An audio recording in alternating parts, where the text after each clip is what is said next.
In the world of AlphaGuard, the Demon Lord was on a roll, conquering everything, but now he's just bored out of his mind. Then, boom, he spots a squad of angels heading his way. He's stoked, never thought the big guy upstairs would step in personally. Michael, the Seraphim, is all. We can't let you run the show anymore.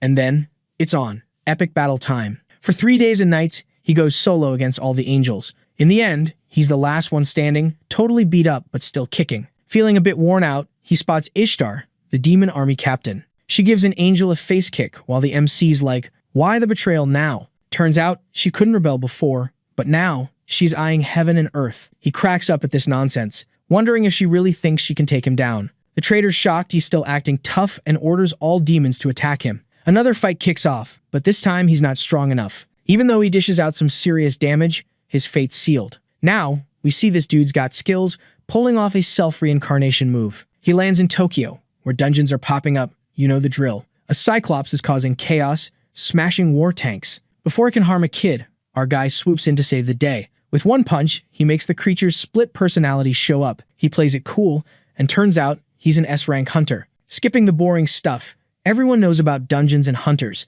Let's get to the juicy bits. A kid's watching TV, thinking about the hunter era. He's bummed because being a hunter's all about genetics. If your dad's cool, you're cool. But if he's a dud, well, you get it. And apparently, the kid's dad's a dud who comes home and roughs him up. After a rough night, not the fun kind, the kid's phone starts glowing weirdly. Under a tree, a boy's defending his buddy from bullies. The orphanage's goal is to send talented kids to hunter's school, and soon, a girl takes her test.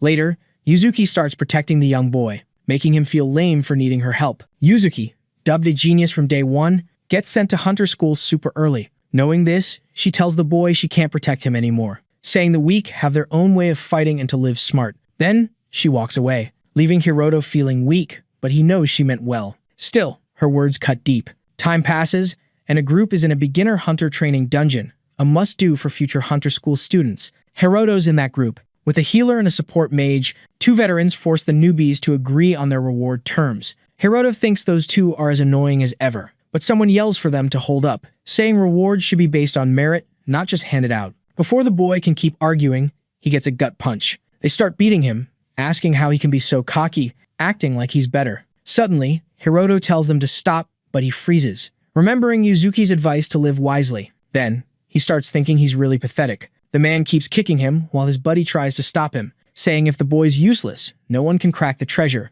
The young guy says he'll handle the boy once they're out of the dungeon. Then, the group moves deeper into the cave, not realizing they're being watched, until a bunch of goblins jump out of the shadows, charging at them. The veterans whip out their swords and take down the goblins. One dude's totally losing it, yelling at the mage to speed up his magic game. Mage grabs his staff, ready to back them up. Meanwhile, the two young guys are busy taking down goblins. Then, most of the crew jumps in to help out, except for Hiroto and his buddy, who know they'd just be in the way. Cause, as mentioned before, there's a big gap in how fast people level up. Eventually, the squad wipes out all the goblins. The guys start griping at the mage, saying he was too slow and asking if he wants his reward cut again. Hiroto walks up to this kid, giving props for standing up to those two, and the kid says in a situation like that, he had no choice. He adds that everyone was risking their necks, even if it was a newbie dungeon, and it's not fair to hog the reward. The kid also mentions he needs cash. Hiroto's curious about that, and the kid spills that he wants to start a non-profit hunter guild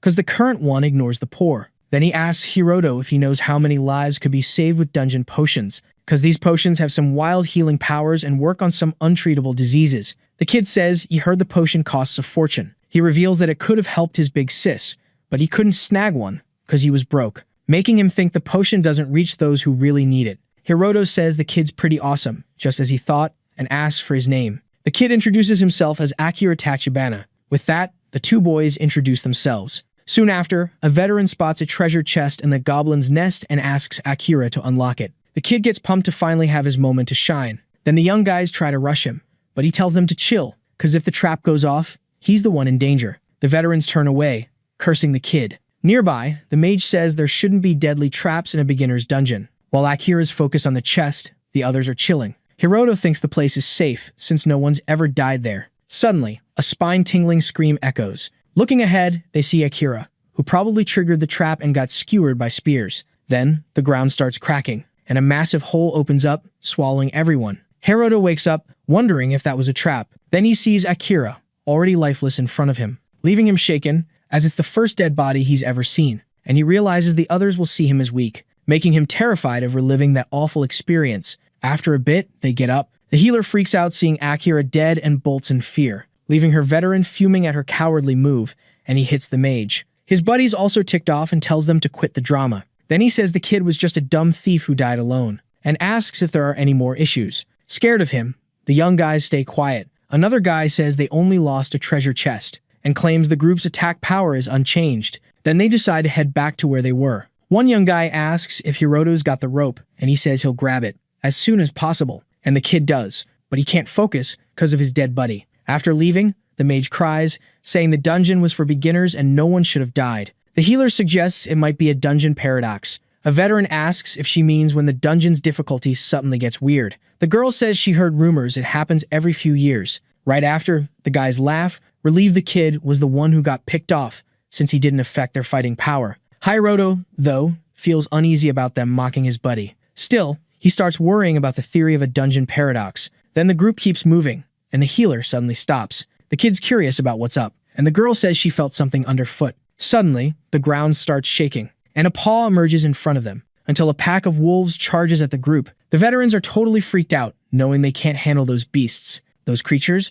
Silver wolves, rank D difficulty. Yikes. One dude's all, these wolves shouldn't even be here, man. The mage is like, and there shouldn't be a trap summoning monsters in a newbie dungeon. The crew's panicking, knowing they can't outrun those shiny fangs. What's going down is a full-on dungeon paradox, no cap. As the name hints, a wild chain of attacks is coming for the hunters. The long-haired dude's like, what do we do now, bro? And his buddy gives Hiroto a psycho stare. No chill. Thanks to training, the kids learn about monsters in the beginner's dungeon. And silver fangs, they target the weakest link. Brutal. The guys start cracking up, saying they'd bail, except Hiroto. The chubby one tells the boy to run the other way. LOL. Scared, the kid's like, are you for real right now? The dude tells the mage to zap the boy, using him as bait, but it won't work if he runs with them. Hearing that, the mage is sweating bullets, and Hiroto's still scared, asking if he'd really do it. Tears in his eyes, the kid's like, sorry, my bad. Hiroto asks the healer to help him convince the others this ain't funny. The girl agrees with them, saying she doesn't want to die.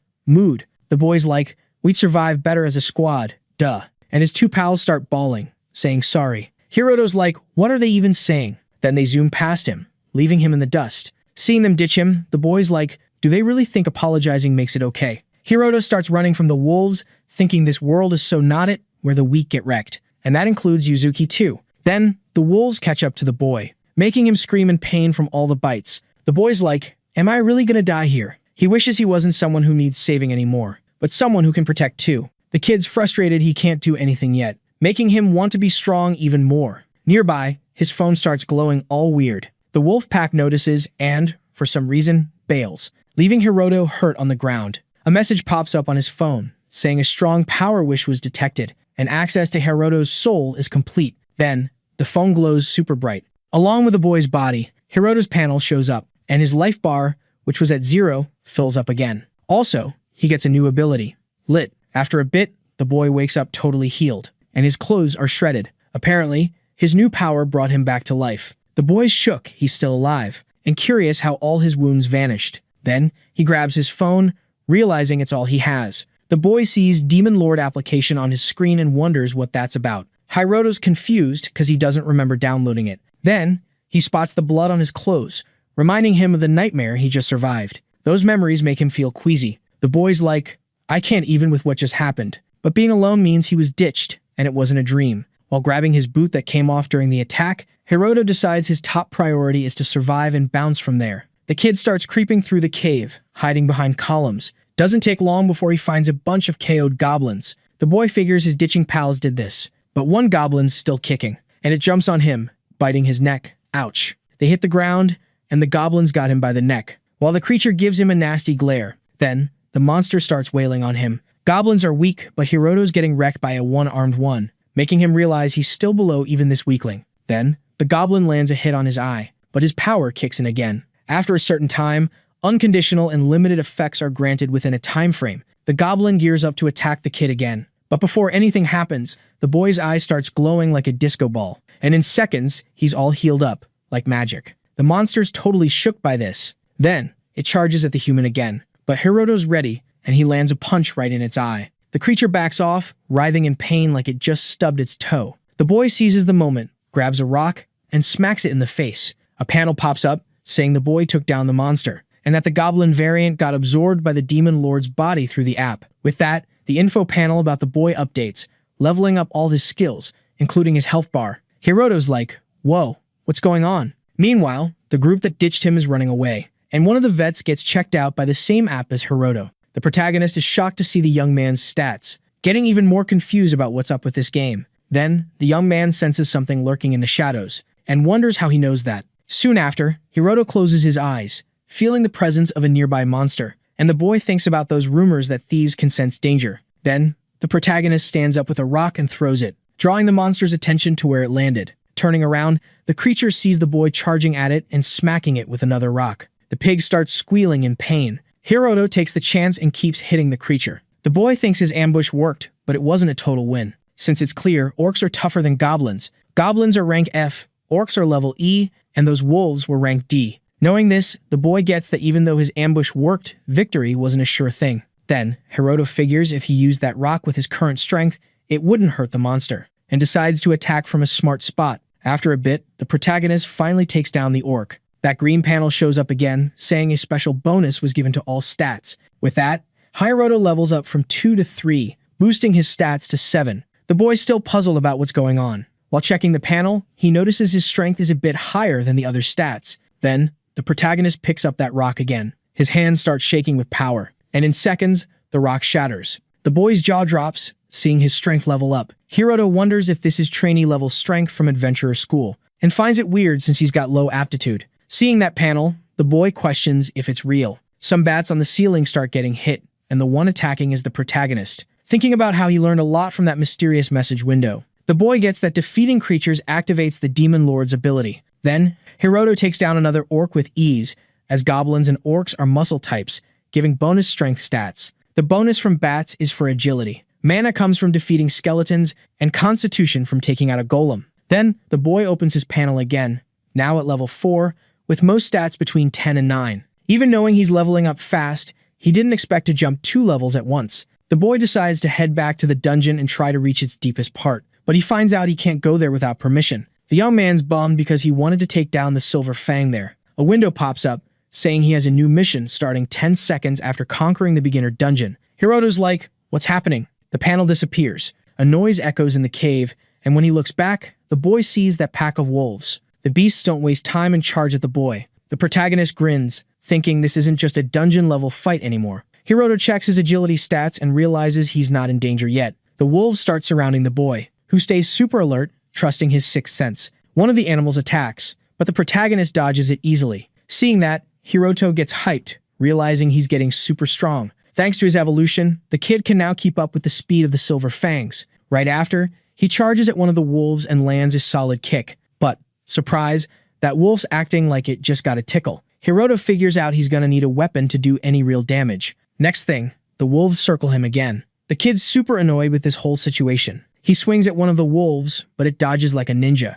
Then, bam, the wolf knocks him to the ground. The other wolves see their chance and start piling on him. And just like that, our hero gets taken out again. But then, his special ability kicks in. His life bar goes back to full, no biggie, because the Demon Lord's life force got transferred to him. One of the hands a wolf was munching on starts glowing, and so do the other parts of his body. In no time, the kid's back to full health. Hiroto opens his eyes and realizes he's floating. But Gravity's like, nope, and he hits the ground, and acts like he's not surrounded by a pack of hungry wolves. The wolves charge at him again. His ability kicks in, bringing some serious pain tolerance. His body parts start glowing again. And, once more, Hiroto's back in action. But he's still facing the wolves, feeling kinda stuck. While getting attacked, he thinks about how having a body that won't die is a real headache. Like, for someone who's always getting hurt, dying would be a relief, but for immortals, that relief never comes. So, immortality is the ultimate bummer, and now he's living that nightmare. The kid keeps getting knocked down,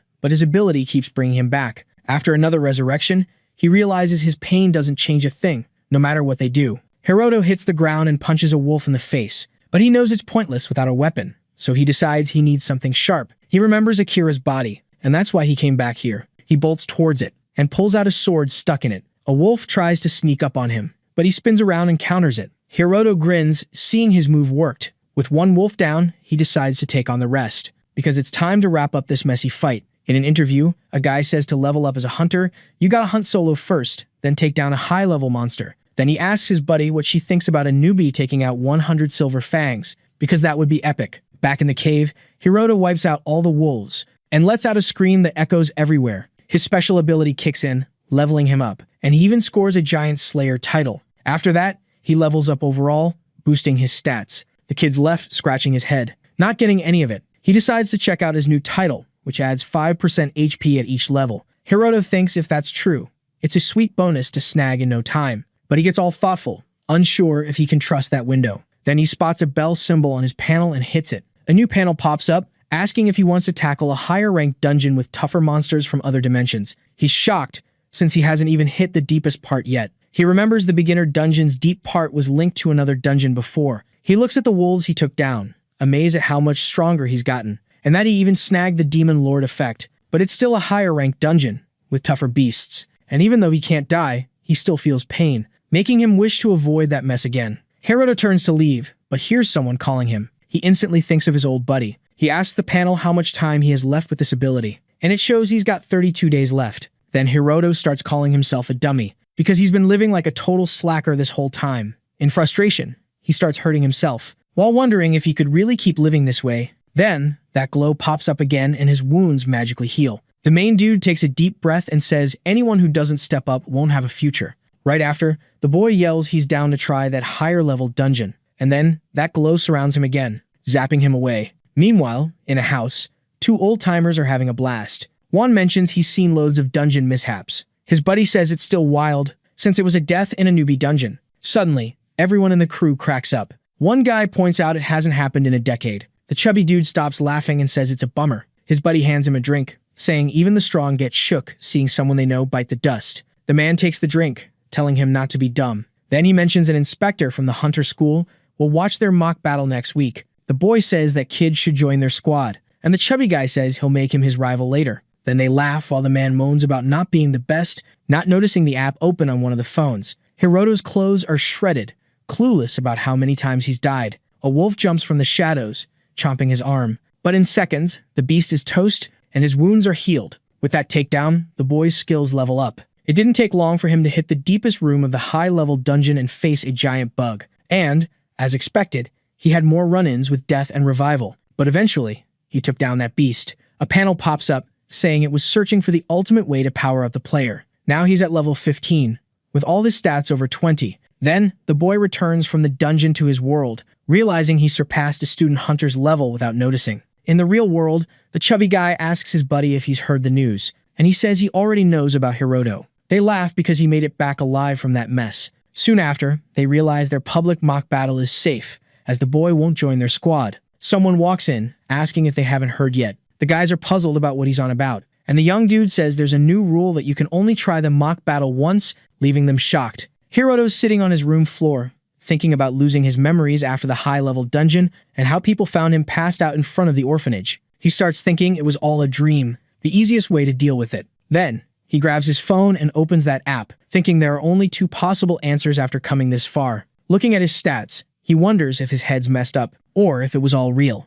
Then, someone knocks on his door, and he goes to answer it, finding that skinny senior who wants a chat. They meet in a warehouse, and the man says what he wanted, waiting for him to invite him to be his rival in the mock battle. By reflex, the boy shakes his hand. The man says the young dude can't do any more mock battles that day. Then, he grips the boy's hand tight. With a threatening look, he says he'll make him remember that pain. But Hiroto feels nothing, leaving the senior baffled, wondering if the kid's faking it, as he used a lot of force. The main dude knows it's his pain tolerance skill. Right after, he lets go of the man's hand, thinking about how he feared him last time, but knows compared to the wolves, this guy is tiny. Then, Hiroto starts to grin, which ticks off the man, who charges at him. But before anything happens, the young dude's instincts kick in, making him see everything in slow-mo. With that, Hiroto dodges the hit super easily and counters with a punch to his opponent. After getting smacked, the dude's all, "What just went down?" Hiroto's like, "Whoa, did I just do that?" While the guy's wondering who this kid is, Hiroto's thinking, this dude ain't weak, he's just super strong, and he's curious about how much stronger he needs to get. Then the guy gets up, super mad, grabs Hiroto, and demands to know what just happened, because there's no way someone like Hiroto could have landed a punch on him. He says he'll let it slide if Hiroto spills the beans on his secret move, and adds that Hiroto's too weak to pull off something like that. Hearing this, Hiroto's ticked off because he could totally make this guy pay for past stuff, but he decides to chill because he doesn't want to be like him. Hiroto tells them to cut the drama. The guy's all, "Hey, you hit me first.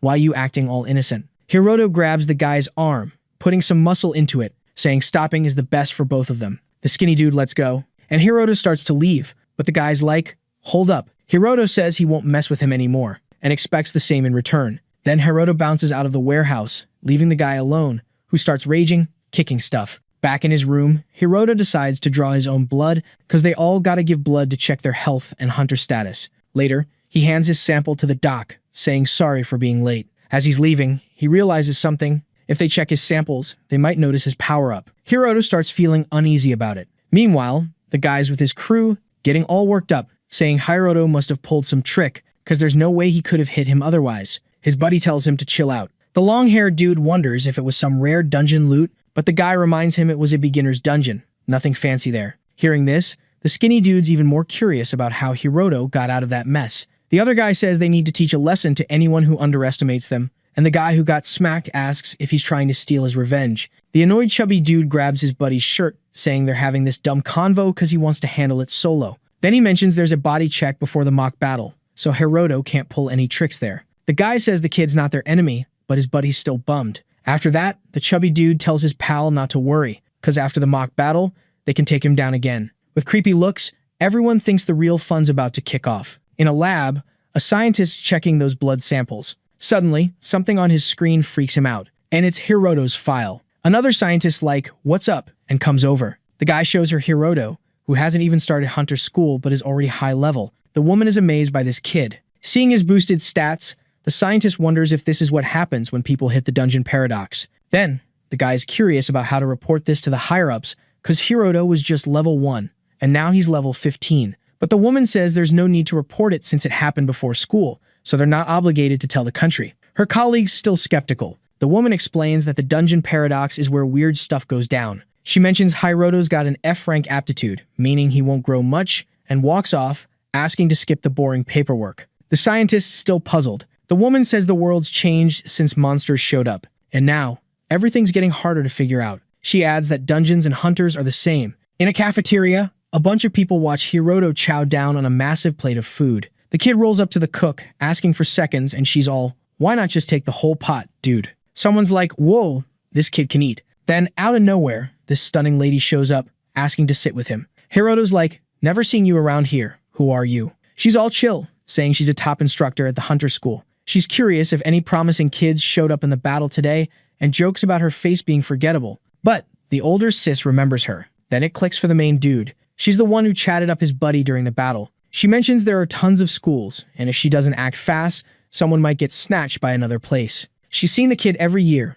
but this time, something's different about him. The boy just stays quiet. Then he shuts his eyes, saying it's not a big deal. The lady brings up the dungeon accident and how some survivors get cool powers. She asks if they can chat for a bit. She's all, "My gut feelings are never wrong." Hiroto's thinking she's from his buddy's school. The boy's like, "Sure, we can chat, just don't mind my skills." When she finds out he's low level, she's like, "Oops, my bad." The kid's all, "No worries, that's normal." But then she's like, "Being low ranked is tough, huh?" She hands him her card, saying to hit her up if anything goes down. She's got his back. The main dude's thinking there are two types of people, those who rob you and those who help, and he figures she's like his friend Yuzuki. Later, at the city's hunter arena, Hiroto's thinking about rumors of the military testing weapons there. The walls are made of special dungeon stuff, perfect for battles. He heads over to where everyone's at and bumps into those veteran guys again. That lady's there too, watching the action. In the arena, a big dude walks up to Hiroto, ready to start the battle. With a smirk, he's like,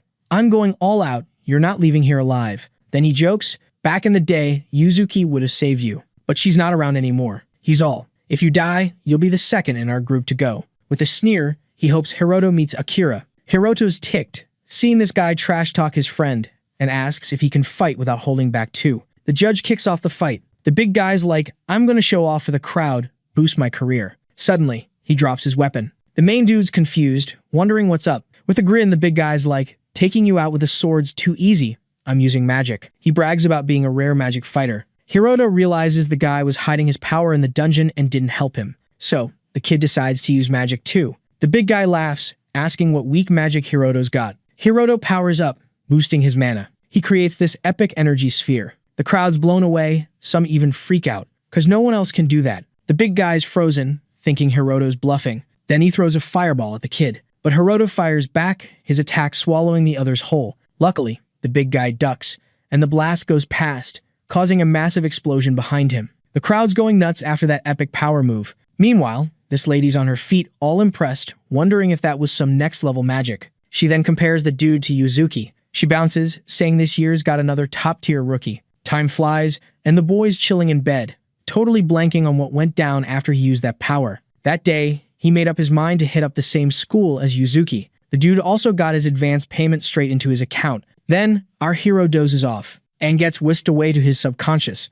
There, he bumps into a chained-up person. Hiroto's all, who even is this? Next thing, the boy wakes up, freaked out by his phone, because it says there's still 36 hours till the demon event kicks off. Suddenly, the app's glitching out, and the boy's shaking his phone, thinking it's busted. But instead of fixing it, the text gets even more scrambled. Hiroto's like, forget it, and tosses his phone aside, and wonders if it was some kind of event. Then, he jumps up, convinced the app's made him stronger, and decides he's ready to face anything if it means leveling up. On his phone, a message pops up, warning him to ditch the demon's request as soon as possible, or else it's organ contract time. Out of nowhere, a portal shows up on the screen, and inside, someone's watching with a grin. Then, the portal shuts, and another weird message pops up. The boy checks his phone and sees the words have changed again. Monsters in dungeons gotta be defeated regularly, or they'll break out, and cause what's known as a stampede. But there's still a ton about dungeons that's a mystery. And that city, for example, is tangled up with creatures for some unknown reason. In the car, the hero's like,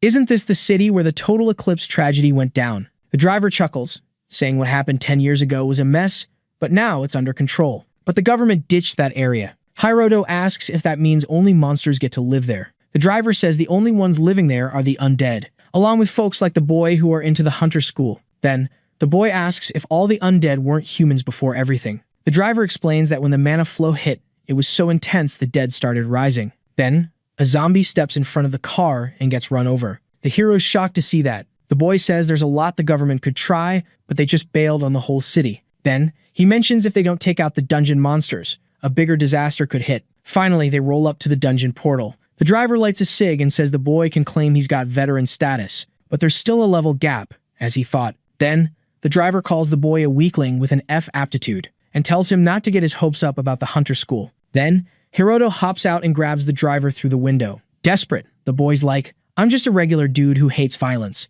But the driver keeps getting pulled. Then, the hero yanks the driver out of the car. Suddenly, a massive monster stomps on the car, but the boy manages to leap away with his buddy. That thing's a Wendigo with a B-level subjugation difficulty. The two start booking it out of there. They hide behind a building, and the boy sneaks a peek at the chaos. Seeing the creature stomping on the car, the driver suggests they chill there for a bit, cause students gotta be back from the dungeon by 4, and mentions there's someone in that dungeon group called the Witch of the Burning Flame. Hiroto's like, is that Yuzuki? Then, the boy asks if the students can handle something like that. The young man replies that there are loads of people stronger than veteran level at a top school. Then, he says he doesn't know why these monsters are roaming here, but they'll be fine if they wait it out. The boy decides to clear something up and asks if the weapon in the guy's holster is real, and the guy says regular weapons are useless against those things. Hiroto whips out a dagger, saying if the dude's not going to use his weapon, he might as well hand it over. The driver wonders if the kid's actually planning to take on that beast. Hiroto's all, gotta fight, man.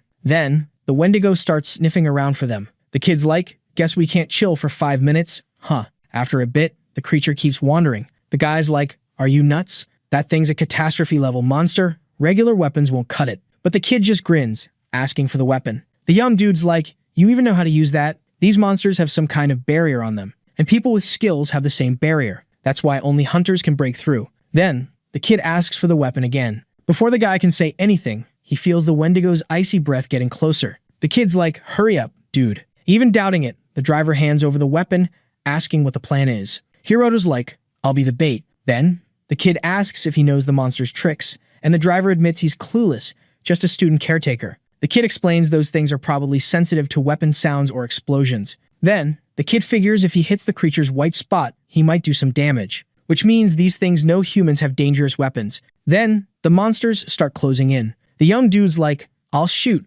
grab their attention. And the driver admires the kid's guts, but doubts it'll work, because the kid's stats don't seem up for two monsters at once. Then, the guy grabs the kid, telling him to bail and leave him, since it's clear whose life matters more. Hearing that, Hiroto's like, "If I run, you're toast." The kid's tired of people sacrificing for him. Then, he bolts, shooting the weapon, drawing attention. And the monsters spot the human. The creatures try to hit the kid, but he dodges with mad agility. The kid turns a corner, the Wendigo hot on his heels, but it loses sight of him. Then, Hiroto pops up above, dagger ready. And he grins, first monster down. In a crystal cave, someone calls for Yuzuki. A kid's hyping up the girl's fire magic. The group's mage gets jelly, asking what they thought of her skills. They praise her too, but say Yuzuki's on another level. Someone tells the girl with her they could hit the dungeon's deepest part, asking if she's in. With a smile, she says yes, as long as they hustle. The mage is like, "Y'all don't get it, because no one's ever conquered that dungeon solo." Yuzuki admits there's a talent gap,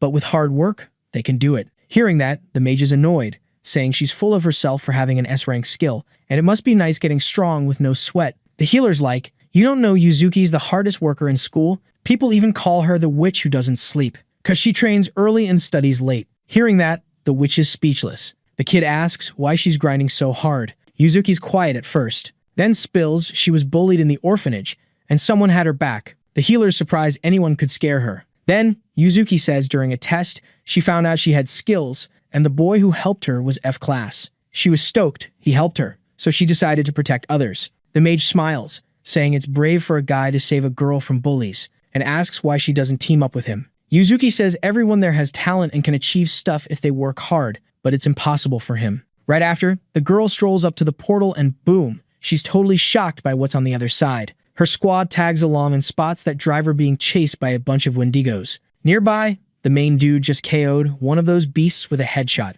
Another monster shows up and charges at him, but he's got mad agility skills and dodges it like a pro. Then, he slides under the Wendigo, ninja style, and climbs right onto its head. He whips out his weapon and fires at the beast. But, plot twist, nothing happens. The creature grabs him and he's like, seriously. He's bummed because the weapon only made the monster bleed a bit. Right after, he breaks free and finally gets why hunters are a big deal. Hiroto then takes down another Wendigo. But, oh no, more show up. Meanwhile, Yuzuki's roasting those creatures with her fire powers. Her buddy's like, something seriously messed up here. The girl reaches the driver, asking where the bait boy went, and the guy points the way. Without a second thought, she bolts to help him. The main dude's chilling on the ground, surrounded by monster bodies. He takes a deep breath, saying it was as tiring as he thought. Because of that, he levels up to 17. Then, he gets up, saying he needs to get back to the car. Some goo starts oozing from the monster bodies, and suddenly, they start getting back up. Right after, a portal pops open in front of them. While walking, Hiroto's bummed because his stuff got squished with the car.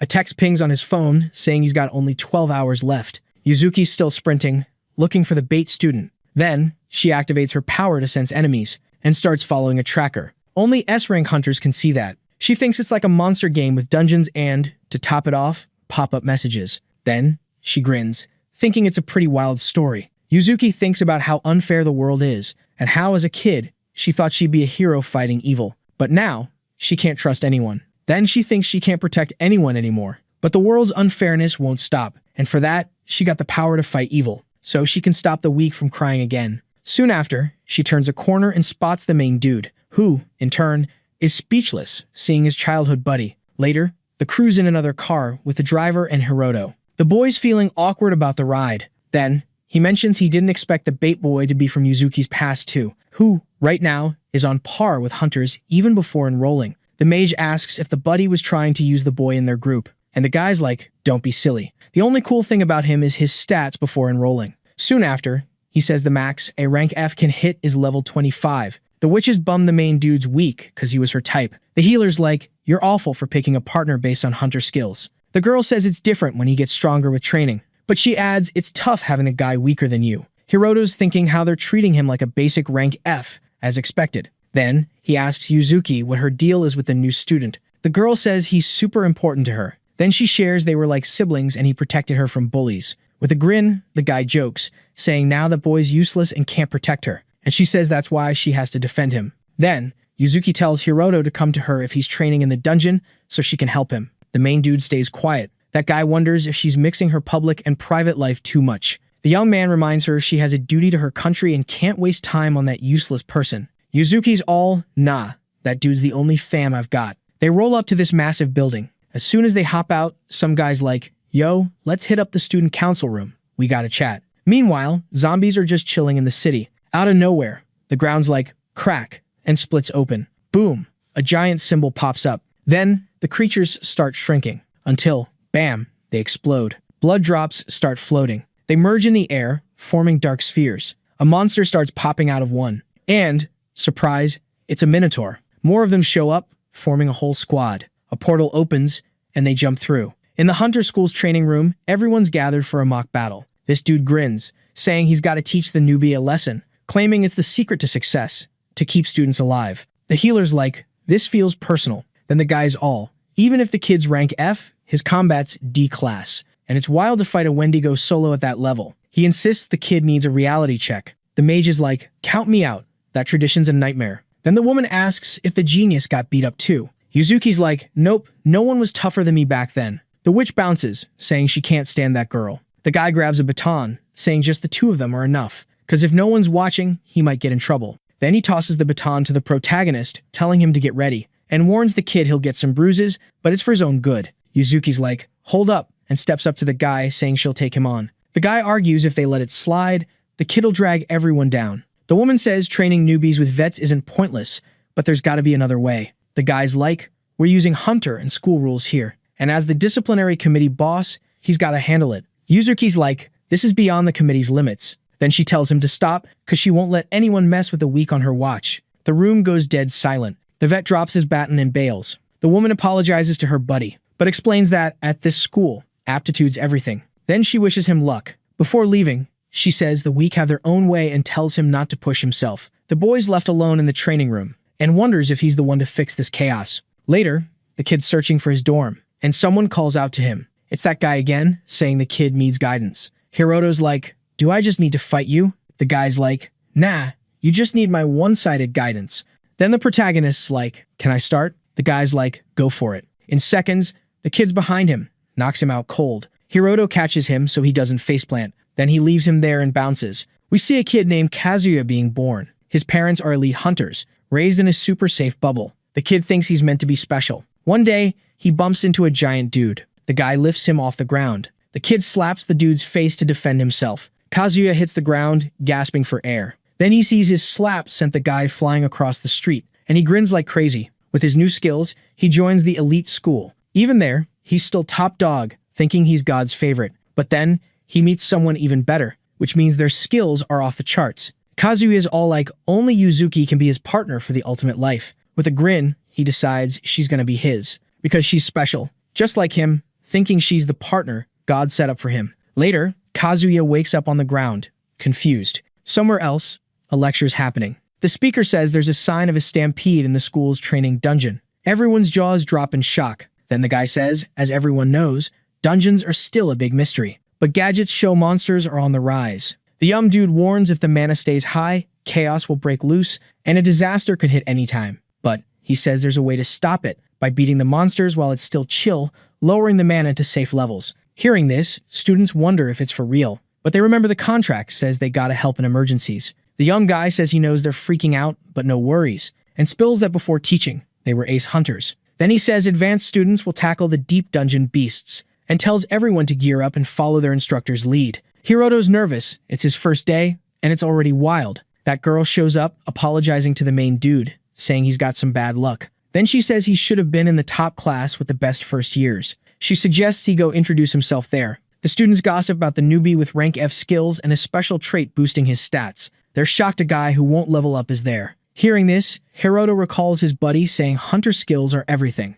Soon, Yuzuki shows up, asking if the young dude's got a sec to chat. They leave, leaving Kazuya fuming. Outside, the girl says she senses a dungeon stampede coming. She mentions it's just a hunch, like a sixth sense. The girl says it might be her rank S skills. The boy's curious about what she means. Yuzuki explains senior students will handle deep dungeon monsters, while Hiroto and others fight at the entrance. The main guy says instructors already mentioned this and assures her it's cool. Then the woman says it's normal to judge him by data. Yuzuki says if God exists, She's basically a special being. Suddenly, the woman says if things go south, he should head straight to her. If the stampede hits, everyone will be in a frenzy. Then, the girl says the Reaper's scythe will still be lurking, but she promises her buddy there's nothing to worry about, she'll protect him. Elsewhere, some guys chat about the student mobilization, asking Urabe if they should bail. The dude tells them not to be dumb, quitting could get them expelled. One buddy reminds him hunters get paid well, but Urabe says no reward this time.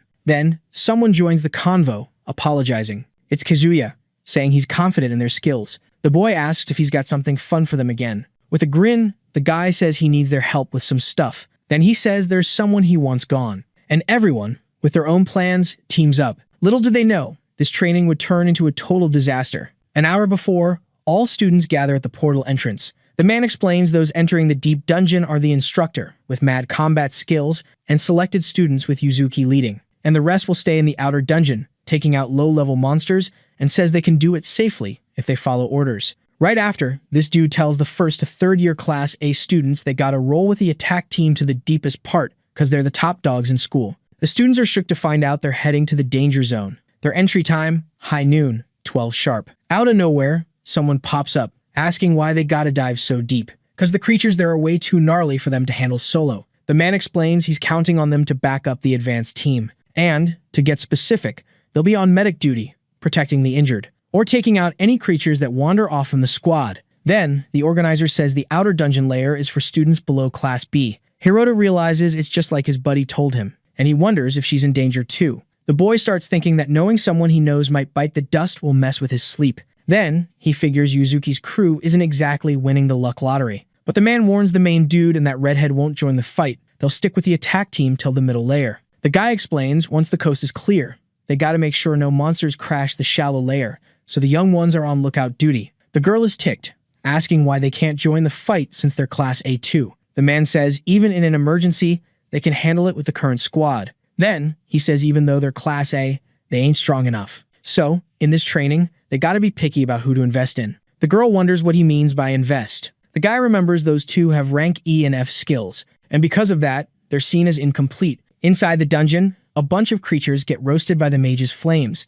The commander orders the squad to get in position. Then, the students keep battling those things, taking them down over time. Until, bam, a bigger, badder version of those creatures shows up. A squad member grins, thinking those monsters are dreaming if they think they can win. Then, the creatures get kunai to the head, while that person keeps grinning, and calls the crew to join the fun. A gentleman watching from afar comments he expected nothing less, and says they have the lowest F rank cause of their attitude, but their strength is A rank level. Then, he says they should have been getting invites from the Hunters Guild. With that, they realize it's a waste of talent. The young ones roll up, calling him sensei, and the man corrects them, saying it's instructor. And the boy asks if their mission is subjugation, because they want to switch it up and do their own thing. The man gets annoyed, asking if he's going rogue again. Then, the young man says he's just being real, sticking with amateurs is a waste, and asks if it's cool as long as they keep subjugating. The gentleman says the young ones should be ashamed for their bad behavior, but they just say they'll do it their way. But still, the old man says no way,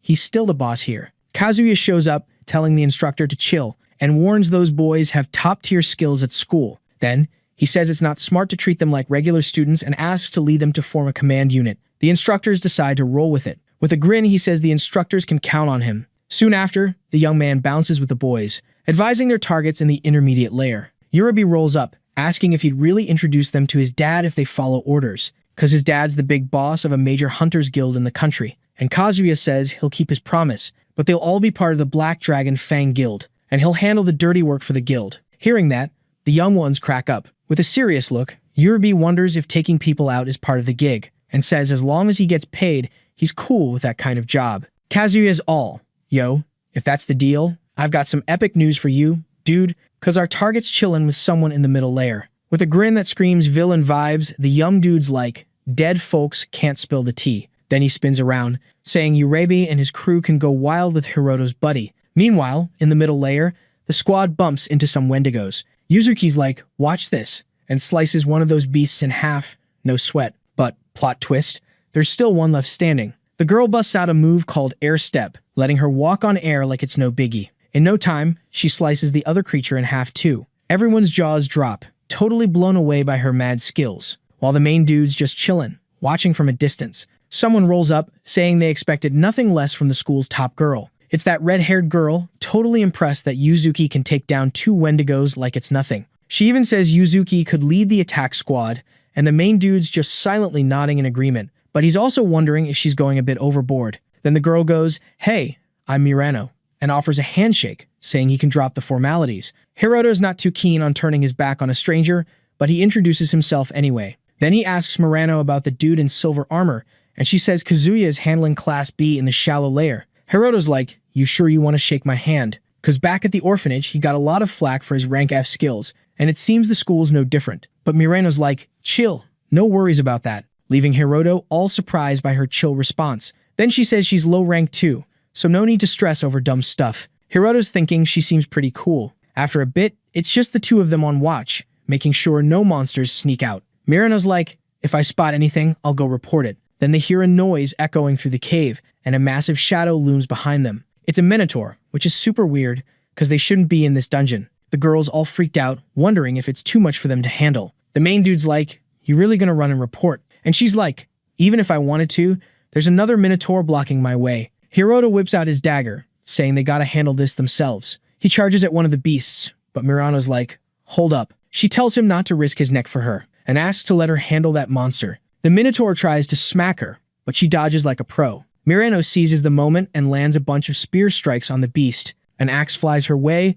but she dodges it like it's nothing. Hiroto's mind is blown, watching her dodge with barely any effort. Then she sneaks behind one of the minotaurs, ready to attack again. She charges at the horned beast, but it just grins, unfazed. The main dude realizes her attacks aren't cutting it. But then, out of nowhere, Murano lands a hit that makes the minotaur bleed. Seeing that, the other monster freaks out and bolts. Hiroto's curious how her last attack pierced the minotaur. Murano explains that humanoid monster's weak spot is the throat. Hiroto's all, "Your martial arts are lit," and she's like, "That's why I'm a Class A student." Then she asks if he knows Etosai, and he's curious if she means the sword master. She says it's not just sword skills, there's a legend about his spear technique too, but she's still piecing together her family's history. Murano's super proud of her samurai roots, and her hunter skills are still rank E. She spills that she studies every monster's weak spot. The main dude, shocked the instructor overlooks her, despite her martial arts level, and she's like, "Yeah, I think about that a lot." Suddenly, she starts yelling, calling that guy a total idiot,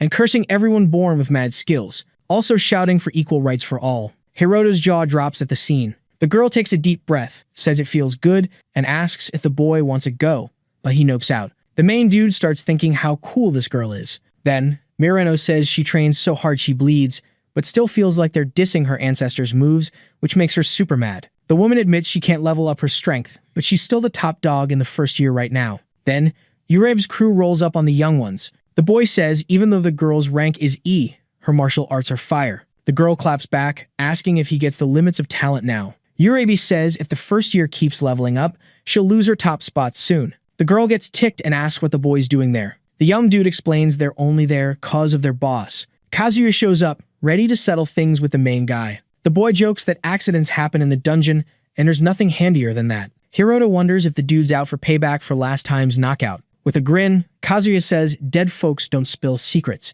Urabe tells the young ones not to think it'll be a quick end. They were told not to give them an easy out. Murano thinks the sitch is bad and heard rumors about that crew, but never thought they'd stoop so low. Then, the main guy's curious about what they'll do with his buddy there. Kazuya laughs, saying those two seem to be getting along. He asks what the young dude thinks about letting them mess with the girl right in front of him. Hearing that, Hiroto gets mad and charges, landing a punch on his rival's face. Just before that, Murano's ready to fight to protect the boy, but in a flash, she sees her buddy land a hit on Kazuya. Then, in a split second, the main guy's behind Urabe, striking his neck. Hiroto decides to focus on the rest, taking them all down with one hit each. Murano's blown away by her buddy's speed. After that, the young dude finishes off all the boys, leaving the girl totally speechless. Meanwhile, deep in the dungeon, a hooded figure's surrounded by monsters. Then, he starts some kind of ritual. Speaking in a super weird language, the undead bodies start getting squished, and the Wendigos too. Seeing the chaos, the strange dude seems to enjoy it.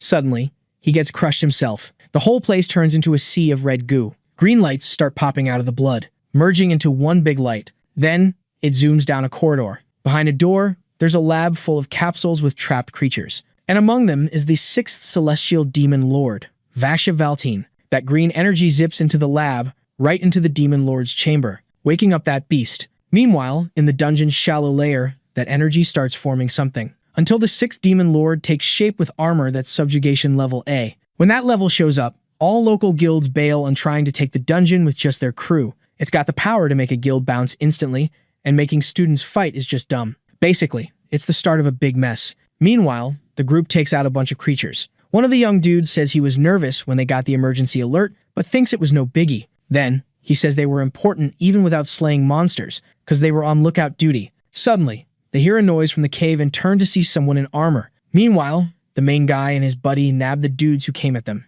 Then, Murano mentions she heard the boys got the strength of a veteran hunter, but his real power is beyond student level. The girl gets curious if he'll finally spill the beans on his power, but the young dude says he can't do that. The girl asks why and even wonders if he's a secret agent or something, and the main guy says it's nothing like that. Then, that night shows up, making the kids wonder if it was some kind of super rare monster. Murano's all, whoa, never seen or heard of anything like that before. Hiroto, though, remembers Yuzuki saying she thought a stampede was coming. So, he checks his stats panel and sees his agility's up, thinking it might be a danger alert. That knight whips out his sword and charges at the kids, but the boy dodges like a ninja and pops up behind the knight, ready to take him down. Then, poof, the knight vanishes and reappears behind Hiroto. Hiroto dodges again, but gets a little scratch, making him realize his speed and combat skills just leveled up big time, and he knows he's got to get serious if he wants to win this fight. Then, Hiroto charges at the knight. He pulls out a tiny bag and chucks it at the knight.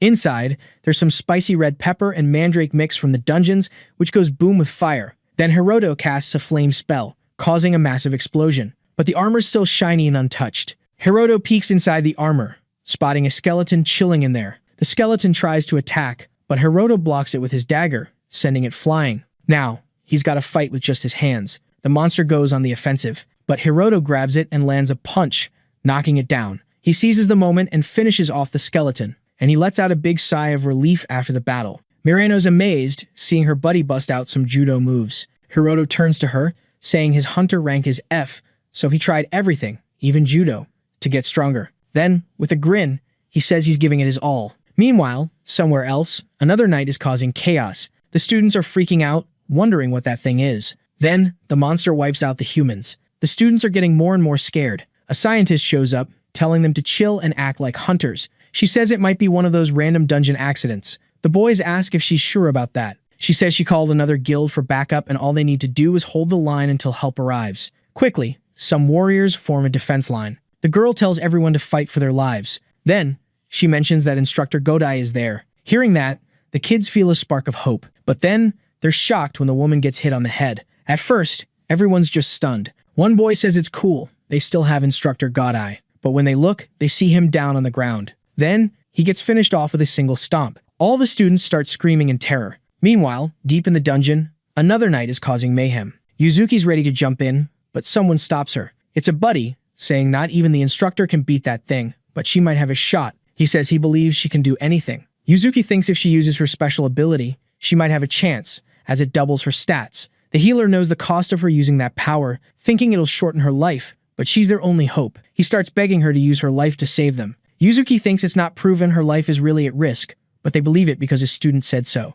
Seeing her ready to fight, the others thank her, while she looks at them, thinking they're selfish. Then, she activates her ability, and flames cover her body.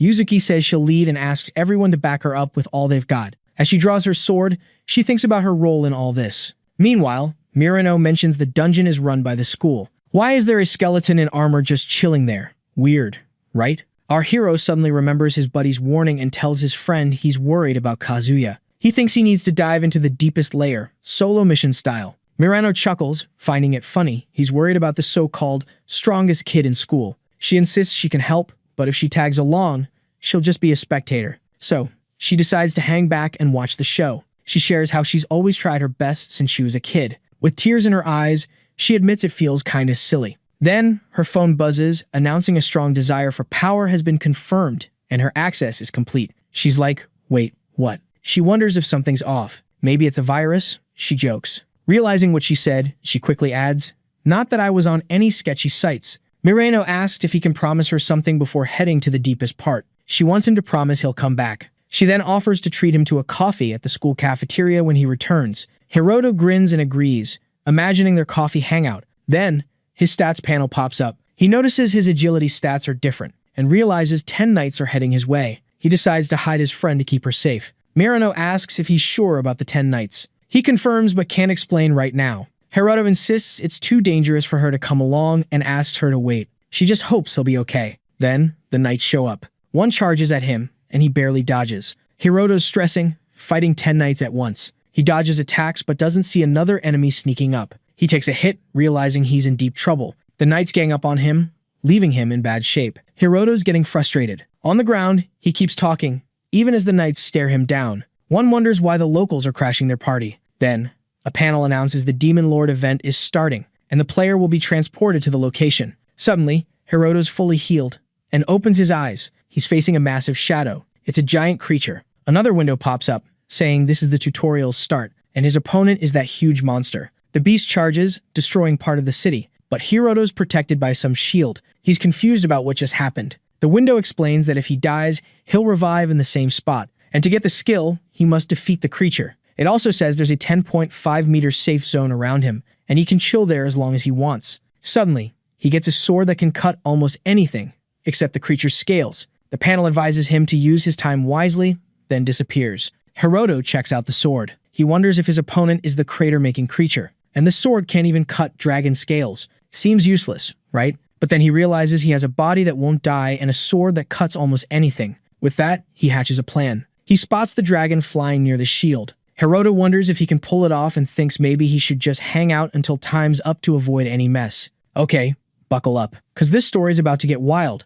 So our dude realizes if he gets sent back to where he bit the dust, things are going to be majorly uncool. He starts smacking his own face, wondering if he's totally lost it. Then he remembers, oh yeah, the app gave him mad skills and levels. But plot twist, he's not feeling any stronger. Bummer, right? So, he grabs his sword, all fired up to take on this beast. He bolts out of the safe zone, charging at those monsters like a boss. The dragon's all, not today, kid. But Hiroto dodges, climbs up its arm, and leaps for its head like he's in some epic action movie. But then, chomp, the dragon swallows him whole.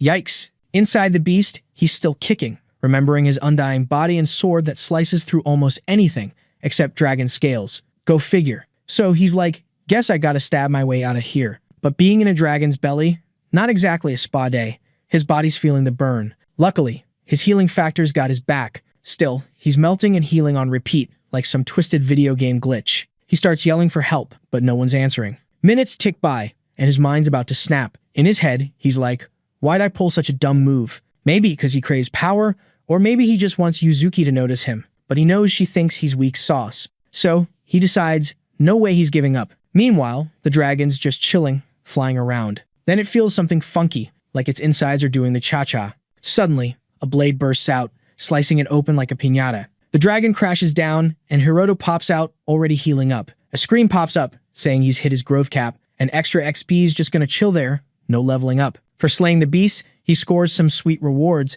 like a 10-point strength boost. Then it's like, yo, you're going back to where you started. Flashback time, Yuzuki's gaming, where heroes are always epic. Hiroto's all, I'll be the hero, you can heal. She's like, why am I always the healer? And he's like, fighting's a dude thing. Plus, I don't want to see you hurt, even in a game. She smiles, and he's all flustered. He tells her if she's ever in a jam, she can call him. Fast forward, Yuzuki's now a big deal. She's living her dream role in the game. But she's like, being a white mage was chill. This hero stuff's heavy. Meanwhile, she's battling knights, wondering what's up with them. She's wiped after taking down one monster, but there's more. She's thinking maybe she's not cut out to be a hero. Scared, she's like, I'm toast. No backup, just her. Her hands are shaking, and she realizes she's scared because she's been too busy being what everyone wants. She drops her sword, kneels as the knights close in. She's calling for help, even shouting for Hiroto. A monster's about to finish her, but bam, someone swoops in, taking it down. She's speechless, remembering Hiroto's promise to always help. She's wondering how his weak skills got him here.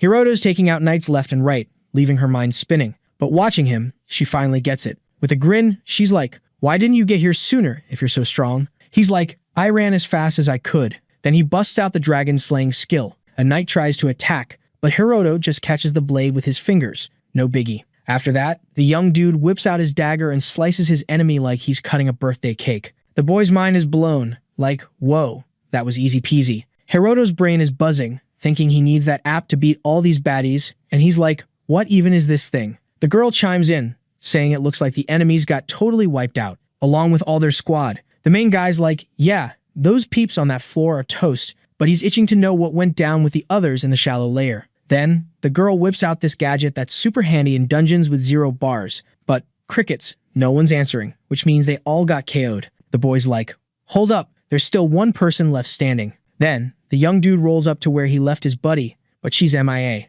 Hiroto's like, she must have been snatched, and drops that goblins are all about kidnapping gals. He turns to Yuzuki, saying they gotta find her before it's game over. The girl jumps in, saying she's tagging along, cause she wants to help anyone who might have made it and feels safer with him. She then gives his shoulder a pat, saying she's counting on him. After a bit, they're both shook by what they see, cause Mirano's down for the count right in front of them. Seeing that, the main dude's brain flashes back to Akira, another buddy he lost, and that promise the girl made to grab coffee when they got back, but now she's gone. With that, Hiroto's eyes are burning with pure rage, and Yuzuki's yelling, worried about her friend. Right after, the boy goes berserk, slicing through all the knights like they're butter. The boy's thinking, how did this all go down on his first day at school? From that mission, there were 271 down and only 2 made it out. After a bit, Hiroto has taken down most of the knights, leaving just one. Yuzuki's shouting, telling her buddy to chill, while the boy's eyes are leaking tears. With that mess, the hunter school shuts down. The bigwigs said they could switch to another school, but it's up to them. So they're cool to start working as hunters, which means they're totally free now. Soon after, the young peeps are strolling through a park. Yuzuki's asking what the boys' plans are. Hiroto's straight up, saying dungeons give him bad vibes. Not just cause of the monsters, but the humans are trash too. The main dude's like, yeah, those people are the worst, but he still wants to chat with the ones who made him feel alive. With a sad face, the girl nods. Then she asks if he'll spill why he's so OP, and why he wanted her to say she took out the monsters on that mission. Yuzuki's curious if it's a secret he can't even share. Hiroto's thinking it's not about trust, but he can't spill the beans on a power he doesn't get himself. Plus, if he says he's stronger than the girl with the top student title, the hunters would label him as a mystery ranker. The main dude's like, he just wants to keep himself and his crew safe. Then, the girl reminds him she already said she'd team up with him, but he says, sorry, not interested in squads for now. Hiroto asks his buddy to keep his secret. Yuzuki's like, no worries, and jokes she'll be happier if he saves her quicker next time. The boy grins, saying he sprinted as fast as he could. After that, the 2 young peeps walk off, cracking up. Later that night, the main dude's snoozing in his room, until his phone's like, ding, mission time, and it's go time. Soon after, the young dude zapped away. A screen pops up, saying someone has to bite the dust to win. Hiroto clocks there's someone else there with him. Turns out, it's Moreno. Another screen says both players know the deal now and attacks are a go. Both the girl and the main dude feel super awkward seeing each other, cause now, they gotta go all out to take each other down. 7 days ago, Hiroto was wrecked after finding his friend's body, but after he left, he got zapped away. She's taken to a coliseum. Confused, she's like, where even am I? A panel pops up, saying the link with Lucifer is a go, and boom, she's got the Morning Star power. The girl's totally shook seeing this. Then, the screen hints she can take out the other player, and she's all, what's that about? Suddenly, across the arena, a light flickers, and slowly, a body starts forming, until, bam, the main character shows up. Both are like, whoa, it's you. Marino says those dark knights took her out, and when she woke up, she got this mission. The boy asks if she knows about the Demon Lord app, and she's like, you mean that virus on my phone? The boy's shocked there's someone else in this mess. The girl's curious about what's going down, and Hiroto spills the tea about the app. In a lab, someone walks in, asking how things are rolling. His buddy says the boy's the top pick, but so far, they're just chatting. One guy says this is Snoozeville for the audience and suggests stirring things up without messing with the fight. In the arena, Mirano's like, can't believe what my buddy said. The boy's like, same, but I'm getting crazy strong. The girl's wondering what to do since one of them has to lose. Then she's curious if her buddy also didn't die. The boy thinks Mirano's power and her comeback are different from his, wondering if their apps aren't the same. But he figures there's no point in overthinking and tells her if 3,600 seconds pass, it's a draw. The boy says they just gotta chill and wait it out. But then the screen warns the fight ends only when one's out, leaving them super annoyed. Then, both get a smack on the ears. A panel says a tie's detected and penalty time's on. Seeing blood, the boy's like, is this the punishment? Then he starts feeling weird, wondering what's up. Mirano feels off too. Her eyes change color. Then she acts like she's controlled, saying she must take him out or else. Seeing this, the boy's like, what are you on about? But soon he's acting weird too, and says she's right about the whole kill or be killed thing. They both get ready to rumble. Mirano makes the first move, using her Morning Star power, but the boy dodges it like a pro. Hiroto thinks if he gets hit, he's toast. But no way he's getting hit. He recognizes her skills, like spear moves and martial arts, but their stats are way different. With a smirk, the boy tells her to quit the fight. Suddenly, she lands a punch on his face, but he's like, that was weak. Just like Yuzuki back then. Thinking of his friend, he snaps back to reality, realizing they're really in a death match. Then he's controlled again, but he fights it. Distracted, he gets attacked by Mirano. Then Hiroto regains control and starts pleading with her to listen, but she keeps hitting him. With no choice, he kicks her away, and she snaps out of it, apologizing. The panel's back, telling them to finish each other off, but the boy's mad, saying no way, and she agrees. They earn the title, Those Who Defy the Will. Hiroto wonders whose will they defied, but figures it doesn't matter now, just the powers do. He asks if Mirano got a title too, and she says yeah. Hearing that, he goes quiet, thinking it's just like what he got. Then he asks if she wants to go down together. She's shocked. Hiroto says he's suggesting it because he doesn't want to end her, and it's better than just waiting to die, so he's taking the lead. The girls all chill with it. The boy gets why they got the title, but those powers, they bug him. Since they didn't follow orders and bailed on the mission, he's like, do we really need powers if we're cool with dying? Then he's all, these apps are just like a game. Just like when he last went after the Demon Lord, dropping hints for a path no sane person would take. Hiroto's like, there's gotta be some game in this duel too, because you can totally feel someone's vibe behind it. And in that app, someone's betting on their fight, and he wouldn't even be shocked if it's true. Mirano's like, what's the plan? The main dude's like, the title and powers gotta be important, maybe a clue or something. Then he hands a spear to the girl and asks if they should try to bounce. Hiroto's like, not enough proof for that. Then, the arena door starts opening, and the guy's like, guess I was right. They head into the corridor, and the main dude's like, looks like we're on track. Then they start sprinting, cause time's ticking. Because of this, they start getting penalties, losing HP bit by bit. Later, Hiroto and his buddy keep running straight, taking hits as they go. The boy's stressing because their health bar is dropping fast. The girl's like, we've got less than 10 HP left. And the boy's like, yeah, this is bad news. Hiroto thinks their wounds aren't too bad, but there's still a ton of blood. Mirano's like, wanna turn back? She got a message saying no penalties if they do. The main dude's like, why bother? We just end up fighting each other. The girl's like, I know, but we're toast if we keep this up. Then, the boy spots a light, and they decide to book it towards it. But Mirano trips. Hiroto's worried and tells her to hang on.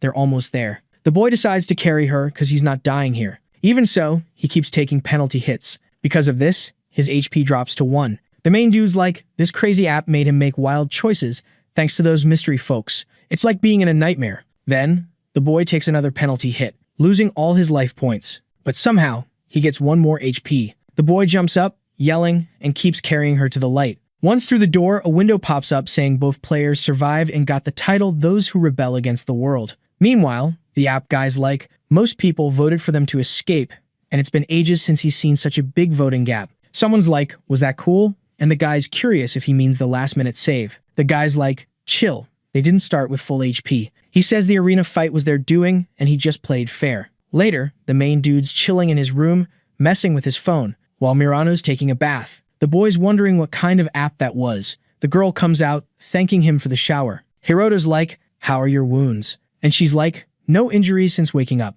Then, the boy remembers the titles they got, and thinks these 3 titles are somehow linked. Mirano's like, she doesn't think the app people are bad. The main dude's like, what's she mean? The girl's like, they made it to the end of the corridor, and someone left them a way to dodge fights. Mirano's like, she read a manga where the master doesn't trust humans, goes on a rampage, but still wants to believe in them. So as long as players keep their cool, no one has to die. But in that story, everyone just does their thing, and more people keep biting the dust. Hiroto's just glued to his phone, right? He tells his buddy he thinks the app's not as cool as she thinks. Meanwhile, Yuzuki's chilling in her room, thinking the window in front of her is like a game. She wonders why only rank S folks can see that panel. Then, boom, another window pops up, telling her to take out Hiroto and Mirano. She's freaked out, wondering what the heck that was. The panel's all, do you accept this mission? Back in Hiroto's room, he's telling his friend the app's not what she thinks. And she's all curious, like, what do you mean? Suddenly, a window pops up, saying she's got 10 days before meeting the Death Pursuer.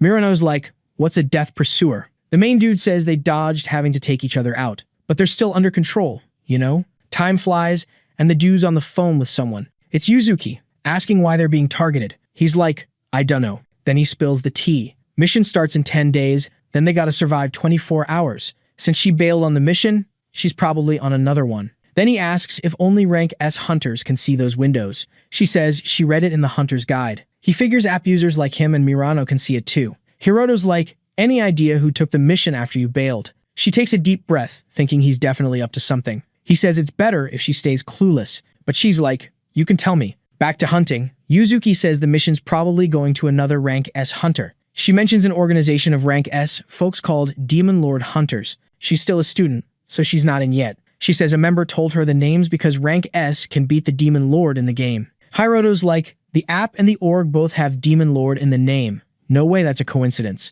He starts asking a ton of questions about monsters, windows, and the app. He thinks maybe it's all connected. Yuzuki's like, why'd you go quiet? He thinks the mission's with another rank S hunter, the Death Pursuer. But right now, they gotta keep their identities and powers on the down low, especially from high-rank hunters. She's curious how Mirano, who got KO'd in the dungeon, is back, but he keeps that under wraps too. Then Yuzuki asks if he needs an ID on the hunter who vanished in the dungeon with Mirano's traits, and he's curious if she can do it. She says dungeon rules are set by the government for hunters, but it's a lawless zone. As long as it doesn't mess with the outside world, the government stays out of it. She says IDs of vanished hunters should be handled by them. Yuzuki asks if he was at the train station, and he says he was, because they never know when the enemy will strike, so they're always on the move. She asks for his address, saying she'll send what he needs tomorrow. Then she hangs up, thinking he believes telling her the truth would be a hassle. She wonders if she's not trustworthy. Later, the boys are strolling in a mall, and Mirano's like, we can't live in a hotel forever,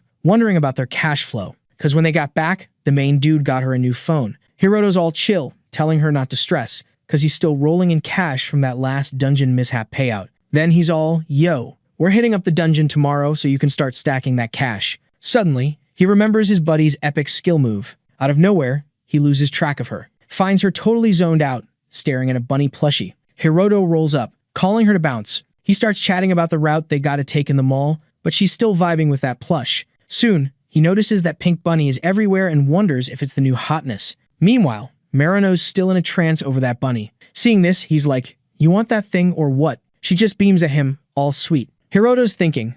At first, he thought she was cool, then interesting. But now, he's low-key thinking she might be a bit quirky. After snagging the plush, they get back on track. His phone starts buzzing, and he's wondering if it's Yuzuki hitting him up. But nah, it's the app saying he got a gift. And a message from the Demon Lord Alpha Guard. The gift? An SS rarity sword that gets beastly with human blood, turning into a god-slaying weapon. Plus, he unlocked the item box, so now he can stash his stuff. But he's not too hyped about that. He's all about the bloodthirsty sword. Mirano notices he's glued to his phone, so she asks what's up. Hiroto just shrugs, saying the app's got some whack taste. Meanwhile, in a dungeon run by the Hunter School, a squad's battling one of those knights. The swordswoman sneaks up and lands a hit that knocks off its helmet. Everyone's shook to see it's an undead. The mage tries his holy light move, but the skeleton keeps swinging at his crew. The boy's like, there's no purifying this thing. His buddy says undead hate fire, then blasts the monster with flames. Totally roasts that creature. The crew jokes it took 5 rank B peeps to drop that thing.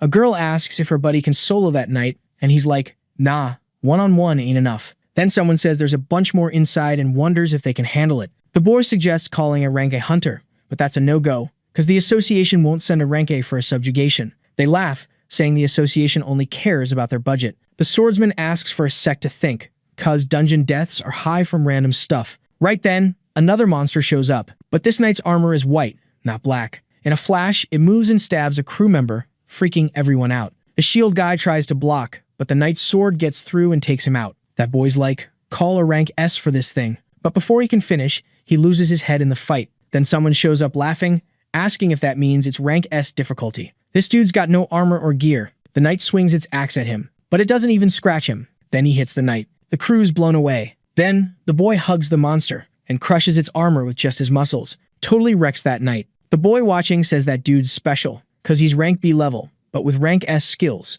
Even though he's new, his skills match top rank A hunters, and soon he'll be rank S. Hearing that, the guy thinks the kid's not wrong, but even he can't one-shot that thing. So, he used the shop feature only rank S folks can use and bought an item with his credits to help in the fight. Right after, a window pops up offering a mission to take out Hiroto and Mirano, with credits as a reward. Seeing Hiroto's name, the guy wonders if he's one of the kids who survived the dungeon incident, but but he grins, saying taking out a kid for 5,000 credits is a breeze, decides to take the mission. Already dreaming of all the cool stuff he can snag, the dude heads to the shop to check out the goods. But, plot twist, the top-tier God Slayer weapon is already gone. He's like, who's got the creds to snag that? A rank S baller. His crew rolls up, all curious, asking if something's up, and he's all, nah, nothing major. Then he's like, so, that night, is he rank S tough? The squad's like, yeah, probs. Grinning, he's like, sweet, my plan's gonna work then. The kid spills that a rank B squad ran into a mega monster and got wiped, except for him.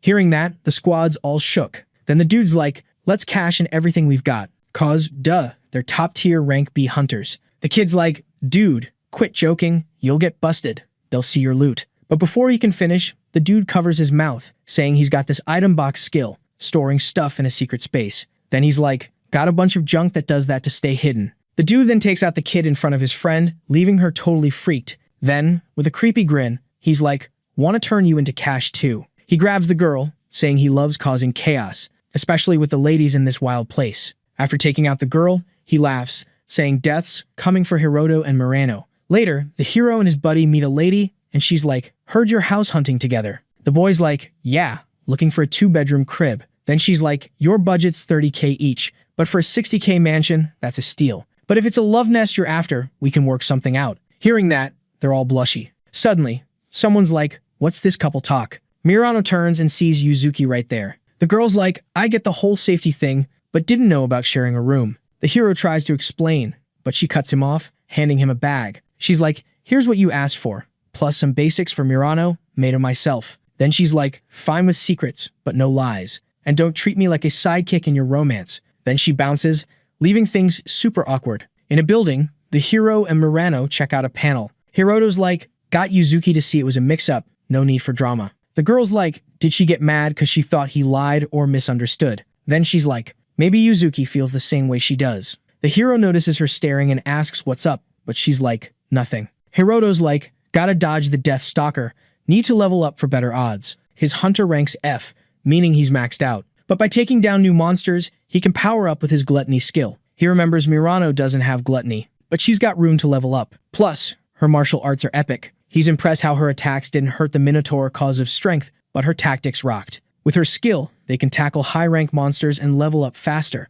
Murano's like, knew finding a quick-level dungeon was a long shot. The hero's like, gotta level her up, so they need to conquer a monster-packed dungeon. But the dungeons rank F hunters can hit have tough conditions. The girl's like, ranking up takes ages. Heard it's a month for rank F to hit rank E. So, only 2 options left for them. Alright, so first up, there's this plan to sneak into a Hunter Association's dungeon, but that's a no-go because it's totally against the rules. But hey, there's a backup plan. Meanwhile, someone else pops up on the same floor as them. It's that dude who's been hunting the newbies. Our main guy then shows his buddy the other option, which is a mining mission in a chill dungeon where the candidate gets to be the porter. The girl's all surprised because porter means being the one lugging stuff around in the dungeon. Hiroto explains that if they hit up the conquered dungeon, there'll be 2 squads, guards and porters, and they'll be mining magic stones. Murano's like, yeah, but there's no treasure left in the dungeon. Plus, it's the guards' gig to fight monsters, so there's no chance for them. With a grin, the boy points out there ain't no rules saying a porter can't take down creatures. Right after, that hunter's thinking if he doesn't hit up more dungeons, his rank's gonna stay stuck. Both the man and the kids are about to bump into each other. But before that can go down, someone calls out to the man, stopping them from meeting. A young dude shows up, hyping him up for soloing a dungeon. And because of that, he's now a rank A hunter. Hearing this, the man wonders if he should hit up the reception to make it official. The boy says nah, no need. He already hit up the vice president of the Hunters Association, and the man's gonna be recognized as a national treasure. After that, he says it's clear the young dude's gonna get treated differently now. Tommy was all hyped about being a national treasure, and he's thinking how his strength's been rank A for ages. Later, the main guy and his buddy are in a super secure spot. Then they hear some drama. A man asked a boy on the ground if he didn't say in the recruitment that the porter had to be a girl. The young dude apologizes, saying if he did that, it'd look sketchy. Then, that guy walks up to Murano, complimenting her looks, and teases her, calling her a rank F weakling, useless in a fight. So the least she can do is let them enjoy her looks. After that, he points at the main guy, saying he's gonna cut his reward in half. The boy's like, you can't do that, or no one's gonna work with them again.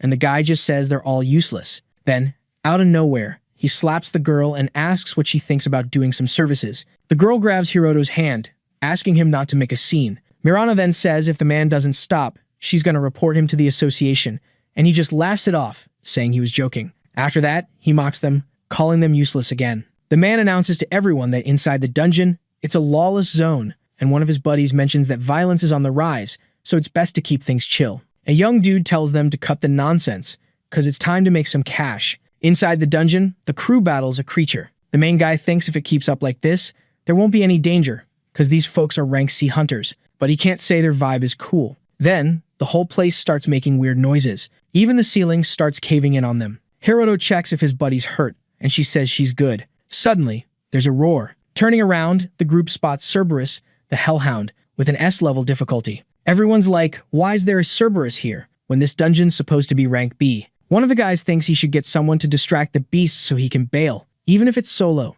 Then, the main guy pulls out his sword he got earlier and remembers it gets stronger by soaking up blood. With that, the boy figures it's a perfect time to test it out. The young dude wonders if he can do something with that sword, but he doesn't think it's smart to show his true power here. Hiroto then says he'll be the bait and tells everyone, including Mirano, to bounce. But the girl's not feeling that plan at all. The guys comment they dig what the boy's doing and leave, dragging Mirano with them. The girl starts yelling for her buddy, saying she's gonna fight too. The protagonist mentally says sorry to his buddy because they came here to level her up, but he knows this beast is way too OP for her right now. With everyone out of the way, the protagonist can finally go full power mode. The doggo charges at the human's back and tries to chomp down, but the boy dodges like a ninja. Hiroto's shook because even with that massive bod, the creature's got mad speed. Then, the young dude grabs another sword from his inventory and yeets it at the monster's head. Hiroto's frustrated because he thought he leveled up, but that thing didn't even flinch, and this just proves the Cerberus is tougher than those knights. Right after, the doggo charges again, and the boy's like,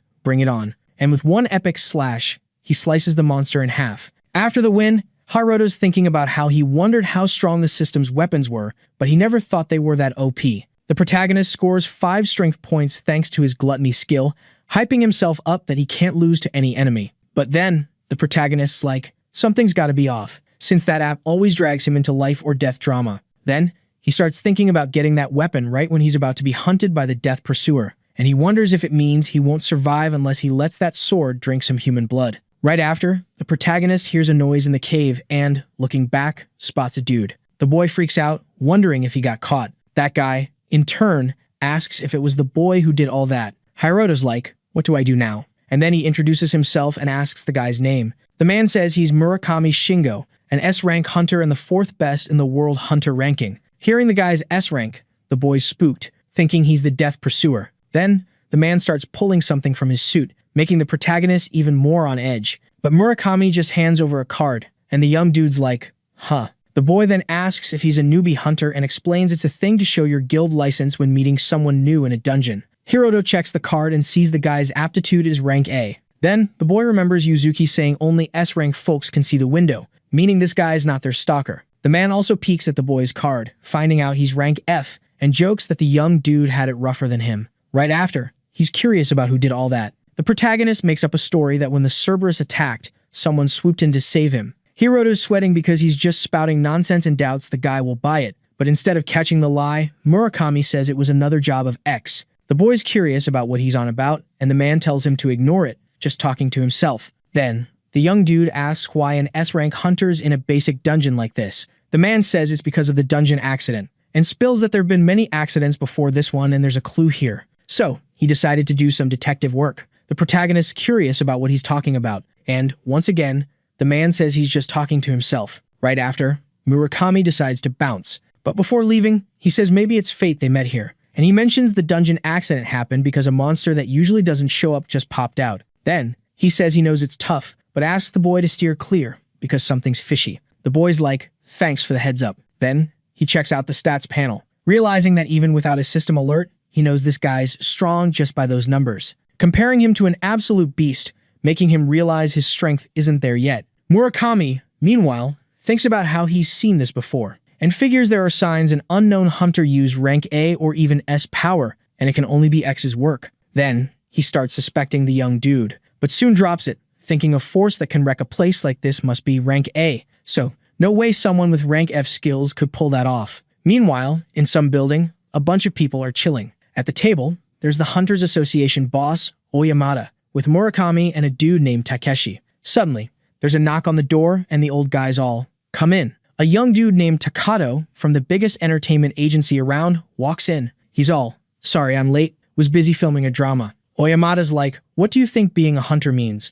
Takato's all, "It's a way to stand out." The president's not having it, and Murakami's like, "Chill, dude." But the old guy's fuming, saying young folks are too cocky, asking what they think he is. Takato's all cheeky, "Maybe they think you're nuts." Murakami's over it, tells the president to save the speech, they're wasting time. Oyamada kicks off the Rank S Hunters meeting, talking about the Demon Lord problem. Takato's curious, like, "What's that about?" The old guy explains they gotta talk about the Demon Lord's hunters. With a grin, Takato's like, "So, not about the app then." The president's confused, and the boy's like, "Nah, nothing." Annoyed, the old guy's like, "Did you make a chat app for us?" And the young dude's like, "Something like that." Then, Oyamada says the meeting's about the old National Diet Building, aka the Nagata Dungeon. It's one of the 7 big dungeons, and countries are trying to tackle it, but no one's got it yet. When the 7 big dungeons showed up, all of New York got swallowed. The old guy's like, "We can't mess this up, it's about our country's pride." He also mentions the new generation's doing its own thing,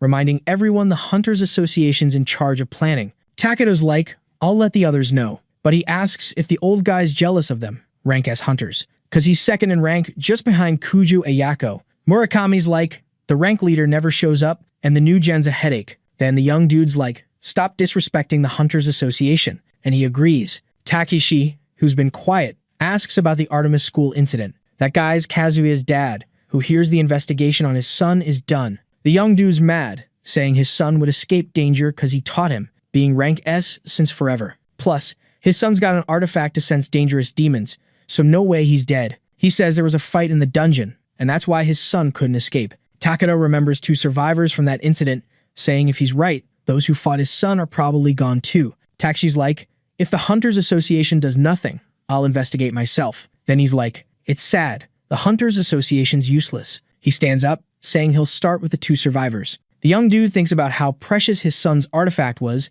and someone probably took it. And maybe whoever did it wanted Kazuya's fancy gear. Furious, he decides if the culprit's alive, he'll find and deal with them. Meanwhile, a team gathers in the old Artemis Hunters School dungeon. Murano's like, "Don't leave me alone like last time." The countdown to the Death Stalker is 6 days and 12 hours. Inside the dungeon, the girl's like, "Never thought I'd be back here." And Hiroto's like, "Same, but we can level up fast here." The dungeon's efficient cause after that incident, tons of demons showed up. There are also Black Knights deeper in. The boy thinks he can boost his stats by taking down lots of demons. And after Mirano levels up, he's all about hunting those Black Knights too. The main dude tells his buddy they're gonna play it cool as ports for now, but when the time's right, they're out of there. The girl's like, "What about food though? We're stuck in this dungeon for 5 days. Hiroto's got it covered, saying they've got the item box. He spills the tea that he did some digging and found out the box can hold like 2,000 kilograms. Plus, time's frozen in there, so no moldy sandwiches. Yay. The dude says he splurged 500,000 on food,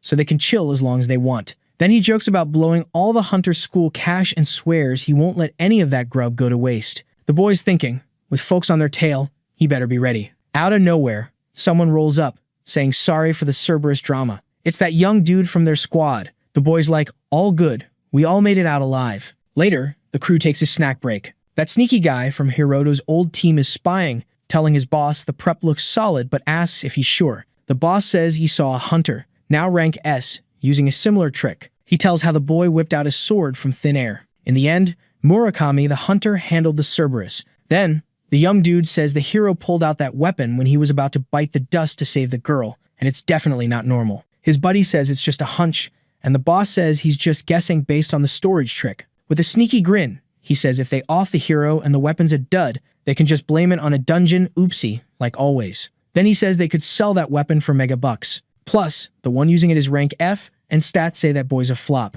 The young dude decides they're gonna take him out. Hiroto tells the boy he didn't think they'd hire them twice in a row. The young dude says the pay's sweet for such a chill gig. Then the hero says they set up a base camp in the middle layer, and the boy says it's a must for long trips in the deep layers. But he adds that beyond the deep layers, it's pretty chill. Hiroto wonders if it's too soon to call it safe. The boy says the sketchy part of dungeons is the deep layers, explored by a rank hunter squad, and after the last mess, they upped the budget. And that includes them just chilling in the safe zone. So, even if they're just guarding the ports, they're getting paid to smack weak monsters. Then, He says they're setting up a base camp to help those struggling, so it shouldn't take long. The hero thinks it's just as he thought, with all sorts of chaos in the deep layers. Then Hiroto starts thinking about the last dungeon mess with the Cerberus, and another time, the Artemis Hunter school got wiped out. The boy realizes he got that app during a dungeon mess. He wonders if it's all random, or if someone's pulling strings. Then he figures the best move for him and Marino is to level up in the dungeon and get stronger.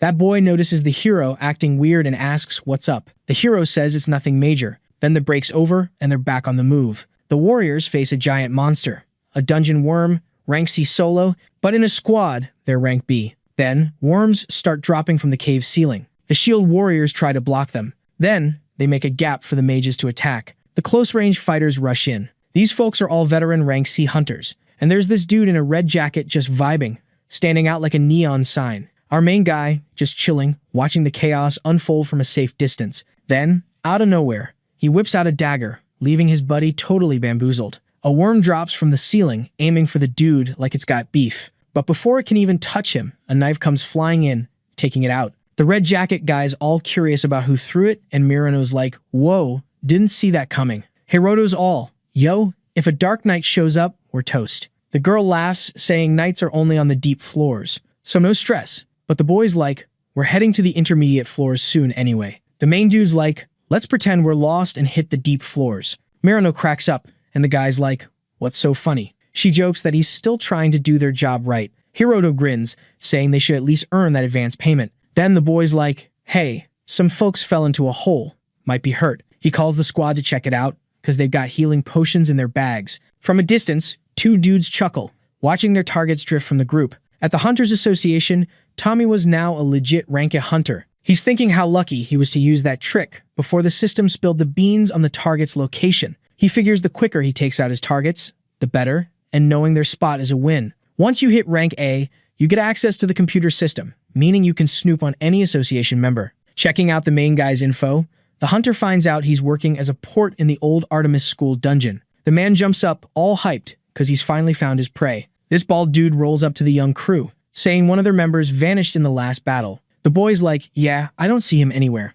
Then the man says his buddy might croak if they don't find him, and the boy's like, if that's the case, let's split up. The young dude calls Hiroto to roll with him, and Murano can tag along with the other guy. He explains that after saving their group member from the crevice, they'll help find his buddy. The main guy waves goodbye to his friend, and tags along with the boy. Suddenly, a bunch of dudes pop up, surrounding them, and Hiroto's like, what's going on? This blonde-haired guy shows up, remembering the sword the boy pulled in the dungeon that day. He says it's the same sword, the current, rank 1, Kuju Ayako, used back in rank B days. Plus, she had that dope storage ability. Then he says whole buildings could get wrecked with one swing of that sword, and he was shook the first time he saw it. Hiroto's like, does this hunter really have rank S skills? The guy's like, she hit the top of the rank at 20, so yeah, she's rank S. Then he mentions the only rank aptitude hunters left are a bunch of old dudes. Hearing all this, the main guy realizes rank S hunters are tied to the same app system he uses. He figures if the sword can wreck buildings so easily, it means the hunter probably powered it up with human blood. The main guy's like, what's this got to do with anything? And the man says he wants that weapon, even if it means taking out the boy. Hiroto's fuming, wondering how many people he's off for selfish reasons. The guy smirks, saying he lost count after 20. Then the main guy's curious about Murano. The man says his bald buddy wanted first dibs on her and prefers being alone with her. Hearing that, the young dude's raging. He thinks even though the girl's got mad martial arts skills, her levels and stats are still low. Then he starts reminiscing about his buddy, and pulls out his sword, saying it seems the app folks really want him to be a hitman. The guy's curious about what he's on about. Hiroto explains he needs to take people out to power up his weapon. After that, he's all, I know I'm not some god or whatever, but if those losers show up, I'm not holding back. But then, the dudes crack up, calling him a joke, saying they won't hold back either, especially against a weakling. Boom, the protagonist vanishes, and, in a flash, he's right in front of one guy, smacking him with his sword. Everyone's like, wait, what? Cause this dude's rank F, so he shouldn't be that strong.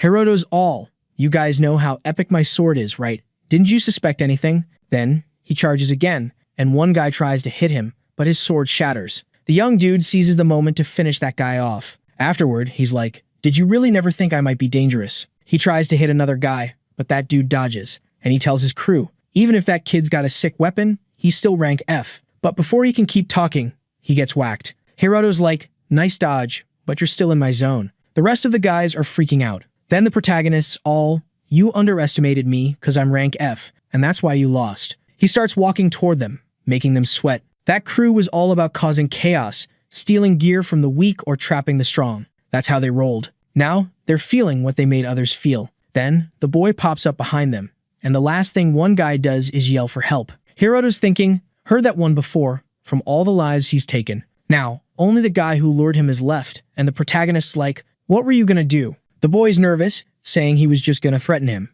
And the young man turns away, buying that excuse, deciding to rush off to find Murano. That boy tries to be sneaky, pulling out poison and chucking it at him, but Hiroto dodges it without even looking back. The protagonist draws his sword, saying it's a shame, because he thought that guy was the only decent one. Then, he strikes that enemy, but he doesn't finish him, just like the other guys who get up and start running away. But before they can escape, a massive serpent shows up and gobbles one of them. Seeing this, they're like, why is there a cave serpent here? The boys all, the Cerberus thing was like this too. Why do these dungeon accidents keep happening? And they're all happening in this dungeon. Soon after, he notices the protagonist acting weird. That serpent whips its tail, smashing those humans. Then, a bunch of panels pop up for Hiroto, and he's like, weird. The system's counting those deaths as mine. The boy grabs his sword, thinking he better handle this fast. Without much hassle, he slices the snake into pieces. Then, he focuses on finding Murano, hoping she's okay. After a bit, he finds her, and she's already beaten up that guy. The protagonist's relieved she's alright. Then he goes up to her, asking what happened, and she's like, that guy attacked me out of nowhere. The girl asks if anything happened to him too. Hiroto's like, yeah, but I made them run. But they didn't get far, because a cave serpent ate them. Murano's shocked, because just days ago there was that Cerberus, and she's wondering why these accidents are happening. The boy remembers Murakami saying to avoid dungeons for a bit, because something's off. Then, he tells his friend maybe it's linked to the Demon Lord's app. The girl's like, how do we report this? It'll cause a huge panic. Hiroto says they gotta move to the next stage of the plan sooner than they thought, leaving his friend surprised. The young man's like, we had a wild battle, so it wouldn't be weird if two ports vanished. Then, he reaches out, inviting his friend to survive together, and the girl, without a second thought, is all in. Outside the dungeon, guards are on high alert, looking all serious. Then, out of nowhere, someone starts hyping up the squad. It's none other than the hunter, Tamiwa. He barges in, and the guards are like, whoa, dude, you can't just waltz in here. Flashing his card, Tamiwa's all, you know I'm a rank a hunter, right? But the guards are like, rules are rules, even for you, bro. Tamiwa's like, seriously, you guys are just guards, and you're blocking me. One guard, sweating bullets, is like, rules are rules, man. We can't just ignore them. Then, with a flick of his wrist, Tamiwa whips up a crazy windstorm. And boom, one guard's out cold. Tomiwa's like, yeah, you'd be in trouble breaking rules, but worse if I don't handle those kids. Then he's like, guess I need a legit excuse. He's got a wild story ready, about a monster popping up in the dungeon, and how it wiped out everyone inside and out. The guard's freaking out like, dude, are you nuts? Tomiwa's like, tough luck, man. Dungeon accidents happen. Just give up. The guard's shaking. You're insane, man. Tommy was like, I'll take that as a compliment. Then the guard's like, there's already a rank A in there, just as strong as you. Tommy was like, whatever, I'm already rank S level. Plus, he's got this epic artifact around his neck. Then he grabs a soldier's head, grinning. He's like, no way a single rank A can take me, and he's ready to kick things off. But then, someone calls him. He's confused, thinking there's no signal in dungeons, but oh yeah, he's still outside. It's Takato on the line, and Tommy was curious why he's calling. He picks up, and Takato's like, about those two you're after. Tommy was wondering how they know that. Takato's like, we're Demon Lord hunters too. Want to join forces? Tommy was fuming. You trying to steal my prey? Inside the dungeon, the main dude's like, this is super sketchy. Murano's like, what do you mean? He's like, thinking about that, rank S hunter, what did they say at the cliff? Hiroto's like, she has a weapon that drinks blood, and it's way stronger now. Means she hit the dungeons and took out a bunch of people. Her name's Kuju Ayako, top hunter, super dangerous. Nearby, a group is chilling. The main dude shows up, tosses a backpack their way. Murano's like, you finished Port's job. He's like, yeah, we get fined if not. Then he's like, what's that vial? She's like, just a fee from the guy who attacked me. They decide to dive deeper, smash monsters, level up. Then he remembers a special person who was sick. He's like, isn't it weird how potions heal wounds and even diseases? She's like, they boost chakra, fix internal damage. Hiroto's like, potions are in treasure chests or dropped by monsters. Pretty common. Then he's curious. Who's making all these? Deep down, green lights pop from defeated monsters. All that energy flows through a lab, and into Vasha Valtine's capsule, the sixth celestial demon lord. With that power up, the creature's eyes snap open. In a fancy spot, a woman plays an instrument. It's Kujo Ayako, and she's like, I can hear the sixth demon lord's music. And she's like, it's beautiful. Right after, it's mentioned they mess with those two from Artemis School. And guess what? It's sacrifice time again. The lady says this time they're definitely going to catch them. Then, the Dungeon of Beginnings will keep the beat going, and all the demon lords will gather in the old National Assembly Hall. After that, she asks the demon lord to play for this world and the others. Back on the call, Tamiwa asks if Takado's trying to swipe his prey. The young dude replies he's not planning on it, but he remembers the hunter took out a Hunters Association employee, and hearing that, he's speechless. Then, Takado tells the guy not to go overboard and warns they'll cover up the employee thing for him, so he shouldn't do something dumb like taking everyone out.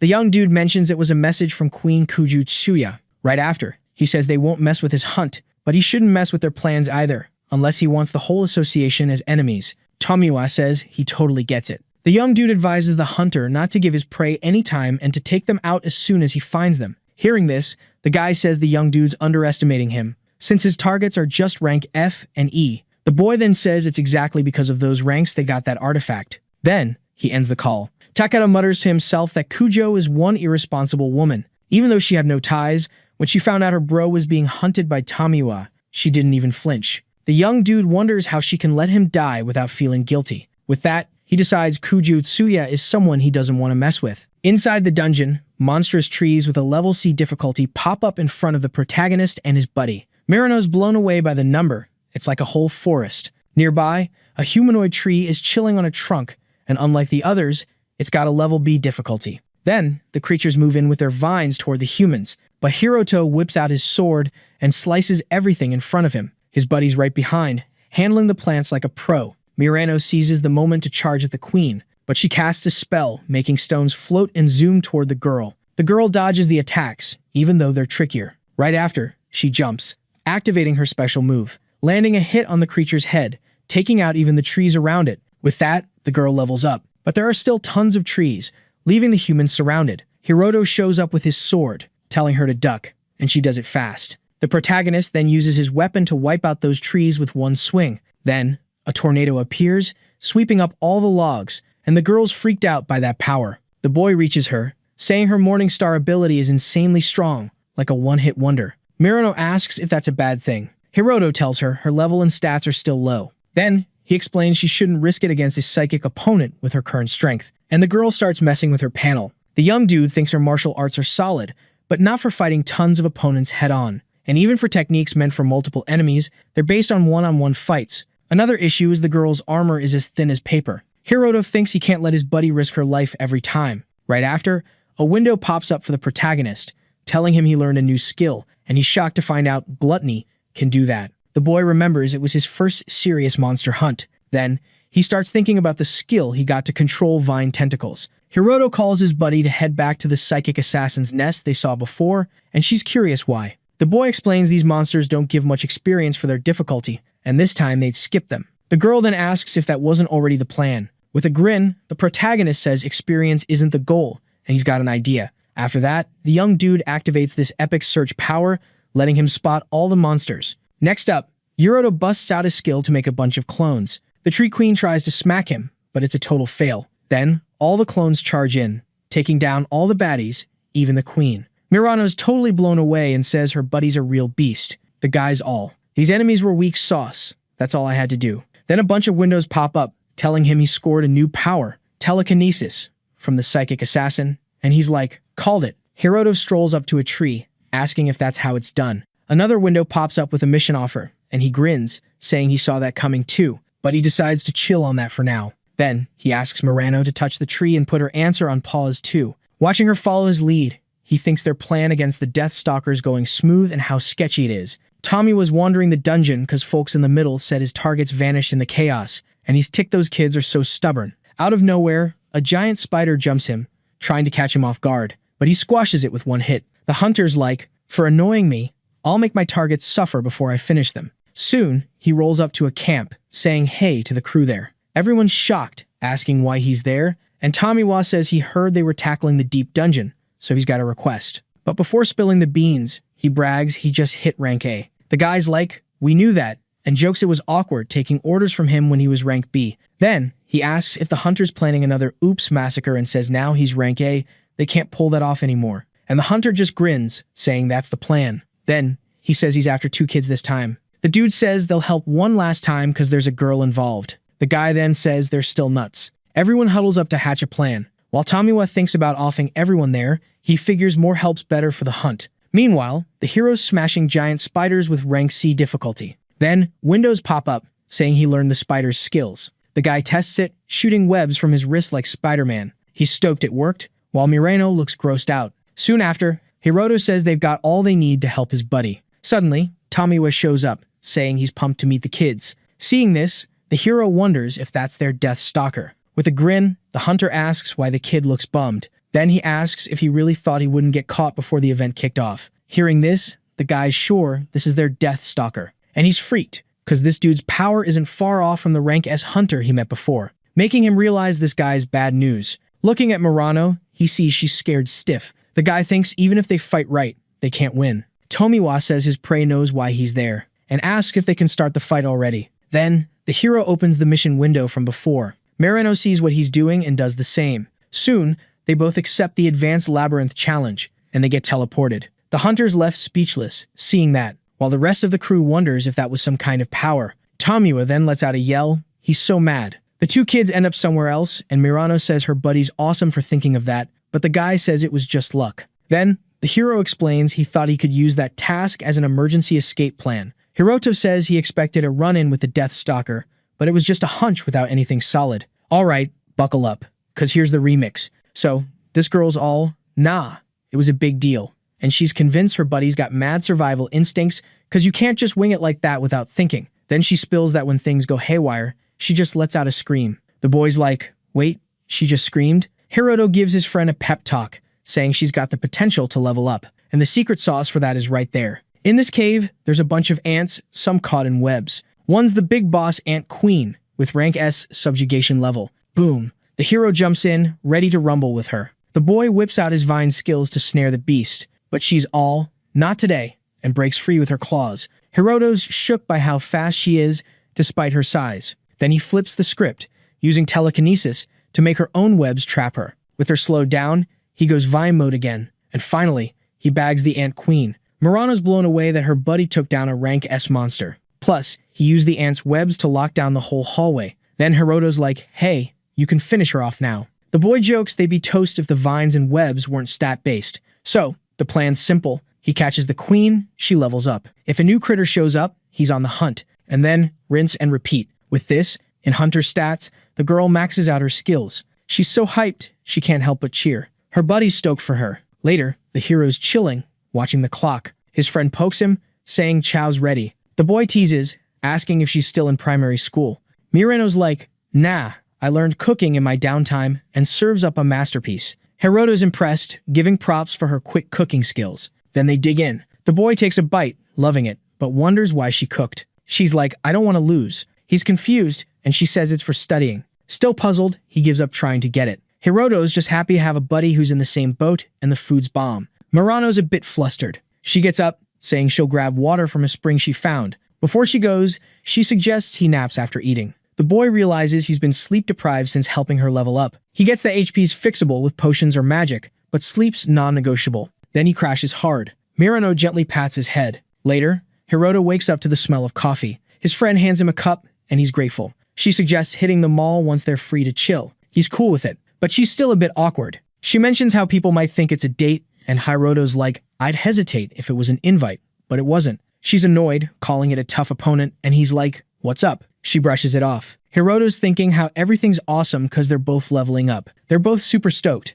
Meanwhile, Takeishi gets a call from the front desk, saying Kuju Yuzuki's here, and he's like, let her in. He's pondering the idea of an adopted Kuju kid with a top-ranked woman, and recalls his son saying he introduced someone he'd marry someday. He muses they're not dating yet, but it's love at first sight. He remembers she's a survivor from the Artemis School incident and might have clues about Kazuya's death. Then Yuzuki walks in, and the young dude is totally mesmerized by her looks. The girl notices he's acting all weird and asks what's up. The guy just shrugs it off, saying it's nothing. A bit later, Takshi's all like, I totally get my son's feels. the young dude's on a mission to win her over, no cap. Meanwhile, in the cave, a light pops up in front of Tomiwa's crew. Just like the hunter said, something's about to go down. Boom, the main dude and his buddy show up. The guy's stoked to see the young crew. Hiroto's got some burning questions, starting with the lowdown on the Demon King's app. Just before they bounce back, the two dudes are chilling by a campfire. The main dude's I've done all I can. From here on, it's survival of the fittest. The girl is shook by her buddy's hardcore life skills,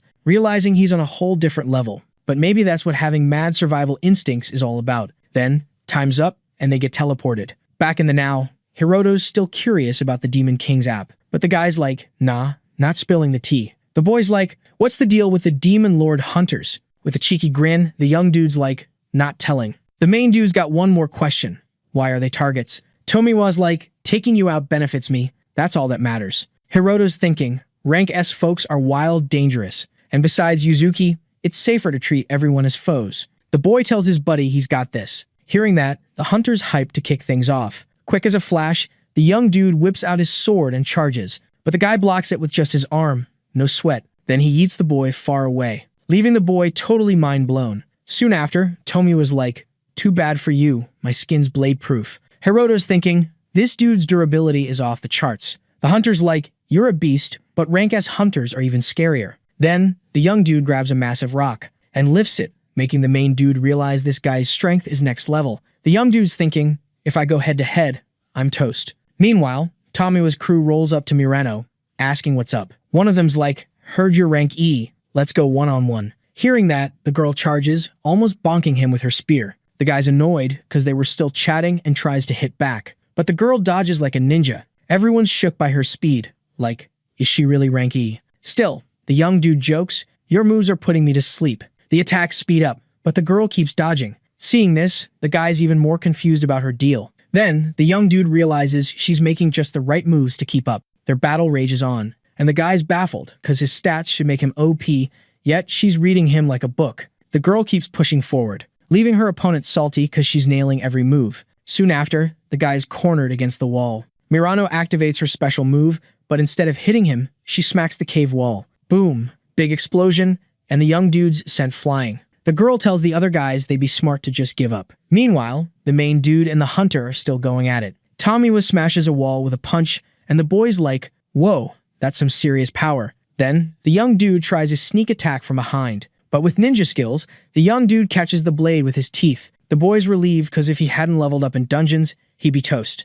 Then, the young dude decides if the usual stuff ain't working, time to get creative. Hiroto uses his telekinesis, launching daggers at his foe. But still, they can't pierce the boy. With a grin, Tommy was like, I've got HP and durability like an immortal, no biggie. Then, he gets all hyped because the boy finally realized he's kinda useless. The hunter then flexes an item called the Immortal Hero's Necklace, made by the system. Hearing that, the protagonist's like, guess I gotta use my genocidal god slayer ability. Suddenly, the young dude spots a rip in his enemy's clothes, and he grins when he sees it. After that, the protagonist activates his ability, making a bunch of clones. Each clone starts shooting webs. Then, he uses the vine ability to trap the guy. Tommy was like, dude, you really underestimated me. You think that can stop me? But before he can do anything, he's even more tangled up in those webs. Tomiwa starts laughing, saying he'll break free with his strength alone. However, the protagonist steps up, saying that's not going to happen. Hiroto explains that the hunter's power is based on the immortal hero Achilles,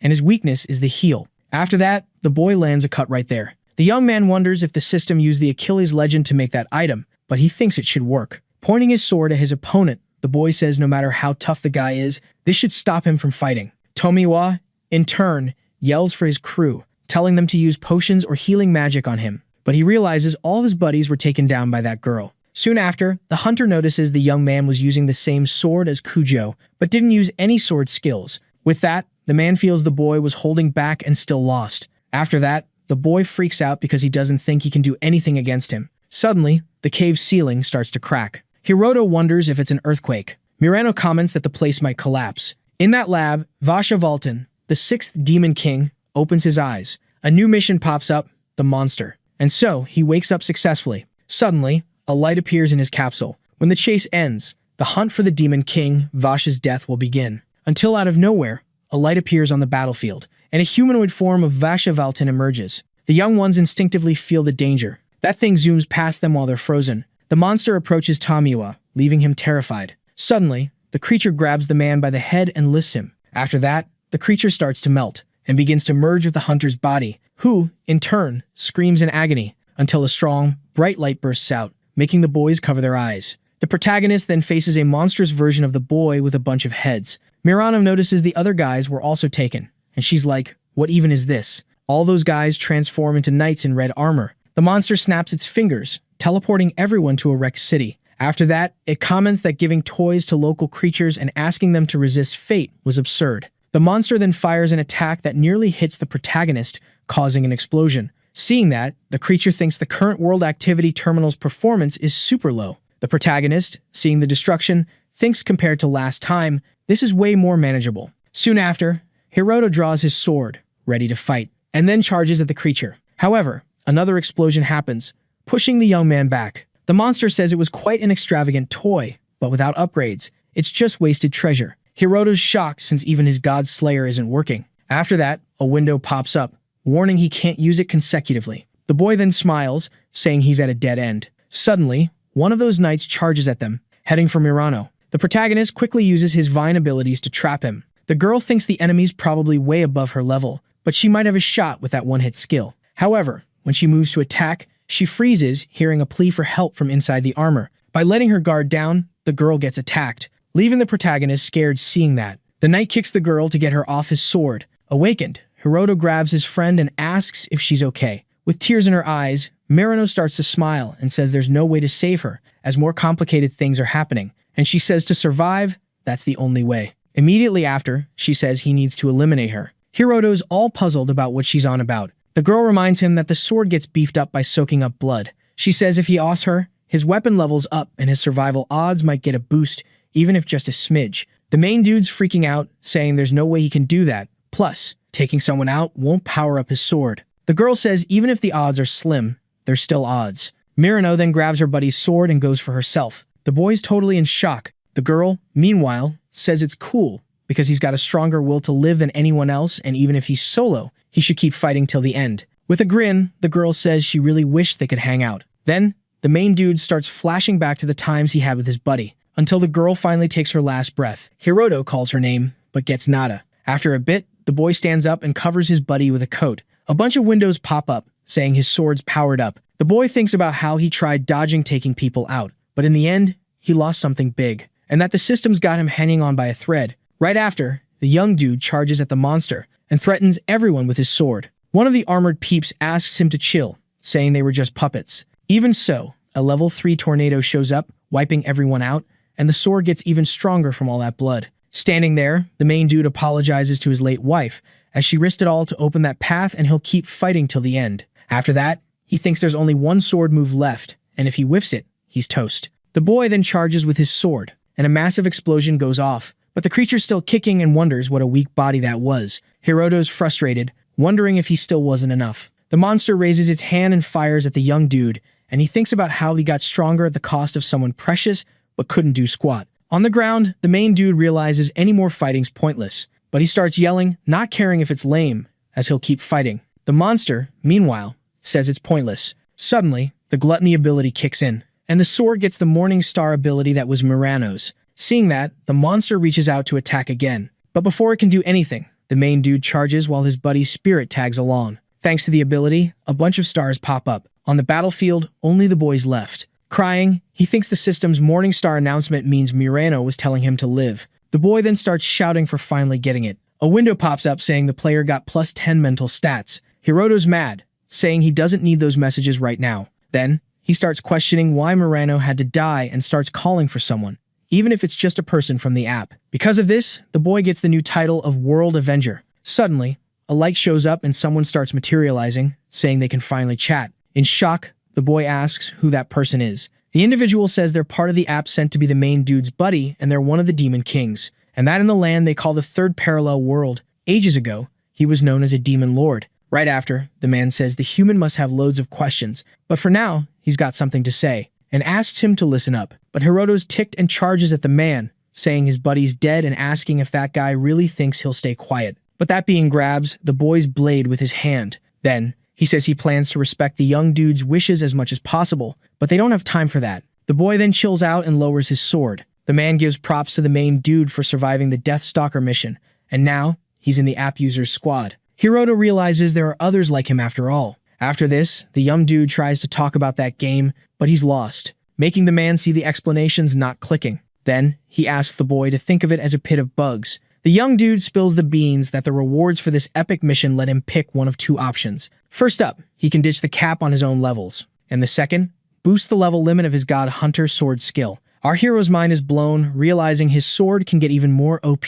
Then, the guy mentions that unlocking the level limit can be done other ways, and that the sword's kinda special in this setup. But knowing himself, he figures leveling up by taking people out isn't really his jam. So, he figures the smart move is to remove his level cap. Then, he tells the kid he can snag his reward through the system window and to take his sweet time deciding. The dude then says it's time to dive into the main event, which is all about clearing that app. Hiroto's all like, wait, there's a way to stop this app? The young guy tries to spill the tea on clearing the game, but gets censored again. Right after, he says the big goal is smashing the cores of the 7 Foundation dungeons, and in Japan, that's probably the Nagatako dungeon. And he spills that he also wants to take down someone named Ishtar, one of the toughest core guardians, known locally as the Demon King. Our hero's curious about this Ishtar character, and the guy explains they've got some history, but now that he's gone all divine, revenge is off the table. Then, the young dude says they're out of time, so he's cutting to the chase. The Demon Lord then says the final rewards for clearing the app include 3 choices, first being the power to boost his divine status,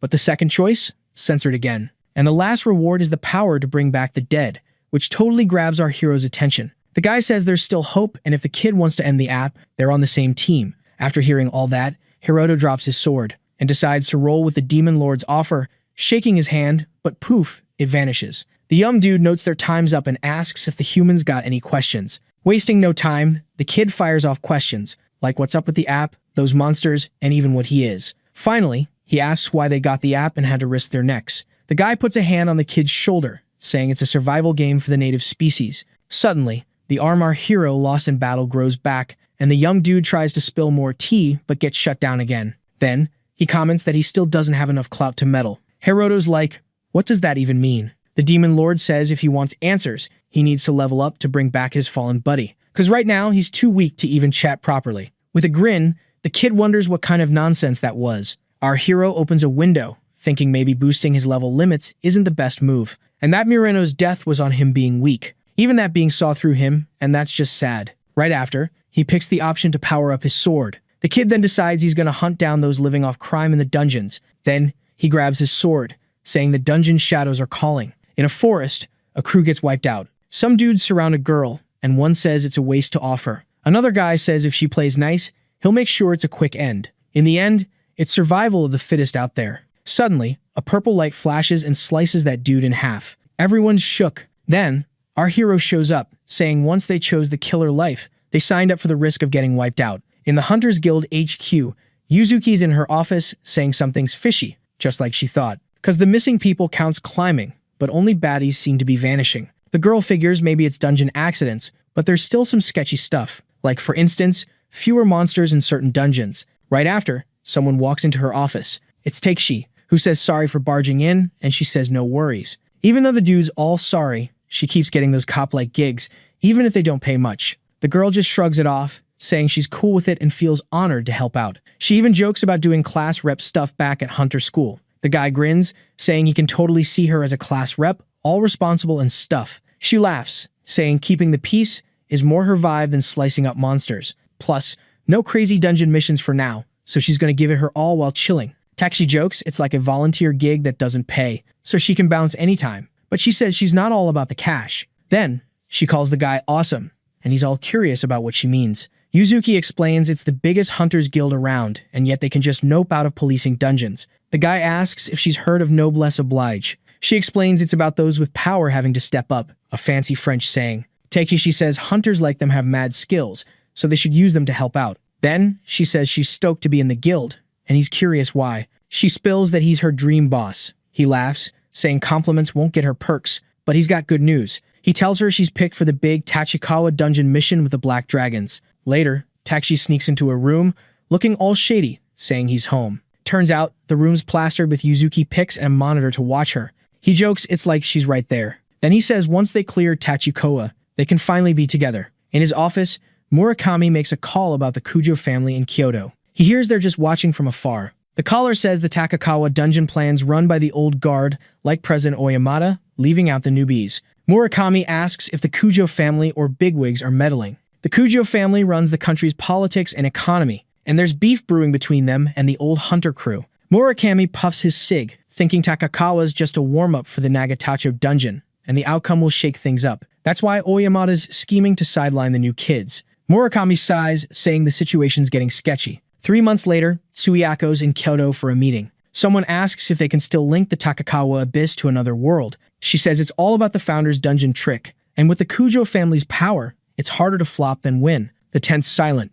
A girl there says that's not what her boss wanted, and in Takakawa, she must wipe out the old sorcerers. Her boss wonders if the new gen can handle Nagatacho's abyss. The woman says supernatural powers have secretly run the country forever, and asks if that's not the Kujo family's way. The 10th guy agrees, saying that's what the power's for. Then he asks about the other Kujo family member. Suiyako says she doesn't get what being a Kujo means yet, but she's training hard in Tokyo. The 10th guy says if she's doing well, it's all good. Then he finally steps out, shocking everyone. He looks like he's been around forever. Seeing him, the girl thinks it's the result of living long after 1,000 years. She kneels to show respect. The entity says she'll handle the Nagatacho plan and wipe out the old guard. Alright, buckle up, cause this story's about to get wild. So, there's this survival showdown going down in Nagatacho, and if things go south, the Kujo fam's power won't be the only thing on the line. No room for screw-ups here. The girl, she's all got it. But hold up, the big bad these days is the App Demon King. Yeah, you heard right.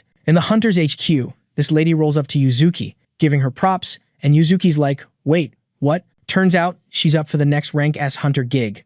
Yuzuki's all, isn't this a bit early? The lady's like, nah, don't be humble. She spills that most hunters play it safe, but Yuzuki's been diving into danger zones, leveling up like a boss, and now regular dungeons are a snooze fest for her. Yuzuki's like, whoa, I'm kinda a big deal now, but she's still not sure she's got it all down. Then, the lady asks about Kyoto, and Yuzuki's curious if the Kujo fam's up to something. The receptionist drops that Takeshi's with the Black Dragons Guild, an old-school crew, and Kyoto might not be too chill with that. Yuzuki's like, the fam head said I can do my thing for now. She thinks she was going to be the Kujo fam's puppet post-grad, but now they're trying to run the whole show, and she's wondering why she's got this freedom. Suddenly, someone calls her over, and she's all, what's up? Turns out, Fuchu's in deep trouble. On live TV, these dudes are demanding their political buddies get sprung from jail. One guy at the meeting's like, some hunters are vibing with a group trying to flip the country, and they've already offed 100 prisoners. He warns if their demands aren't met, they'll start taking people out every 10 minutes. Yuzuki's like, most guilds are chilling at the Takakawa dungeon base camps. The guy's like, this was all planned out. Meanwhile, Yuzuki's checking out the group's profile, realizing even the cops and military would struggle. She asks if they expect her to storm the prison and play hero. One dude spills that 7 bigwig ministers got nabbed, and they're first on the hit list. He says Yuzuki's the only one with the skills to handle this. Yuzuki's like, why should I risk it for them? Then, another guy drops the bomb that a bus full of 30 kids got snatched too, and they're planning to swap between offing politicians and kids. Yuzuki's like, alright, I'm in. Fast forward, Yuzuki's at Fuchu prison. She's thinking she's not even top tier rank S yet. She hops the prison wall, knowing a head-on fight's a no-go, so she's sneaking in to save the kids. She knows a one-on-one with an S-rank hunter's a long shot, and if she bumps into one, it's game over. She crawls through a vent, wishing her buddy was there, cause it'd be a breeze. But she shakes it off, cause even with his weird skills, he's got limits. She thinks about how much she's leveled up since that crazy incident.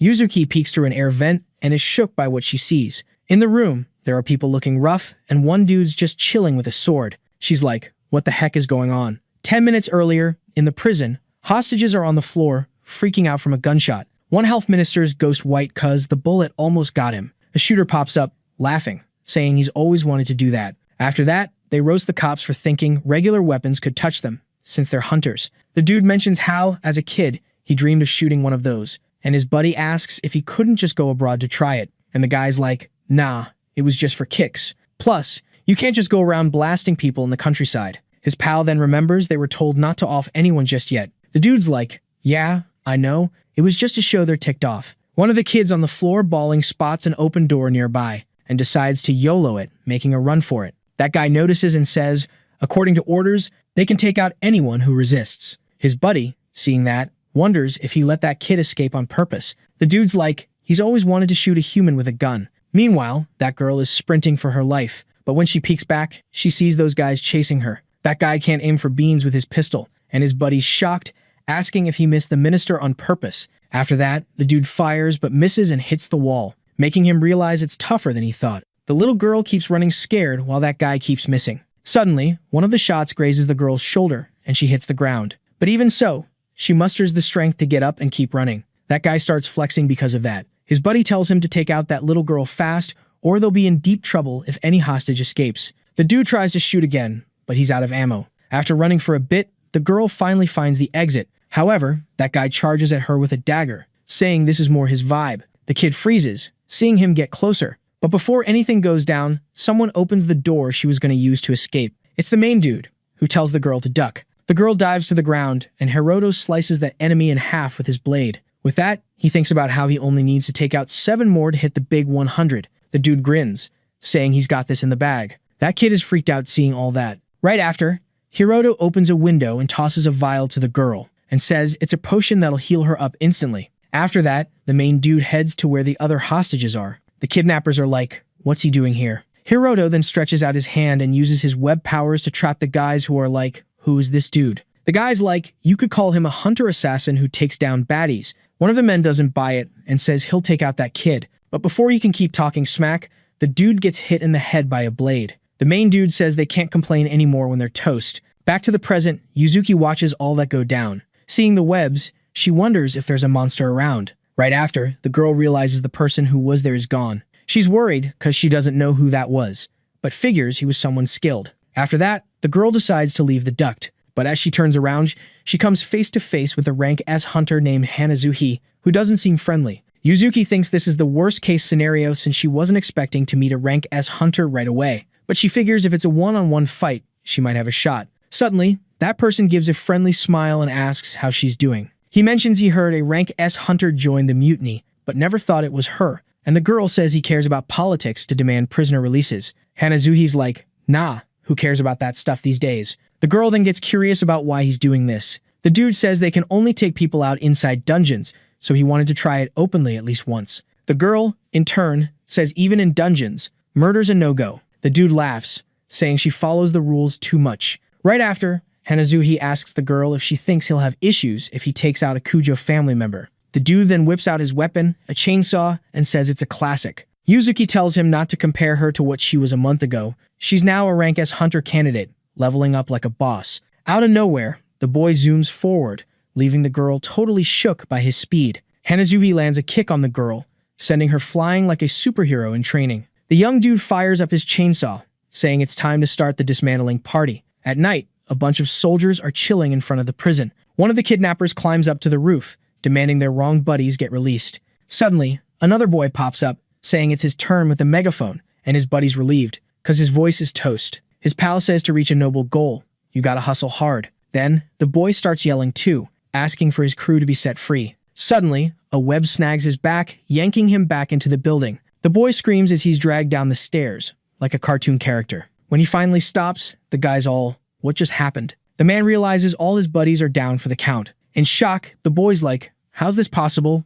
We're rank A hunters. Then, someone shows up, saying political ideology's personal freedom, do what you want. But don't drag others into your chaos, dude. Meanwhile, Yuzuki's still running from that guy. With a grin, the boy asks if she knows why she's getting owned like this. He says it's a weapon made by the system, and she could have been stronger. But she didn't take any assassination gigs from the system. Right after, he says some people are picky, but no one says no to everything like she did. The boy also says he's used to chasing innocents or even kidnapping 10 kids. Yuzuki says she'd rather be eliminated than do that. Hearing that, the boy cracks up and says she's interesting, cause even with rank S, she tossed her privilege. Then, the young man asks if she's okay, cause she's about to lose a lot of blood. Hanazuhi says he's waiting for her to stop moving, he'd rather die than kill. Then, he asks if Yuzuki's heard of the dentist. He explains he's got a dentist kit and surgeon set, but no anesthesia. Right after, the girl turns, activating her sword's power. She thinks with that ability, she can boost her stats to epic levels. With that, she believes she can end the fight before she can't move. But the young man defends himself, mocking her weak attack. Then, he gives a wicked smile, saying he can handle that. Yuzuki feels the pressure, wondering what kind of power that is. Suddenly, her sword shatters. Hanazuhi laughs, saying she's defenseless. It'd be different if she took the system's missions. Then, the girl kneels on the ground. Her opponent's happy. She's finally stuck. Then, the boy starts looking for his blood pack and stimulant. Hanazuhi mocks, wondering if she'll still be beautiful without skin. The boy finds the kit, but before he can act, he gets a neck blow. Yuzuki's shocked to see her opponent taken out by someone. The girl asks who that person is. Hiroto thinks about how he expected nothing less from a system-made mask. Recognition blocking is no joke. But the girl recognizes that person as her buddy. The young man is surprised, realizing he can't fool his friend. Soon after, he removes his mask, revealing his true self. Meanwhile, Murakami crosses the Tachikawa portal, commenting on the Fuchu mutiny. The man wonders if it's the Nenejo family's work or just a coincidence. Then, he calls the Hunters Association, saying he heard about the prison incident and will handle it, and he'll do it solo, which is more than enough. In Fuchu prison, the protagonist explains to his buddy that the Demon King's hunters are dangerous. The girl says she gets him and what happened with Murano,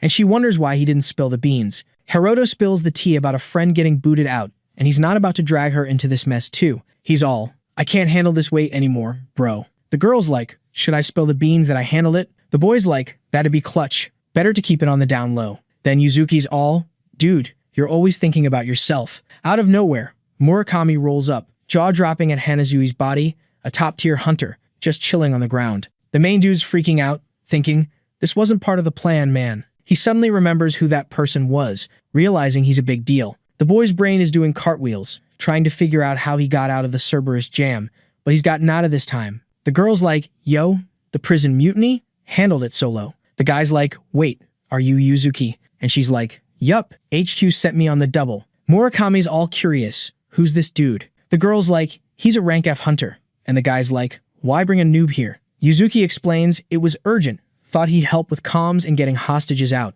The guy's like, heard your power's off the charts, so beating Hanazuhi makes sense, but bringing a weakling is risky. The girl's like, he volunteered, no pressure. With a grin, the boy's like, heard you're into wild dungeon runs, guess the rumors are true. The main dude's thinking, phew, Murakami didn't clock me this time. Then the guy's like, let's bounce, let the cops handle this crime scene. Suddenly, the boy goes for the guy, but he dodges like a ninja. Murakami's like, was gonna chill if you didn't react, but here we are. Then he's like, did you take out Cerberus? And why pretend to be a low-rank hunter? The guy's like, spill the tea, I'm all ears. Yuzuki's like, why is he attacking out of nowhere? Murakami's like, 2 reasons, I know him, and because of her. He's like, no way she took down Hanazuhi. The hunter's like, why hide your power? Everyone knows about the Tachikawa dungeon. Then the guy's like, we gotta team up now. Disappointed you kept this secret. The boy whips out his sword. Can't let this slide. You're a wild card in the Fuchu mutiny. Murakami's like it or not, you're coming for a full checkup. We'll find out who you are. The guy's like, you coming with us? Hiroto's thinking, my power's beyond rank S. A full checkup will blow up my cover. The main dude's bummed, thinking all his Demon King dodging will be for nothing. Then he's curious. What if I say no? The young guy's like, I'll use force if I gotta. A little tussle doesn't scare me. Suddenly, Murakami vanishes, living up to his God of Speed rep. The boy's dodging like crazy, barely keeping up. Then he tries to hit back, but the guy blocks it like it's nothing. Murakami's like, whoa, didn't see that coming. Yuzuki's just standing there, mind blown by the speed, seeing nada. Then the boy tries to web him, but the hunter dodges like a pro. The guy's like, whoa, this kid's got monster moves. Then he slices the silk with his sword. The guy's like, weird power, but you're too slow for me. Suddenly, vines shoot from the guy's back, and Hiroto's like, this should do it. Murakami's like, time for my ultimate move, can't touch this. Seeing that, the boy's jaw drops, realizing his opponent's not messing around. Then, the dude charges at him, but poof, the kid vanishes right in front of his eyes. Our hero then whips out his epic move, creating a bunch of clones and going full-on stealth mode. Seeing that, the guy's like, whoa, this combo is next level dangerous. At that moment, Murakami's all, where'd he go? Can't even sense him. And then,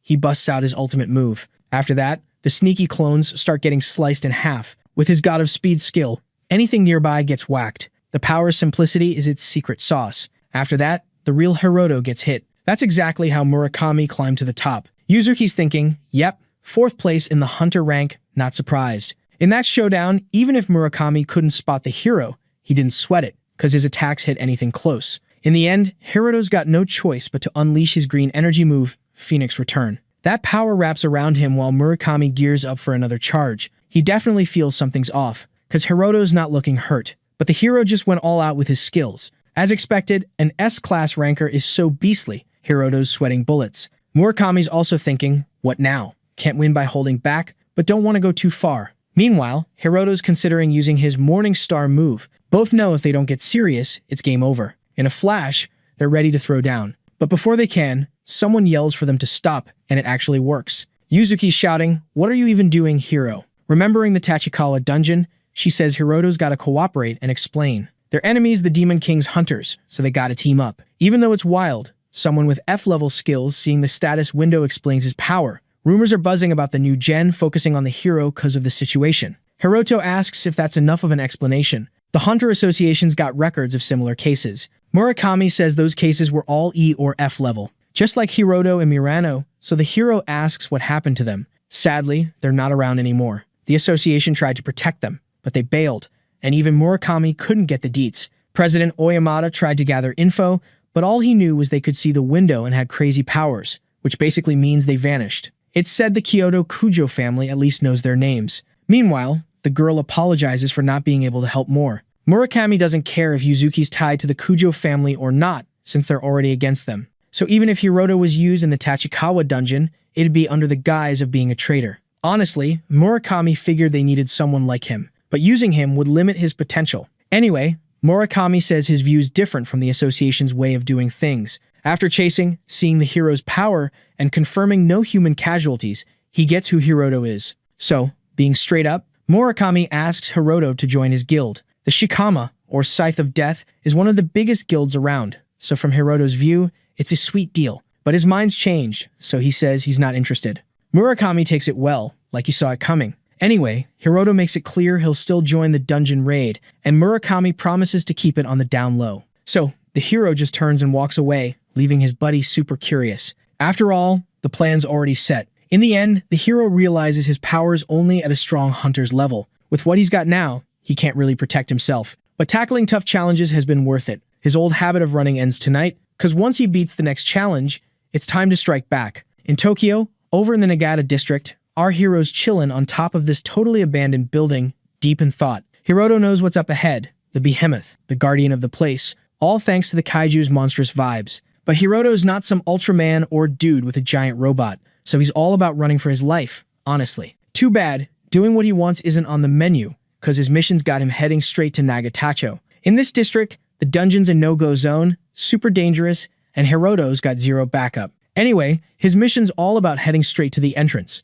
If he can just get that monster out of the way and get inside, mission accomplished. Up ahead is the Tachikawa dungeon, rumored to be the biggest, baddest one in the whole country. Right now, except for the new gen hunters, every top-tier S-rank hunter, and the main guilds are gearing up for a massive mission in the deeper layers. But even though this dungeon's called the toughest in the country, it's a ranking that leaves out the world and the 7 great progenitors. Back in the day, S-rank hunters from everywhere tried to take on these progenitor dungeons, but not a single warrior managed to beat the guardians at the dungeon doors. The only time it worked was when elite hunters from all over, lured by a fortune worth billions, teamed up. Only America pulled off the logistics, and they not only beat the guardian but also explored the place. Still, what happened to those who went in is a whole other story. In Nagata District, Japan, even with loads of S-rank hunters, a big attempt to beat the guardians flopped hard. Same day, same time, over at the Tachikawa base camp, a guy's banging on the table, yelling about some intruder in Nagata District trying to go solo. Back then, there were reckless folks wanting to make a name with epic feats,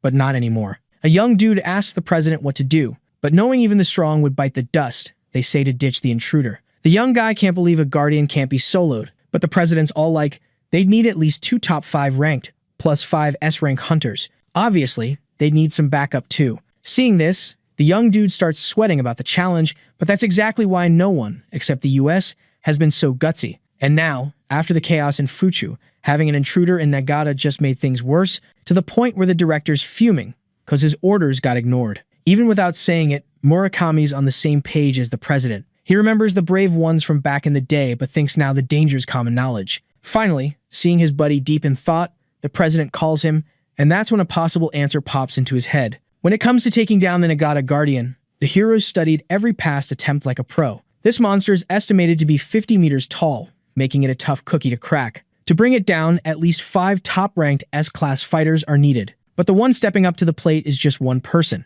Hiroto's been all in for months, ready to take this beast down. His stats are off the charts, and his stance screams he's ready to rumble. Hiroto's already tackled all the dungeons he could, leveling up with gluttonous abilities. Sadly, he's hit the ceiling, and removing his level cap's the only way forward. He's done everything he can, and just thinking of Murano reminds him that running's not an option. So, Hiroto, who spent months with his eyes on the Guardian, is ready to kick off this life-changing fight. It seemed all soft, because at first glance, it looked like a slow, dumb beast. But then, bam, the horror behind it hits fast. Hiroto is sprinting through that abandoned concrete jungle, trying to cook up a strategy. Using his magical web ability, he traps the beast's hand, but it just gives away his spot. Hiroto knows this won't cut it, so he ducks into a building, making the monster stomp the place, trying to bury him alive. No chill. Its feet smash through the roof, and Hiroto's mentally cursing this monster's persistence. Alright, so check this out. Our dude's sprinting like he's in a video game, but then, boom, he whips out his sword to fight back, stopping any rubble from crashing down on him. Finally, the monster smashes through the building's walls, charging at the first thing that moves. But wait, it notices something weird.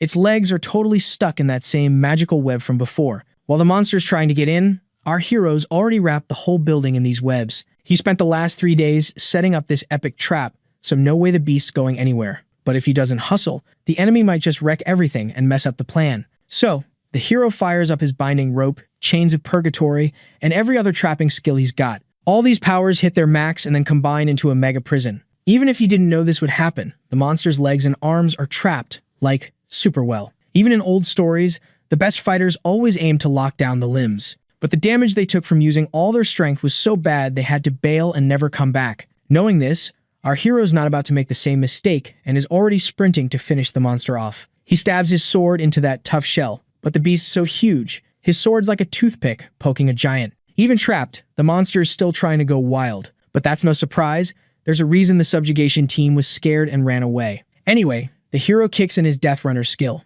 making a bunch of clones. Plus, he throws in some nasty, poisonous, and corruptive magic that, when combined, triggers the ultimate poison. This trick solves the big body problem by attacking from the inside. The poison forms a tiny sphere that the monster accidentally swallows. Then, after getting it inside the beast, Hiroto backs off. He's tried tons of methods, but just putting poison on the outside didn't do much, unlike forcing it inside. Finally, this plan's flawless, and as expected, it kicks in when the beast screams in pain. Its screams are deafening, and it crashes back to the ground after thrashing around a lot. Now the hero thinks all that's left is to wait for it to finish itself off. But then, the monster's neck starts to swell, and suddenly, the mega prison shatters. Not just the prison, but the hero's hopes too, since the monster just got back up. In this case, the hero doesn't just stand there, he uses another spell to attack from behind. He also moves in on the enemy and, from above, uses gravity manipulation to make the monster super heavy. The creature's weak spot is its legs holding up a massive weight, so focusing on gravity was the right call. The monster's eyes are blazing with rage,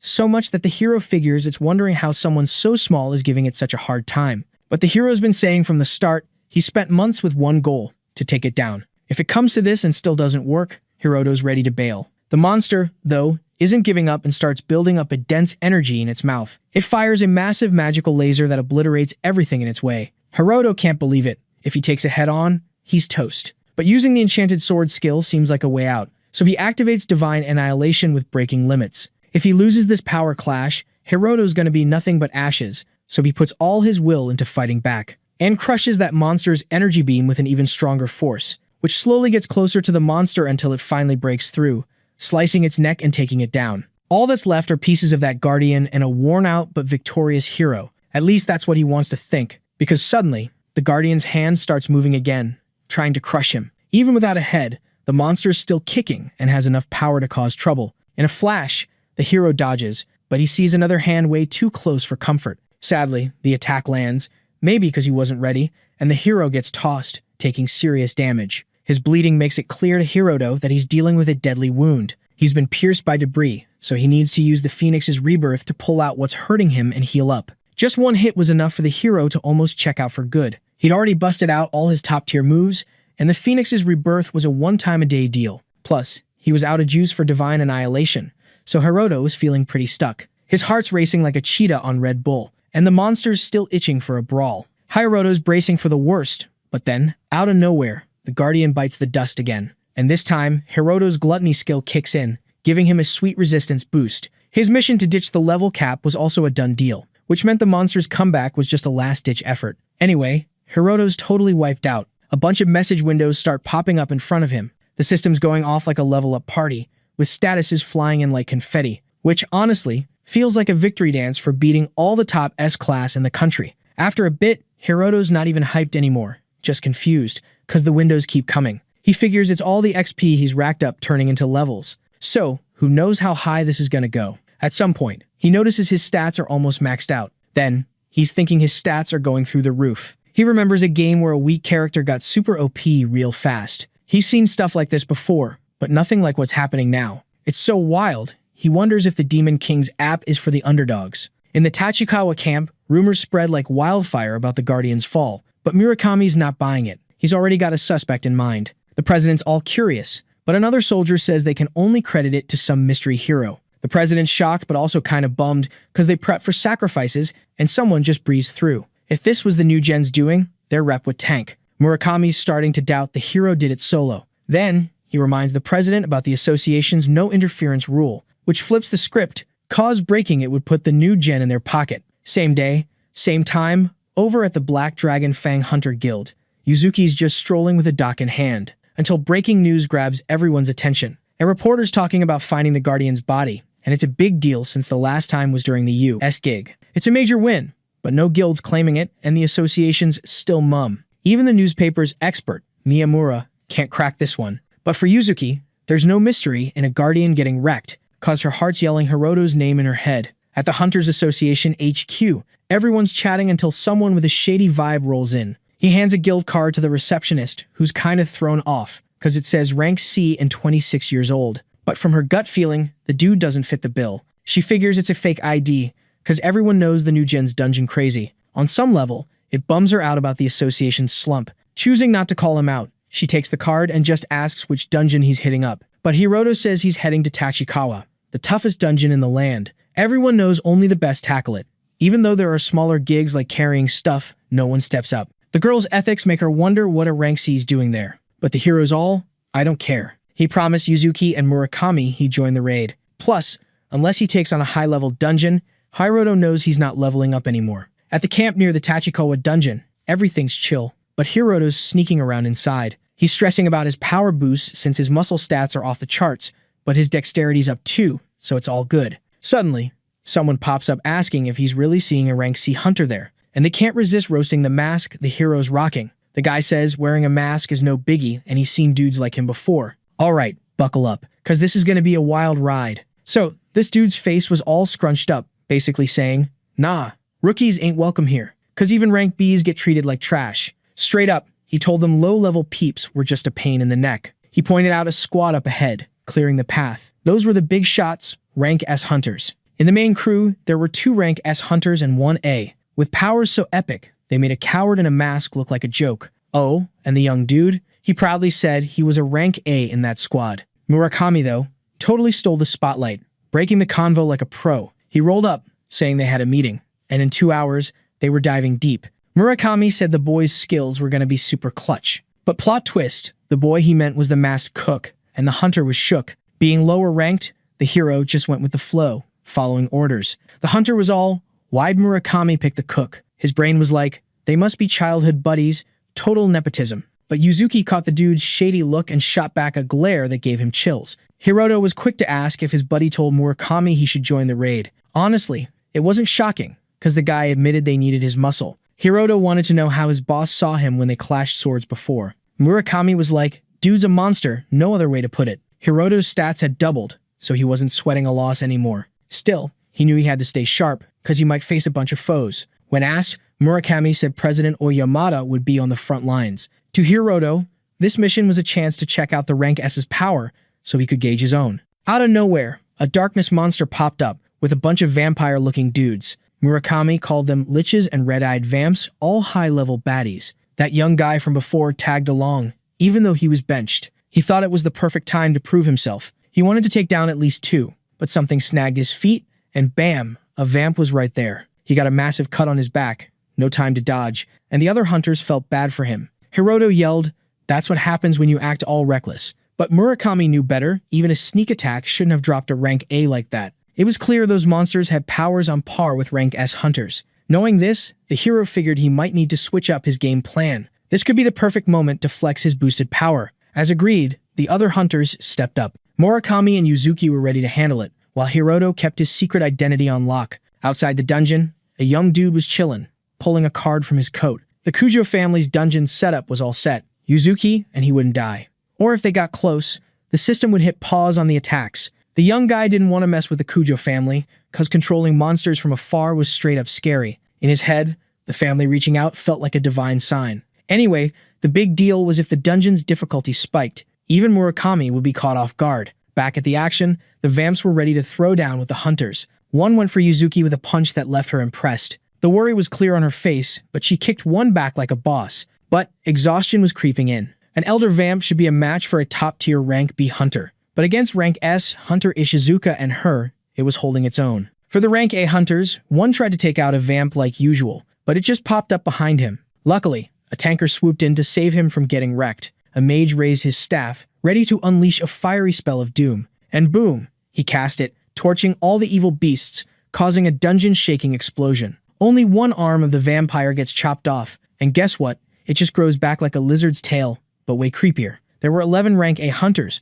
but they were still getting owned by just 2 baddies. Yuzuki suddenly snaps out of her thoughts when those 2 team up to sneak attack the leader. But, turns out, that was the worst move ever. Murakami's nickname wasn't just for show. He slices them up like he's making a fruit salad. The hunters kinda saw it coming, but the vampires, totally blindsided. Even Yuzuki thought it would take more than one slice to finish the job. With Murakami in the mix, the battle flips, showing off why he's one of the country's top dogs. Getting back in the zone, he yells that they can't let more people bite the dust, so he tells all rank A hunters to vanish. Except for Yuzuki, they're all sent packing. Hiroto, meanwhile, wonders if Murakami's noticed the same thing he has, especially since, while checking out the monster's stats, his eyes scream that at least 20 more like the last 2 are on their way. The Lich seems to be the mastermind behind this monster parade. He's got a scythe and swings it around like he's in a horror movie, giving the hero major creeps. One of those swings sends a deadly light blast flying. Hiroto knows touching it would be game over. The blast heads for a huntress, but Hiroto dives in,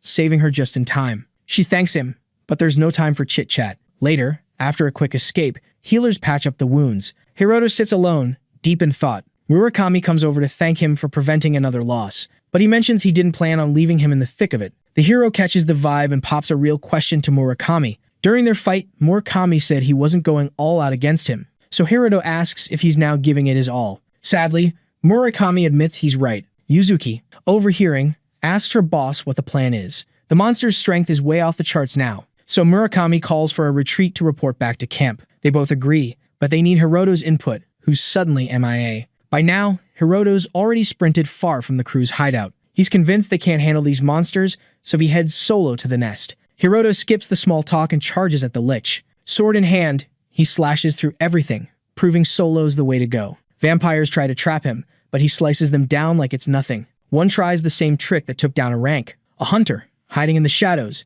but gets split in 2. With a clear shot at the scythe, the Lich swings an aerial slash, but Hiroto's ready for it. Dodging easily, he points out that repeating moves won't cut it. Then he uses his spiderweb skill to trap everyone, since they don't know his powers like he does. Far from the chaos in the Tachikawa dungeon, a woman sips her tea, suddenly interrupted. A weird black crow lands in front of her, grabbing her attention. She mentions she's chilling in a cafe in Daikanyama, not the best spot for surveillance. But the crow says she knows they're always watching her. She's trying to tell her stalker to find a better hobby. To the crow, she's a major threat, so her wishes don't matter. Even with an incomplete app, she's got the potential to outdo the master. Plus, he checked the coast was clear before reaching out. Finally, she says there's no need to be so uptight, she won't fight back, and asks about Tachikawa. The crow replies that the place is ground zero for all the accident experiments, and if it flops, years of work go down the drain. In the girl's way of seeing the crow, whether it flops or not didn't matter, so she asked if she'd get in trouble for having rebellious thoughts. Anyway, even if things went south, as long as they had the new gen, Nagatacho would be chill. The whole point of these past experiments was to control the abyss whenever they wanted. But one thing should never slip your mind. It was all about controlling the dungeon or, in other words, the monsters chilling in it. A tech that gives a leg up over countries dealing with these disasters. And later, it'll be a tech so powerful it could rule the world. This would be a way to boost the Kuju family's clout. So, even though she was held for this, the girl told the crow she'd just keep it cool. Back on the battlefield, a bunch of monsters are taken down, and one of them, staring at the jailer of its buddies, starts shaking in its boots. Hiroto says it just had rotten luck, as he wanted to flex his own strength. For the next round, he wants to face the monster with just his basic stats. Then he tells the vampire to come at him, but his vibe is so intense it freezes it for a sec. Naturally, the monster snaps back to attack the boy. It tries to throw everything it's got to take down the hero in one hit, but when it zooms past him, it feels the damage meant for Hiroto and drops defeated. Hiroto beat his enemy without even using his sword skills, so it was pretty clear he was the top dog there. Still, being the strongest didn't stop him from getting a surprise visit. Both Murakami and Yuzuki showed up, and neither could believe Hiroto took out all those monsters solo. Hiroto says, yep, not trying to be all mysterious, so his pals say it's epic. No matter how you see it, Murakami doesn't think these enemies are beefed up like the others. Still, he thinks it's wild that Hiroto doesn't get swamped by so many. Plus, from the cuts on the bodies, most were sliced in one go. Murakami started to think the skill the boys showed before wasn't just luck. So, he says Hiroto's skill really went beyond rank A and hit rank S territory. But Yuzuki sees the whole scene differently. Murakami hinted the enemies were weaker, but maybe they were the same as before. Even so, even for someone like Murakami, taking down so many beefed-up monsters would be impossible. Then Yuzuki gets the chills thinking about how strong Hiroto might be. This idea meant something beyond normal happened, and she couldn't blame the boss for tossing out the unbelievable. Still thinking that, Murakami says the boy's a prodigy and asks again if he wants to join his guild. Meanwhile, as said before, the hero says he's not interested, making the hunter laugh for getting turned down twice. Still, Murakami makes it clear that whether chasing after girls or recruiting talent, he's persistent, and somehow Hiroto knows this. Anyway, if he ever joined a guild, it'd be this one, so they shook hands on it. Later, that glasses-wearing young dude chats with a president about Murakami being alright. Plus, they both know the so-called rank C hunter in the raid was using a fake ID and a mask to hide his face. To make it worse, when tested quickly, his hunter skills were marked as rank F. Oyamata can barely believe Murakami would be so sloppy to give a prime spot to such a drag. To be fair, the young dude quickly says that even though the group was big, they didn't have many S-rank hunters. But it didn't matter the situation, it was still a bad call. The president, on the other hand, remembers the boy also added Yuzuki to his crew, but since her strength is rank S level, the young dude said it wasn't an issue. Anyway, Murakami's pick could only be seen as favoritism. When part of the Tachikawa attack squad, the hunter's voucher skyrockets and can go even higher if they're good looking. In this case, the leader's assistant jokes that Murakami might have a thing for boys, but Oyamata quickly shuts her down, saying such things shouldn't be said even as a joke. Anyway, the glasses-wearing young dude remembers Murakami picked a weakling for the front line. All three squads would dive into the dungeon depths to fight alongside his team. Alright, so this young dude's all like, yo, cutting our defense is basically playing dodgeball with a beehive, but Oyamata's just chillin', deep in thought. Even with the Kuju fam or the Gov breathing down his neck, the Prez knows Murakami's all about that meritocracy life. Oyamata's got no beef with his buddy, but he's super curious about the real deal behind this recruitment gig. Flashback to camp, our heroes all. Why am I in the VIP attack squad?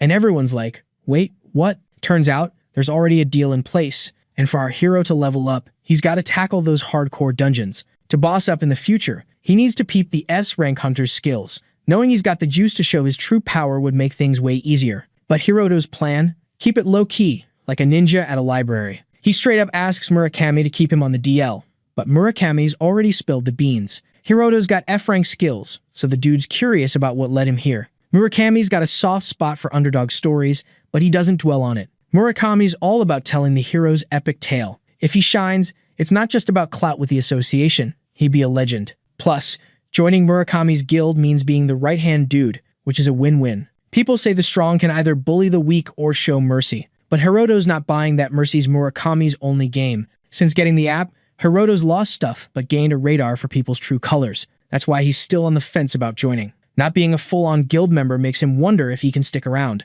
Oyamata's and Daido's squads are all members, but Murakami's open to newbies. S-rank hunters usually join big leagues, but Murakami's guild isn't top tier, so it's got few S-rankers. That's why Murakami's keen on having the hero on board. Then, bam, everyone gathers for the attack squad lineup announcement. Murakami's squad gets stuck in the back, and he's not happy, calling out Daido. Turns out, they found out about the F-rank kid with a fake ID on the team. Daido's like, it's hard to trust with this sketchy sitch. They thought it through and decided they couldn't mess up. So, only Murakami's and Oyamata's squads made the cut. Hiroto's worried and asks Murakami if he should bail. But Murakami's like, nah, and wonders if Daido's having a laugh. Daido's cracking up, explaining the rumors about Murakami picking the kid for weird reasons. But Daido doesn't buy it, seeing the grossed out reactions. He jokes that ditching the kid would solve all the drama. Daido's still laughing, teasing Murakami about looking love-struck. Before bouncing, he tells our hero to give it his all. In his book, even a small fry should try hard not to drag others down.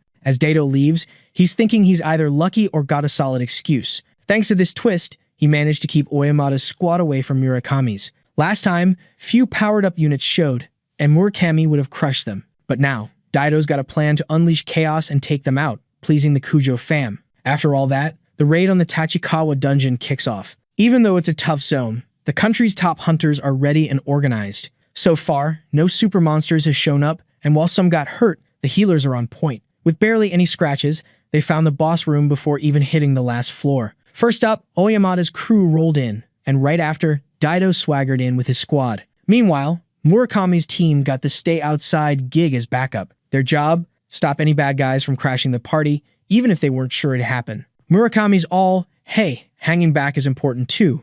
Yay, no. The boss was dubbed the Lifeless King, but had a sidekick, Carmilla, the Queen of the Night. She was lurking on this floor, ready to stir up trouble if she showed up. Still, the hero's like, nah, she probs won't show, but feels guilty for being there, unlike the hunter. Even though Hiroto's skills are rank F, his pals totally underestimated him, which Murakami thinks is the real issue. Naturally, everyone's curious to see Hiroto do his thing. Finally, the heroes all think those squads can handle the boss. Murakami hints Hiroto's worried about Yuzuki. The hero spills their childhood buds, shocking everyone, making them wonder if there's more to the story. Hiroto repeats his question, and Murakami's like, they'll be fine. But he adds, if the boss is like the last monster, it could be a mess. The crew ran into a bunch of undead, but none were beefed up. Plus, the hero didn't sense any danger, like he could chill. Murakami apologizes. Hiroto's like, nah, my bad, but the hunter's bummed. He wanted to see everyone's jaws drop when the hero flexed his skills. After all, he'd be the guild's super rookie, and Murakami wouldn't mind some fame. Suddenly, the hero's speed stat spikes, giving off major bad vibes. He senses something nasty from the gate, not just bad, but epic disaster level. Thinking about his childhood friend, Hiroto starts shaking. He calls Murakami, begging to hit the final floor, even solo. Hiroto tries to explain, but just says it's a gut feeling. Murakami thinks it's just emotions talking, so he says no. But if it's some secret power warning, he's down. Actually, Hiroto was tracking the boss's status, but couldn't spill, so he blamed his instincts. Luckily, Murakami's not the type to be unhelpful. Before they could move, someone showed up. From the back, Carmilla was coming, like, beat me first if you want to pass. Rumor had it, Carmilla was as strong as Murakami. So, he apologized to Hiroto for not granting his wish, needing everyone for this fight. It was the smart move for a leader, but Hiroto just drew his sword and leapt at the Queen of the Night, leaving her stunned. Before the team could react, he sliced her in half like it was nothing, clearing the way. Murakami was shocked, but now mixed with a bit of fear. Inside the boss room, chaos reigned as Hiroto and the guild leader raced to the fight. Murakami was out of breath, blown away by the hero's insane speed. He was proud of his speed, but couldn't keep up. The others lagged so far behind, they just stopped running. Anyway, the hero calls Murakami, sensing danger, and says he'll go solo. He vanishes, showing his speed wasn't maxed out. Murakami felt the pressure, seeing himself as a snail compared to Hiroto. Hiroto taking down Carmilla with one hit made it even crazier. Murakami thought if the world knew Hiroto's true power, the hunter game would change. This time, he wasn't scared, but hopeful for the future. Finally, at the boss battle spot, its heavy energy weighed on the attack squads. It showed up as the king of the undead with an SSS difficulty level. Alright, so picture this. These top-tier hunters, all S level, are totally bailing, feeling super embarrassed by this epic monster they're up against. The monster's all, oh, you want to run, and goes for the attack, but bam, out of nowhere, this insane firepower smacks it right in the face, like a knockout punch. The flames start to chill out, and it all ends up in the hand of the one who threw it. That's the president's power, and he's seriously ticked off at the new gen for not stepping up. He torches the whole boss with a fire tornado, but the monster's like, nah, and starts coming out of the flames. Then it just drops an energy beam on itself, scattering everything. This king's got mad regen skills, no doubt, but the president's still fuming, ready to wipe it out for good. So, they throw down in this epic battle, and it's so intense, it kind of bums out the squad. Sadly, the president takes the first big hit, and he's bleeding. Then, The cavalry finally shows up and freezes the beast's feet. Oyamada's not a fan of Daido's vibe, but their powers together are annoyingly awesome. Fire and ice, man, it's a killer combo against the king. The president knew if they shredded it and burned it to bits, it couldn't bounce back. Daido's all, yeah, our combo's annoying, and hints at ending Oyamada. Yuki Hamajo's thinking, even with their clashing skills and personalities, these vets are solid when they team up. But after they wreck the monster, Daido drops a weird bomb, saying it's time to say bye to the president, leaving everyone puzzled. Daido's like, I'm bummed, but yeah. The president's like, wait, you retiring? Daido's all, yup, kinda. Then, with a snap, he breaks free and says he's got to take out his old crew. Black smoke creeps across the floor, and he warns the real threat isn't the boss. Turns out they cooked up something wild, and now there are 50 souped-up vampire baddies. These vamps rush Yuki, who's thinking they're the beefed-up ones Murakami talked about. But one sneaks up, and Tatsuya tries to warn him, but too late. Yuki's down but alive, and his pals are getting surrounded. Things go from bad to worse, and those vamps start closing in on Yuki, making it clear he's next. Oyamada's yelling for his crew, but a vamp's coming at him. The president's busy, but he fires back, landing a solid punch on the monster. Even with all his strength, it's not enough, but his anger fuels his power, feeling underestimated. He takes down that vamp, calling it a weakling. Despite the win, Oyamada knows he can handle 5 tops. If he pulls off a miracle, maybe 10. But there are way more. Yuzuki's there too, freaking out over the chaos. She's smart, knows they're toast at this rate. Desperate, Oyamada asks Daido what's up. Daido grins, asking if he's heard of Shikigami. It's like a monster tamer, super easy to get. This tamer controls and powers up monsters, usually a Kujo family thing. The plans to tame the whole dungeon, past disasters had crazy monsters that shouldn't have been there. Daido spills the beans, and it all clicks. The old gen hunters were against the Kujo family, so it all ties together. Oyamada's like, does the girl know anything? But she's not convincing, saying she doesn't. She insists it's wild seeing Daido do this. Anyway, Daido's like, it's curtains for the president, but Oyamada's not buying it. Alright, buckle up, because this story's about to get wild. So, Daido's all pumped up, gathering his vampire squad, and orders everyone to be wiped out, except the prez and this girl. Daido's been holding a grudge against Oyamada forever, all cause of his snooty face. Things were looking pretty grim, but then, bam. Yuzuki gets a surprise from someone who totally confirms her bad vibes. Suddenly, there's a glimmer of hope, because Hiroto finally shows up on the battlefield, ready to rumble. Prez spots Hiroto and is all like, yo, is Murakami here too? But Hiroto's like, nah, not yet, which leaves everyone scratching their heads. Oyamada's first thought, Carmilla's here, and the dude's bailed like a scaredy cat. Daido's all smug, saying even if Murakami shows up, it won't change a thing. He also tells the prez their chat's over and warns Yuzuki he's got plans for her after the chaos. Kujo fam's orders were clear. As long as he doesn't offer, he can do whatever. Yuzuki's brain's doing somersaults because the Daido she knew was a good guy, fighting the baddies. But Daido spills the beans, saying he hired her because his crew thought she was cute. And shocker, he was only nice because he was into her looks. Daido's feeling free, finally getting that off his chest, thanks to the Kujo fam's power trip. For Daido, showing his true colors is the ultimate fun. With this bombshell, Yuzuki's shocked for a sec, but then she's all fired up with hate for her ex-boss. Daido's like, how's it feel knowing a bad dude's gonna do whatever he wants with you? But then, Hiroto jumps in, saying he's got a question. Daido's all ears, curious about what this so-called coward's got to say. Hiroto's talking about the rule of the strongest, and before anyone can blink, he wipes out all those super vamps in one swoop. His move, Divine Annihilation, maxed out. As the dust settles, Hiroto asks if that's what Daido meant, but Daido's too stunned to reply. It was a total smackdown of those 50 S-rank vamps. They weren't just beaten, they were sliced like paper, totally embarrassing. The ones under witchcraft had no choice but to charge, even if they were scared. It was like they were marching to their doom, accepting their fate. The shadow of the F-rank loser was gone, replaced by a godlike figure. Oyamada's mind's blown, doubting anyone like Hiroto could exist. He even questions if the world could handle someone like that. Daido's losing it, yelling for the hero to reveal himself. Hiroto calls out to Yuzuki, noticing she's a bit spaced out. When she snaps back, he recaps the sitch. All the S-rank allies are toast, except Oyamada, and she nods. Hiroto gets it.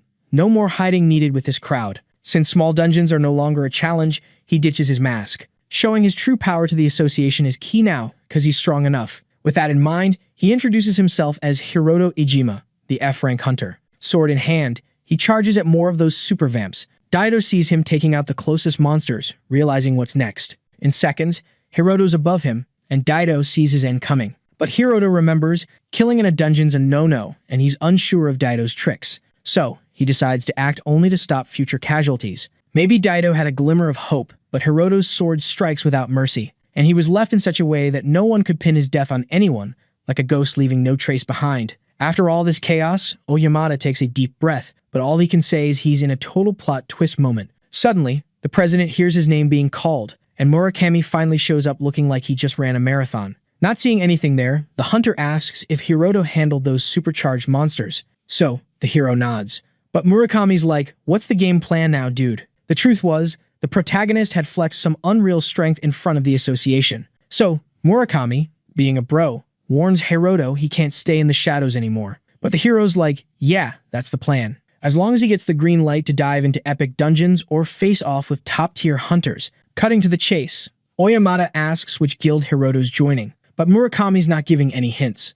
It made sense for the president to want Hiroto, so Murakami suggests trying to recruit him. Oyamata, though, admits he always saw himself as a beast, but after seeing the hero in action, he knows Hiroto's not someone you can just boss around. Yuzuki's shook that the president, who's all about winning by force, is just chill about it. With just one epic battle, the hero not only earned the guild leader's respect, but also made them admit they can't control him. Anyway, because of his position, Oyamata warns he can't skip a new status check on Hiroto when they get back. The president says having such a powerhouse hidden from society is a major loss. Japan's gonna need Hiroto as a secret weapon, and he'll bring some serious clout to the country. Yuzuki wonders if the hero's power is really that big of a deal, but after seeing it all, questioning it seems silly. On the flip side, Oyamata trusts Murakami's judgment and doesn't sense any bad vibes from Hiroto. So, after mulling it over, he figures out what the hero wants to hear. Like a pact against the new gen hunters and the Kujo family, the president says he'll reveal the boy's existence, but he'll do it by announcing him as the top dog among the S-rank hunters. Everyone's got their own way of dealing with this recognition. Yuzuki's sure the last battle was epic, as she can't even gauge her friend's strength, but she's curious if Hiroto's leveled up enough to earn this title. The hero himself wonders if being called #1 is over the top, but Oyamata says his power can't be contained by Japan. Based on his experience, Oyamata's confident he's right in calling him the strongest. But at least, while the red tape's not sorted, the president uses his clout to recognize and applaud the hero. So, from this day on, after a simple handshake, Hiroto's the newest Japanese S-rank hunter, and soon finds himself in a fresh battle at the Nagatacho dungeon. In a dimly lit place, the Kyoto household name comes from cultists, gathering for some kind of ritual. Things are going smoothly when a potential female sacrifice is placed at the center of a mysterious symbol. But surprise, it's Mirano there, and slowly the girl's eyes open. In a swanky hotel in the imperial capital, one of the rooms has a new tenant. Hiroto, who's just woken up there, is still trying to get used to it because the place feels way too fancy for his vibe. Anyway, after brushing his teeth, he suits up to visit the association, because today marks his first visit as an S-rank hunter. At the Hunters Association reception, a little mix-up happens, because the receptionist notices that, apparently, an F-rank member wants to meet with President Oyamata. Knowing he doesn't need to hide his true identity anymore, Hiroto mentions he's getting an update today. She hadn't heard about it, so she asks what rank the promotion would be, making the protagonist say it's to Class S, which initially shocks her, but once it sinks in, she cracks up. The receptionist tries to keep it together and asks the protagonist not to be silly. But he didn't need to argue because Murakami himself shows up, starting a chat. As the two talk, the woman starts realizing her mistake. Since the fourth-ranking hunter's there, she's really curious about who the young guy he's chatting with is, and she finally gets that she shouldn't have treated him with disrespect. Murakami and Oyamata roll up, chatting with Hiroto like they're old pals. The receptionist totally loses her cool, and maybe her job too. Yikes. They're all buddy-buddy with our main dude. Oyamata's like, why wait? And calls the receptionist, who nearly jumps out of her skin. When the prez asks for the VIP room, the girl's like, oh, you got a meeting with the police big boss. Oyamata's all, oops, forgot to mention I'm skipping that. Turns out, he and the director already rescheduled to focus on Hiroto. To keep things chill, the receptionist offers to lead them to the VIP room, and off they go. Meanwhile, the girl's trying to figure out what Hiroto's deal is. In the VIP room, Oyamata's setting up Hiroto's new status check. The Tachikawa incident was wild, and it's linked to the Kujo fam. Murakami's like, let me break it down. He asks Hiroto if he remembers their first meetup during a dungeon drama with a mega monster. Murakami thought the recent chaos was sus, so he did some sleuthing. Turns out, new-gen hunters are always lurking in the background. It's all circumstantial, but with Daido's input, they suspect involvement. Basically, they can boost and control monsters. This power could shake up Japan and the world's military scene. but they can't just bust them without solid proof. Oyamata knows they're using dungeons to power up, so he's got to shut it down. To do that, the old guard needs to flex some serious muscle, and that's where Hiroto's evaluation comes in. Turns out, they couldn't measure his skills right. The stats were sick, but not enough for S rank. Hiroto asks if Oyamata's got a plan. Oyamata explains that decisions can't be made on a whim. So, the National Committee decided to use something Hiroto's curious about. It's said that popular opinion can shake up elections. Each hunter's popularity matters, but no one's claimed the Nagatacho Guardian defeat. Plus, no one's cleared the place's interior. Oyamata says they'll share the glory, but Hiroto's getting the S-rank title. This is how the Prez thinks they'll win over the crowd, and Hiroto's cool with Oyamata's straightforward style. Things need to change so the new gen can't run wild. It's revealed that the current number 2 hunter is Takato, with an entertainment agency, and the other top 3 are new gen 2. Murakami's like, not to be rude, but Oyamata's prees thanks to the gov's goodwill. Oyamata's not bothered.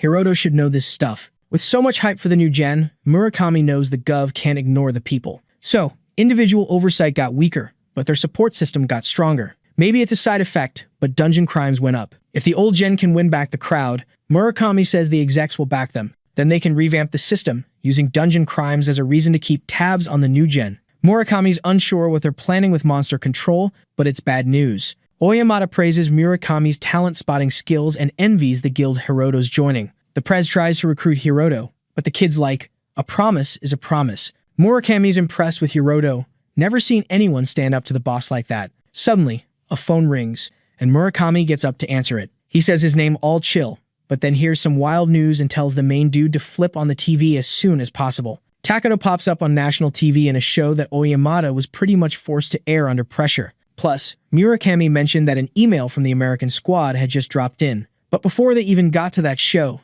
someone barged in with some breaking news. It was all about the American government dropping a document on one of the 9 dungeons they found. They announced they got past the 5th floor and hit the intermediate level. So, the host asks what Takato thinks as the number 2 in the rankings. But, running late, the dude asks to hold off on his thoughts for a bit. Oyamata yells that there's no way the US hit the 5th floor when they were just struggling with the 3rd. Hiroto sees this as a major level up. Murakami had seen the nightmare records of that place, so even for the US, the 3rd floor was a no-go. And the 5th floor? Even more impossible. It should be way more dangerous. Another news flash hits the TV. The reporter says the hunter government and the oversight crew approved a trip to the Nagatacho dungeon, but Murakami and Oyamata had no clue. After the recent smackdown of the Nagatacho Guardian, a squad of new-gen hunters got the green light to explore it. So, since Takato asked for time to answer, the reporter asks if he knew. He says yep, since he's leading the 1st floor expedition. Takato kept quiet because the info was top secret until now.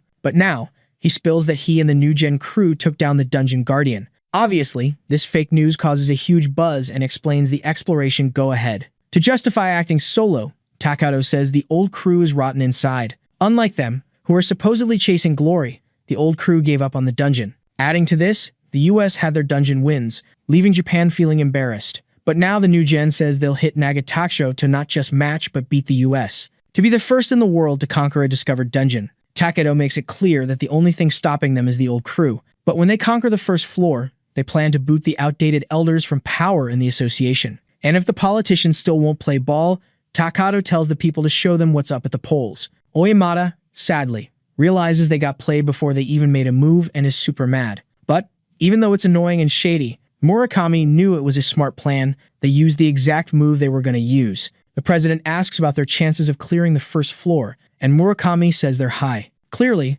they wouldn't have a shot if the Nagatacho dungeon was shut down. But at the most intense moment, the main dude speaks up, saying he's got an idea. Naturally, he starts spilling everything on his mind until he finishes, explaining the plan to the 2 guild leaders. Basically, what the hero's suggesting is payback.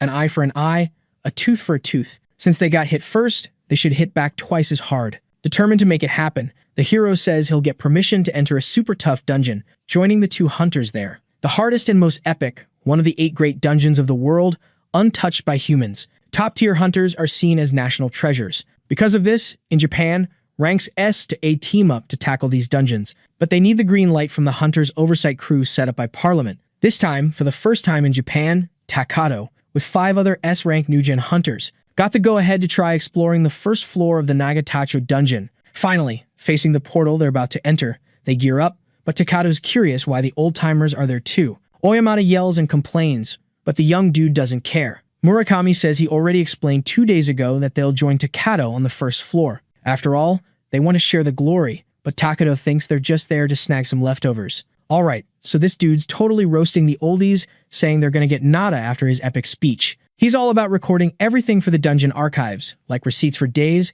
to show how useless the old folks are. Murakami's just cracking up at this kid's arrogance, and the Guardians smack down, asking if the kid even knows who really took it down. Takoto's curious if the hunter's saying they just swiped the credit. I mean, if someone took out the Guardian, it's gotta be him or Kujo Tsuya, rank 1. Duh.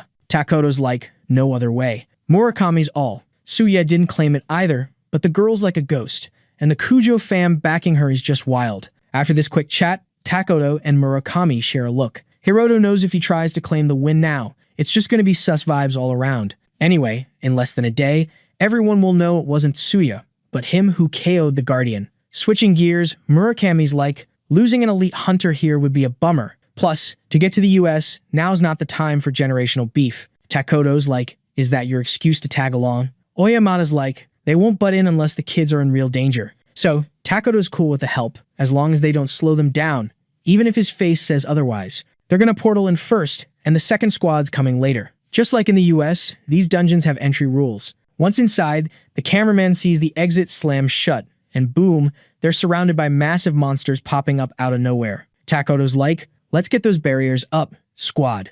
The monsters are flying around, spitting fire beams like they're in sync. One hunter's got a crimson barrier, another's got blue, then there's gold and emerald too. Together, they make this epic mega shield. Takoto's chill, trusting his crew, but admits it's as tough as they said. Dragons showed up, blasting magic from all sides, classic trap move. He thanks them for knowing the drill before diving in. Suddenly, purple energy's swirling. The gate's back, and it's wild that the Kujo fam in Kyoto knew this. The cameraman's like, sure, the dragons won't move again. Takoto's like, yep, as long as we don't poke him. Without the number 1 girl, no point in taking dumb risks. The oldies are gonna hit the gate and get caught too. Takoto's curious about their reaction when they see dragons. Just picturing old Oyamata's freaked out face is comedy gold. But anyway, the squad keeps pushing forward. 3 days before the Nagatacho dungeon run, the portal was already open, and A-rank hunter Morinaga was bracing for chaos. He was the first to get caught in the dragon trap. Poor guy. Now in the Nagatacho dungeon, they're debating telling the Prez the secret, but Takoto's like, not my problem. With the Kujo fam's intel, it's not a cakewalk. Morinaga was supposed to bail after entering, but he couldn't. Either he got ambushed or ran into other baddies. It's a wild scene with beasts not even seen in dungeons. Takoto remembers they're here because they think they can handle it. A mage thinks they can take on a bunch of monsters but warns a dragon's breath is deadly. Honestly, the power's not normal, and he's worried. Takoto laughs, saying at the mage's level, he'd totally get wrecked, but he's sure he can tank it. A buddy asks if they're just cannon fodder, but Takoto's like, nah, the goal's to clear the floor and have everyone bounce alive to run the show. The mage is still stressing about the Prez biting the dust. Then, Takoto spills the beans, saying there's a 99% chance of that going down. But then, with this wild, psycho grin, he asks if that's a big deal. And, caught up in their own selfish vibes, the two buddies say nah, it's cool. After all, they can wipe out the old crew in one go, giving the new gen and the Kujo fam a leg up. So, Takoto's all about focusing on their own mission and bouncing out of there as soon as possible. Outside, the Prez notices it's been 6 hours since Squad 1 went in.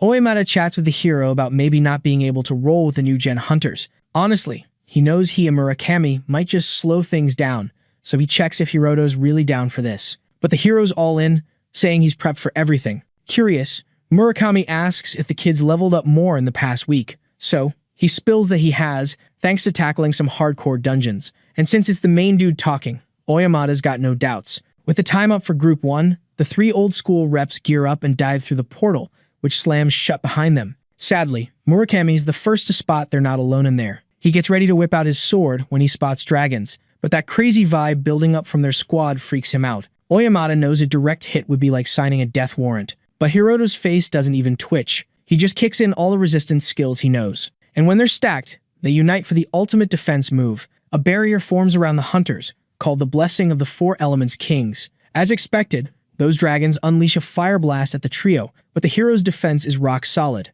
Oyamata's mind is blown by what he's seeing, and Murakami's too, because it wasn't just a dragon's breath, but a mashup of all 4 elements. Hiroto, though, also blocked it with a 4-element barrier, proving he's a total beast. The hero tells his pals to stay put, because if he takes another hit, he's toast. But luckily for them, when the attack stops, no new one comes. Murakami's on edge for another attack, but Oyamata figures it's more like a dungeon trap. The smart move would be to not tick them off and keep moving, but instead, the hero points to a safe spot for his crew. Deep down, Murakami knew this was coming. With 4 high-level monsters nearby, Hiroto wouldn't pass up the chance to level up. Obviously, the 2 guild leaders yell out the hero's name. From the dragon's face, you could tell it was shook, so it geared up for another attack that was enough to give the hunters the chills. The hero, though, with his sword ready, charges it with energy and, in a flash, slices not just one, but all 4 at once. Compared to before, the power gap between the hero and his foes is even bigger. So, even without a game plan, the 2 know they can count on Hiroto.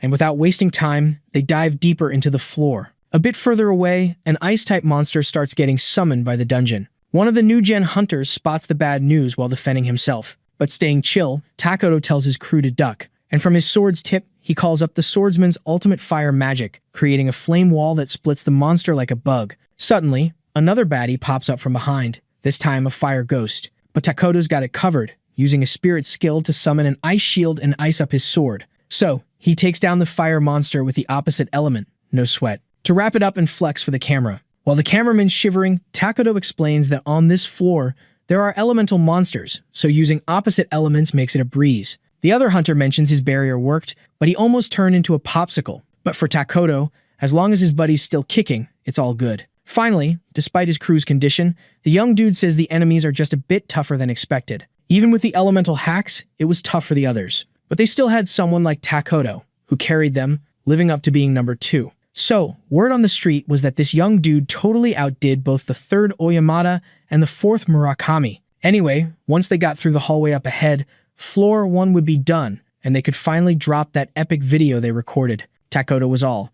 If he knew how tough it'd be for his crew, he would have brought the oldies along too. The mage got curious, and Takoto spilled the beans that the oldies still had some tricks up their sleeves. He kinda regretted not using them as frontline pawns, at least. But, for the dude, it's too late now, since they're probably toast anyway. Then, out of nowhere, Takoto's deep thoughts got interrupted by a wild sight. Both guild leaders and the kid they brought were right there. Like, surprise. For a sec, Takoto couldn't even believe it, and maybe because of the hype, he yelled, asking what they were doing there. The hero just reminded him it was past noon and, said the young squad was running late. Number 2. Feeling all exposed, asked how they didn't get wrecked at the entrance and how they got there first. Then, like it was the most obvious thing ever, the hero said they didn't die, because they cleared the floor. In the chat, it came out that the oldies squad planned to hit the next floor. The news hit like a ton of bricks, causing a moment of silence. But then, one of the new gen guys broke it, laughing like crazy. He admitted, still cracking up, that he was dying to hear the answer.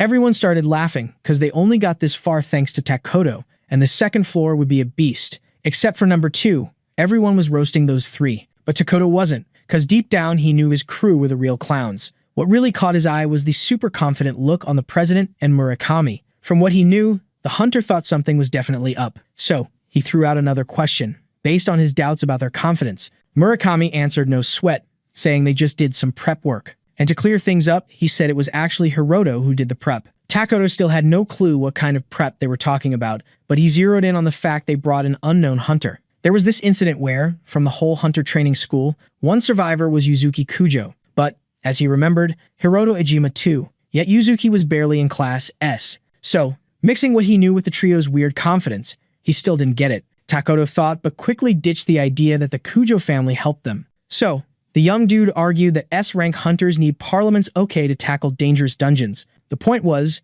if they kept going without accountability, they'd be breaking the rules. Even though they made the first move in a shady way, which the new gen rep agreed with. Meanwhile, Oyamata asked if Takoto remembered who he was talking to, since the association's prez could act more freely. Plus, as a last mercy move, he let everyone there explore the second floor. Somehow, Takoto found an explanation in the phrase, act of mercy. He got that the oldies were going all out, not because they were confident, but because they needed to risk it to keep their influence. In this case, their determined look was like a samurai before doing seppuku. Out of nowhere, Group 2 whipped out a camera like magic. Murakami explained it wasn't just any camera, but one for live broadcasts to the station, which they'd already notified. Takoto called them out, saying they were recording too, but he had no signal there. But Murakami just told a kid to check his phone, which he did, and was shocked to see Wi-Fi. Murakami joked that a wind or electric dragon might be messing with it, but Takoto wasn't buying it. Despite this, the old gen hunter remembered that, as the US Association says,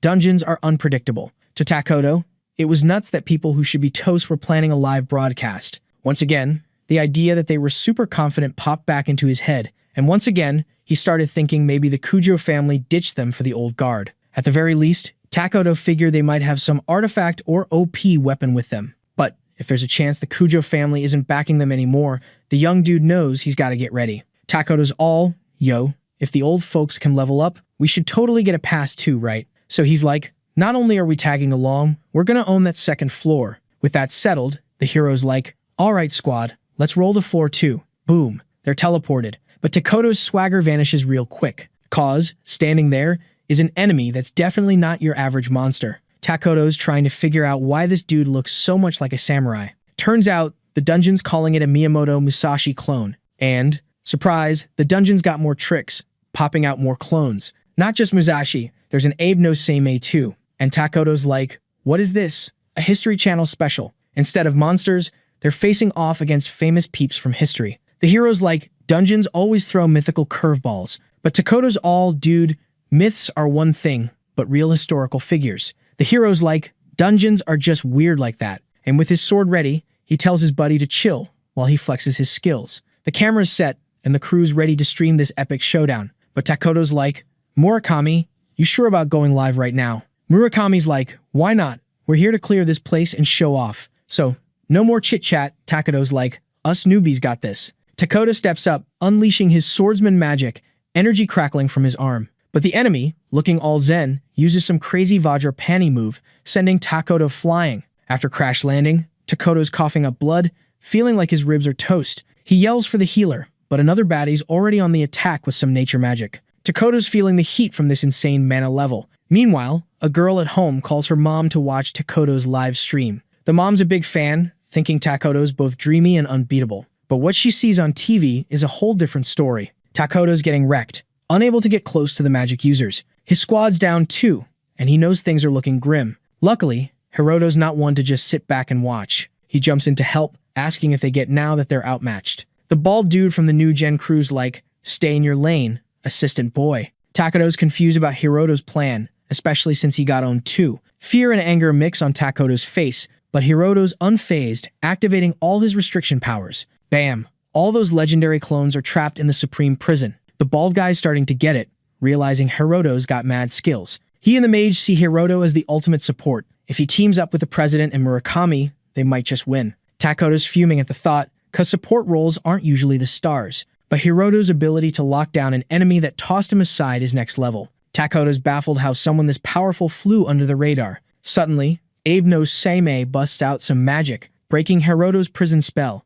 But Hiroto just grins, ready to handle him another way. Alright, so here's the remix. After all, his main goal is to show he's not just a sidekick, he's the real deal. But before he can throw down, the president jumps in, wanting to take the lead. Even though they're up against the hero, both he and Murakami are still ready to rumble. Oh, I'm out of jokes, he wouldn't be so chill if he wasn't sure he'd win. Plus, this epic showdown is being watched by all of Japan, in real life. All this hype makes it clear they can't just ride on Hiroto's coattails forever. Getting the vibe, the hero steps up, ready to handle the squad. Murakami charges first against the clone of Abe no Seimei. He swings his sword, landing a critical hit that forces the enemy to back off or get wrecked. Abe no Seimei switches it up, using nature's beauty to attack from a distance. But the president jumps in, throwing up a massive firewall to block the advance. With nothing in his way, Murakami smashes the opponent with Godspeed Judgment. Takoto, still hurting, is even more shook, seeing the same monster that wrecked him get owned by the elders. Just by his face, the old-school hunters can tell Takoto's curious.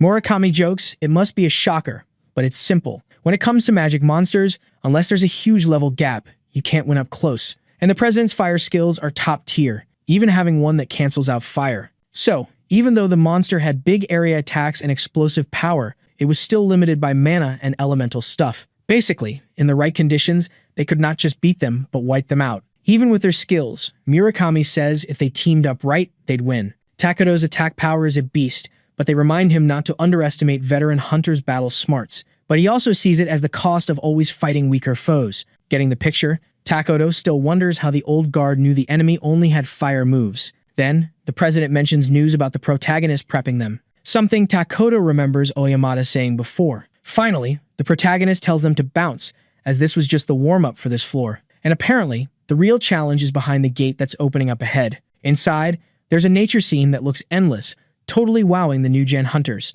But suddenly, the fun's over as more monsters pop up out of nowhere. Over 100 show up, which in medieval Europe terms is like a small lord's army. So for Takoto and his crew, who struggled with just 6, it's game over. All the new-gen hunters feel a chill down their spines. 2 of them freak out, and the leader thinks it's totally nuts. Hiroto, though, says there's nothing crazy about it. Like before, a bunch of clones appeared from one, hinting they could be mass-produced. The more the hero talks, the more the hunter gets who he is. Those powerful monsters from before are now over 100, so he doesn't get why the protagonist's so chill. The enemies are the big names of Japanese history. With so many foes, Oyamata and Murakami know they gotta let Hiroto handle it. But obviously, for those who don't know, this seems like a death wish. Once again, the protagonist activates his new move, the beauty of nature. What shocks everyone is it's the same as the last enemies. A firebird, like a phoenix, flies over the army, and when it hits, it blows up a big chunk of the opponents. Takoto sees it's the exact same move Abe no Seimei used before. But the protagonist doesn't stop there.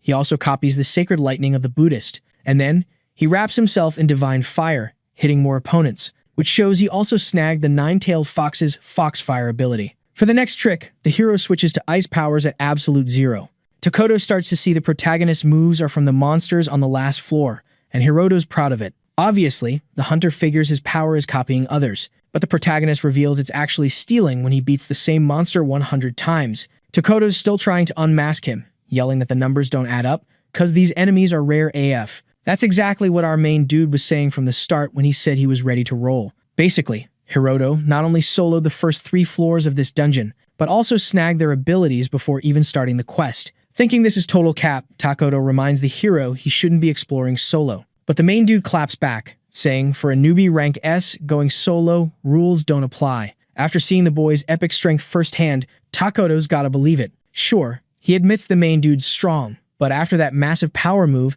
Takoto's sure Hiroto's mana tank is running on empty. Back at the crib, the daughter asks Mom what's going down. Mom's shaking, but one thing's clear. The boy on screen just wrecked the enemy and is way stronger than Takoto. About the hunter's question, the hero's like, yeah, seems so. Then, Takoto spots a glimmer of hope, thinking the main dude's style is all about quick, intense battles. So he shouts, claiming he's cracked the boy's plan. To him, the floor-clearing claim and mana talk scream bluff. Oyamata can't get why Takoto still doubts the hero. Even after seeing it, Murakami knows some things are just wild. Though it's frustrating, Takoto admits in his head the main dude's skills are off the charts. So, he decides to downplay his own rep and take action. If the main dude really cleared up to the 3rd floor, Takoto asks what he'll do with the enemies there. With all his shots supposedly used up, only running's left. So, Takoto's ready to cover the retreat, keeping the morale up. Even if Hiroto's got a plan to bounce, he refuses to sit out, because he came to be the star. The story to spin was that without them, Hiroto wouldn't have made it out alive, and twisting public opinion later, easy peasy. Finally, the main dude admits his big power moves kinda drained, but he's got an even stronger one for the 3rd floor. That's why he said he had countermeasures and knew how to clear the floor. Takoto's mind's racing, wondering who this guy even is. Again, he can't believe the boy wants to do it all solo. But the main dude charges with his sword, and while more clones pop up, he's already going for the biggest one, almost taking it down. Hiroto activates a draconic effect, using the War Dragon's power to finish them all, leaving Takoto stunned that Hiroto's hand-to-hand game is strong too. While another clone gears up, the hero says no need to beat them one by one. Only half have real essence, the rest are weak illusions from the original. Basically, they're like weaker copies of copies. Obviously, if you don't know the trick, it's tough to handle. And Hiroto says if he hadn't caught on the first time, he'd be worried too. That day on Earth, even with the sudden Nagatacho dungeon coverage, it hit all of Japan, and homes worldwide tuned in. From TV to streaming, the audience rate hit a wild 90%, making it the day the world met the beast hunter Hiroto Ijima. After another power show, Takoto's left jaw dropped, wondering who Hiroto is. Switching gears, Oyamata asks how the hero deals with ghostly enemies. Hiroto explains bandit-class hunters have a danger sense, which he's got too. He thinks it's cause of their agility status. Once he knows there are illusions in real bodies, he can spot them by looking. Murakami already got the memo, but Oyamata still thinks it's nuts. After all, He's not bandit class and doesn't claim to get Hiroto, which, in Murakami's eyes, is the realest way to describe him. Hiroto's got mad skills, not just in hand-to-hand combat, but also in ranged attacks and support moves that are totally next level. So, Murakami's feeling pretty smug about trusting him with their survival. Takedo remembers Hiroto as the dude who survived the Wild Artemis Academy incident. But then there's Enko Kujo, the top hunter before she ended up in the Kujo family orphanage. Her original name was Ejima. Last he heard, the Kujo family said her little bro got kidnapped, so Takedo's got zero doubts. Hiroto survived the Hunter Academy disaster and beat the Death Pursuer crisis, which, in turn, gave him powers that are just mind-blowing. Unlike the others, who are now just wannabe copies. A while back, Takedo heard about this thing called the Yin-Yang Book, which, fun fact, is with the Kujo family. It's also known as the Demon King app, a power that embodies humanity's will to live. With time ticking down, the hero tells everyone to stay sharp. Oyamata wonders if things will go down like the kids said. Takedo, though, gets all worked up and yells, asking what's going to happen now. Lucky or not, his question's answered when a beam of energy crashes down, causing epic destruction. Smoke's everywhere, but you can still see what's up. It's the third-floor boss, the Demon Dragon King, Vritra. Takedo's confused about how the third-floor boss is here when they're on the second. Even Oyamata is trying to keep it together, but it's clear Hiroto was right all along. Basically, once all the second-floor baddies are toast, the third-floor boss crashes the party. Hiroto admits he was shook the first time. Even with all the systems prep, he had to use a not-so-cool method to win. Plus, being a Demon King species sheds light on the Demon King app name. As a third-floor boss, Oyamata knows the dragon's no joke. And Murakami too, since even the USA hasn't beaten a third floor in years. The monsters they've faced so far are at least on par with America's old-school ones. In other words, things are about to get insanely tough. Hiroto charges at the enemy like a rocket. Remembering his first run-in with Vritra, he would have been toast if he kept going. Now, the dragon's neck puffs up and it blasts a massive fireball at the hero, who dodges like a pro. With a quick move, he activates all his resistance skills, ending with the blessing of the 4 Great Spirit Kings. With this ultimate move, he creates a shield that tanks the fire. Then, without missing a beat, he charges through the flames and, determined to win, swings his sword, whipping up a huge hurricane, which not only beats the fire but also hits the dragon hard, almost taking it down. The damage to the dragon's neck is clear, so the hero gears up for the next strike. Back then, he couldn't do squat against this beast. But now, with his boosted stats and new skills,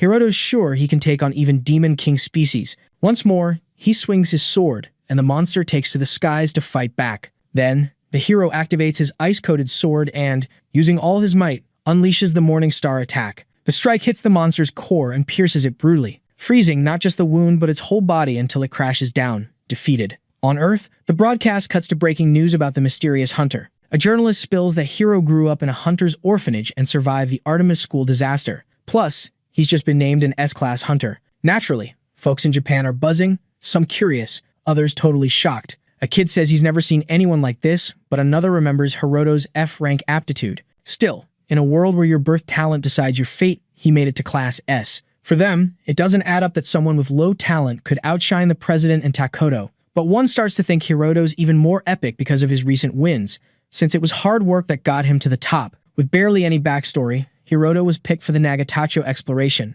and from the footage, his power's obvious. The journalist also asks commentator Miyamura for his take on this. Alright, buckle up, cause here's the remix. So this dude's all, even with all my skills. I'm totally blanking on what to say. But hey, he can at least shout out that they just saw a real-deal hero being born. Meanwhile, somewhere in the city, Yuzuki's strolling past this massive screen, and everyone's glued to it. She's feeling kind of bummed, thinking she can't even keep up with them. Cause now, Yuzuki's realizing Hiroto's way out of her league. Over in the Japanese Prime Minister's office, Eiichiro Tokunaga is grinning about the Hunters Association's secret weapon. With this move, Japan's gonna be neck and neck with America in the dungeon domination game. All those dungeon goodies and tech are like gold for leveling up. So, for a country that used to be a big shot, they could totally reclaim the top spot. The new gen's got the Kujo fam backing them, and the old guard's got Hiroto. One official's all, so what's the game plan, Prime Minister? And everyone's like, good question. In the USA, in some swanky Washington building, a bunch of hunters are glued to the TV. 2 kids are all, whoa, there's a Demon King app user in Japan too. They're super curious about who's the strongest of the trio. Another dude's like, even with the God of Destruction's power punch, winning ain't a sure thing. And he's hyped, cause that's rare. He's itching for a showdown with Hiroto, but his buddy's like, dude, Hiroto's a swordsman, and he remembers when some clown tried to take on Shakyamuni. So, the fighter admits he's got a tough time against mages and tricksters, but that's why the twins are around. From the silver-haired dude's view, Hiroto's a solo act, kinda like Mikhail. So the kids all. Who's stronger? The main guy or this dude here? The American hunter's crew went all out to bring Enko Kujo from Japan, but the girl just grins and keeps her lips zipped for now. In other news, a reporter's buzzing about an announcement from the association about Hiroto. They've decided he's the top hunter, and for matching America's feats, he's getting a fancy ceremony. Miyamura's like, I've been here forever, but nothing compares to this guy. From tonight, Japan's going to be leading the dungeon charge thanks to the hero. Word is, the Prime Minister himself's going to hand over the award. And of course, big companies are lining up to sponsor Hiroto with a deal way bigger than Takoto's. The numbers are sky high, and it's looking like sponsors might ditch Takoto, who's currently the big deal. Hearing he might get benched in ads makes the hunters super salty. But then, two ladies spot him on the street, even with his mask on, giving his ego a little boost. Takoto's thinking of giving them autographs as a thank you for their good taste. And since he's chilling, he figures he should tell them not to make a scene. But just as he's ready, the two breeze past him, heading for someone behind him. Turns out, they weren't even interested in him. They were all about Hiroto, who was also there. Not just them, but a whole crowd swarming around the guy. Hiroto knew he was getting popular, but not to the point where he can't even walk down the street. So, he flips on his optical camo, and everyone's jaws drop as he vanishes. But more than that, they're blown away by his epic skill. Even after he bails, the crowd's still fangirling, and Takoto's feeling even more salty about Hiroto. In Kyoto, at the Kujo family mansion,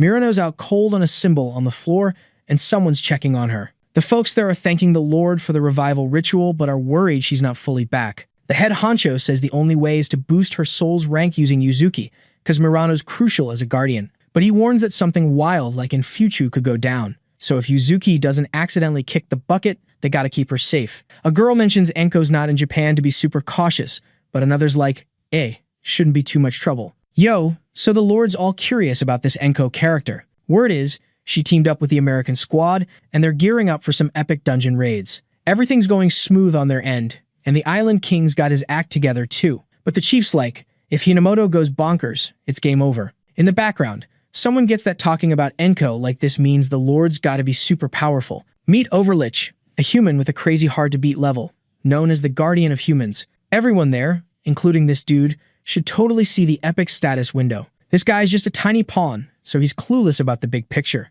But being human makes him stand out. Plus, he's got a tough level and the name Overlich. With his beastly look, the Guardian of Humanity title just adds to the confusion. Far from the human world, two moons chill in the sky. Down a dark path, there's this massive castle just hanging out. Inside, Hinamoto's like, isn't it unfair that chaos is only speeding up here? But the real kicker is who she's chatting with, the Demon King himself. The Demon King's keeping quiet, because now Hinamoto's the boss in this world. But hearing this from the OG King, who's a multiverse god, sounds super sarcastic to her. Anyway, she says this world's already a total mess. On the flip side, they're beefing up with Divine King power artifacts. Hinamoto's like, isn't this kind of harassment? The real king says there's no magic on the other side, so they need this stuff. At least, that's what the game admins decided. Hinamoto's like, true, they're up against primitive folks with zero magic skills. So, the king's like, no complaints then. Still, from her view, after beating the king and jumping into this world, the showdown's wrapping up. The king says if she wants to whine, talk to someone else.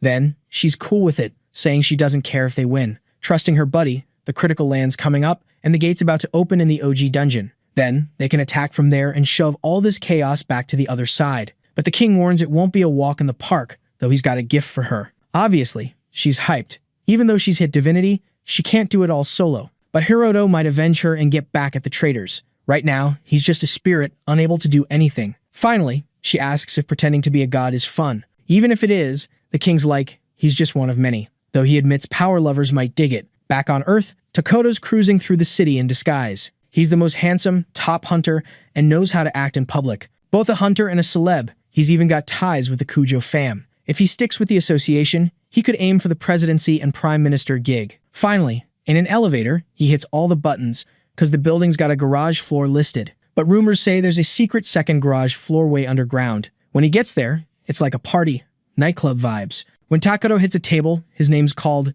Cause. When a famous dude shows up, it's serious. He says he doesn't want to meet old pals who turned to crime. His buddy asks what he's doing there, and Takoto's like, it's personal revenge. He'll pay any price. because they're the only ones plotting to take down top hunters, like hiding poison in their food or setting hotel fires. Alright, buckle up, because this is going to be a wild ride. So here's the deal. No matter who you are, if the air's oxygen level gets messed up, you're toast. Doesn't matter if Hiroto's a beast, there's always a way to take him down. Fast forward to the Hunter's HQ. Oyamada's buzzing about Hiroto's big debut tomorrow. But, plot twist, Hiroto's kinda zoned out. He snaps back, apologizes, and bounces, knowing he just needs to be back by 9. The Prez thinks Hiroto's spacing out is weird, but Murakami's like, chill, it's normal with all this pressure. Since the last drama, the new hunters are MIA, the oldies are back, and Hiroto's phone's blowing up. He's stressing because the American crew's already hit the 5th floor. Even for Japan's soon-to-be top dog, Vritra's no joke. Hiroto knows the 4th floor is a beast, and the US crushing it makes him doubt his own strength. Enko lost his spot because of the old V's, new beef, not because he was weak. Hiroto's feeling like there's this epic mountain he can't conquer. Out of nowhere, someone shows up, snapping him out of his thoughts. This person hands him a note, all smiles, saying it's an honor to meet Hiroto. The shocker, the note's from the US Hunters Association's VP. And get this, he's got ties to the Pentagon too. Hiroto's like, what's a big shot like you want with me? The VP's all, dude, you gotta see how important you are globally. Plus, he needs to get how epic his skills are. Cutting to the chase, the VP's there to recruit him for the American Hunters. And the bonus, surviving a 3rd floor and being a top-tier hunter. The Americans ready to drop cash like it's hot, offering 2 trillion yen or $13 billion. Hiroto cracks up, saying Americans sure love their jokes. But the VP's dead serious, saying it's how much they value him. The blonde dude asks Hiroto to chill for 5 minutes, promising to prove he's legit. Hiroto's curious, so he waits, making the VP super grateful. The blonde spills that the 20 trillion bonus is just 5% of their future shares. Big internet companies are worth over 100 trillion, with founders owning at least $1 trillion each. Why? Because they're flipping the world upside down. Their systems and ads have crowned them internet kings, and they're ready to be the next world changers. He's talking about the primordial dungeon, where his team scored materials worth a fortune. After owning the 4th floor, MIT's team analyzed the loot. They found a cancer-busting med, a nuke-proof metal, and even a homunculus, a smart life form. But the real kicker, a miracle cure that could make you immortal. These materials are game changers, pushing humanity to a new level. And there's more groundbreaking stuff to discover. But there are so few hunters who can explore these places, you could count them on one hand. So, after all this, the VP asks if Hiroto gets that their offer's no joke. Miss Enko, the former #1, jumped on board right away. Since she didn't show up in Nagatacho, Hiroto figured out where she went, but he's clueless if she ditched the Kujo family. In the end, Hiroto mulls over the offer but leaves his answer hanging. He's already promised to Murakami's guild, and that's a done deal. The vice president's all like, no other place can pay you this much, and if it's about the contract, we can talk. But the hero's like, nah, that's not it. Murakami and Oyamada treat me like a king, and that's enough to keep me loyal. Plus, he's not even into the cash, because he's already rolling in it. These reasons are why the hero's taking his sweet time to answer. The vice president's heard about how Japanese folks are all about keeping their word. He's like, in a place where logic rules, this is hard to get. But instead of getting mad, the vice president's actually impressed by the kid. Hiroto's attitude just makes him more popular and in demand. Switching gears, the hero's choice makes Japan and the US rivals. Everywhere else, no one could beat their guardian, so the big dungeon rights are up for grabs between the two. The vice president's like, not taking Hiroto is my biggest oops. And the hero starts thinking back to when he was treated like garbage. Even now, being #1, he's still figuring out what it all means. Just a note, the vice president's from the UK and wants a fair fight, which Hiroto's cool with. So, even though he says no, the hero's grateful for the recognition. Meanwhile, contact with a bigger force is confirmed, and Hiroto's Demon King app is almost at its final level. A final mission pops up, with tasks like finishing Nagatacho and beating the living god Overlick. Later, in his hotel, the hero's thinking about the American hunters. He turned down Charles's offer because of his promise to Murakami and respect for Oyamada. But as the ex-1 with ties to the Kujo family, Enko's still a big deal, and cutting ties isn't easy without a reason. Hiroto doesn't think Charles meant any harm, but Oyamada should still check it out. Suddenly, a message pops up for the hero, and surprise, it's all about a main mission scenario unlocking. The last condition is hearing the truth about the Demon King app. If he nails this mission, he might finally reach Murano. Later, in an old building, Hiroto's first public appearance is the talk. As part of the association, someone tells Takoto he'll be at the stadium tomorrow. But then, Megumi's message grabs attention. For some reason, his girlfriend dumps him via text for the 10th time. Takoto's torn between being mad at her nerve or the rejection, so he vents by smashing a glass. Someone walks in and sees the mess, and Takedo explains he's been dumped for the 10th time. The guy's like, dude, you could have 30 or 40 girls if you wanted. But it bugs Takedo to be treated like that, cause without being the top dog, he's not a celeb. Companies are dropping him from their ads, and he thinks Hiroto's the reason for his fall in the biz. Switching topics, the buddy asks what Takedo will do after taking down the hero, since he won't bounce back right away. Takedo's like, I'm defecting to the Southern Kingdom, which shocks everyone. He remembers making bank as a hunter, so he's got savings. But cash alone can't make the ladies scream for him again, even though he's always been the star. Besides being born good-looking, he became a hunter with S-rank skills, which made him think he had a God-given mission to be number one. So, Takedo wants to go beyond being a hunter and be a legend. Using showbiz as a launch pad, he aims for prime minister or to start a global company. Eventually, Takedo plans to become the defense minister of the country he defects to, all for the fame. But first, his main goal is to end Hiroto's reign. While the hero sleeps, it's explained that monster hunters have a shield that protects them,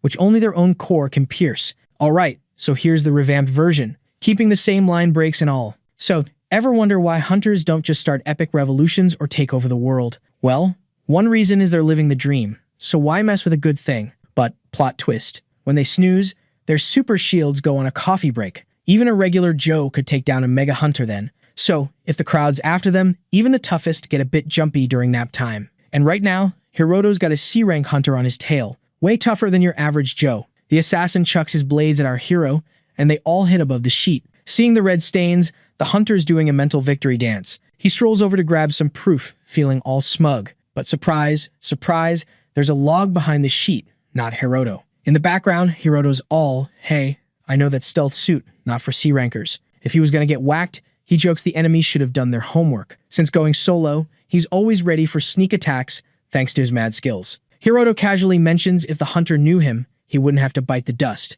Seeing the mess, the hunter bolts. But it's too late. Hiroto's already sealed his fate. Running's pointless now, and Hiroto's not in the mood for mercy. Seconds after dealing with the nighttime intruder, a magic circle wraps the building. Boom, fire and smoke everywhere. Inside, the mastermind's grinning at their fiery handiwork. The assassin's plan? Seal the floor with an air barrier, then torch it with magic, sucking out the oxygen, which is already down to 21%. At 16% oxygen, headaches kick in, 10% and you're out cold, 6% and it's game over. But below 17%, flames struggle, and hunters aren't fazed by carbon monoxide. So, they try a new trick, zapping the air to make ozone, cutting down the O2. Afterwards, the assassins wait for results, but Yuzuki's ready to nab them. Even worse for them, Hiroto's like, nah, I got this, wanting to handle it himself. He argues they torched the place and are too wild to leave alone, so Yuzuki's cool with it. Switching gears, Hiroto's impressed by Yuzuki's skills, but Yuzuki's more wowed by Hiroto's spot-on predictions. Hiroto spills that dungeon crimes tied to the new hunter gen. Knowing this, he suspected ties with rogue hunters. Still, using the association to track Takedo's cash flow was genius. Turns out, Takedo's accounts got drained to a foreign stash. 8% to shady banks, like Swiss ones, the rest in suitcases, ready to roll. So, Hiroto's definitely making moves, but Yuzuki trusts his survival instincts. Switching topics, Hiroto says no need for official association power, he can track cash easy. Yuzuki, part of the dungeon police, feels a bit sidelined. Anyway, Hiroto tells them to keep pushing forward. The assassination attempt's gonna hit the news, and the Kujo family's gonna take a hit. Hiroto asks if Yuzuki's cool with this. She says she's good. With two more baddies nearby, they decide to take them down together. Later, in the same old building, Takedo's yelling on the phone, saying he's flying solo now. His buddy asks if he called the Kujo family and if he's sure about it. But Takedo, planning to vanish, doesn't care anymore. To top it off, he gets another message. This time, it's a shocker. The whole assassin squad's been wiped out. Takedo's starting to sweat, realizing he's not as hidden as he thought. The buddy, all chill, says everything's cool since they're always switching spots. And everywhere they went, there were whispers about people living there. As long as they didn't figure out who was behind the plot, they wouldn't find them. And with all the sneaky moves, Takedo managed to chill. At least for a hot second, because suddenly, a purple glow popped up at the window. And this glow kept growing until it was as big as the building itself. To the dude's bad luck, this was Hiroto's power, known as Divine Annihilation at full blast. A bit earlier, Hiroto and Yuzuki were closing in on the right spot. Following Takedo's quick moves, it seemed like he was lurking around there. And, no surprise, the place was crawling with top-tier hunters. Most were from the Oyamata or Murakami guilds, rocking rank A and S. so the plan was to trap the enemy in the building. But the main guy whipped out his sword, showing he had a different trap in mind. From his god-slaying mortal series, he unleashed divine annihilation at max power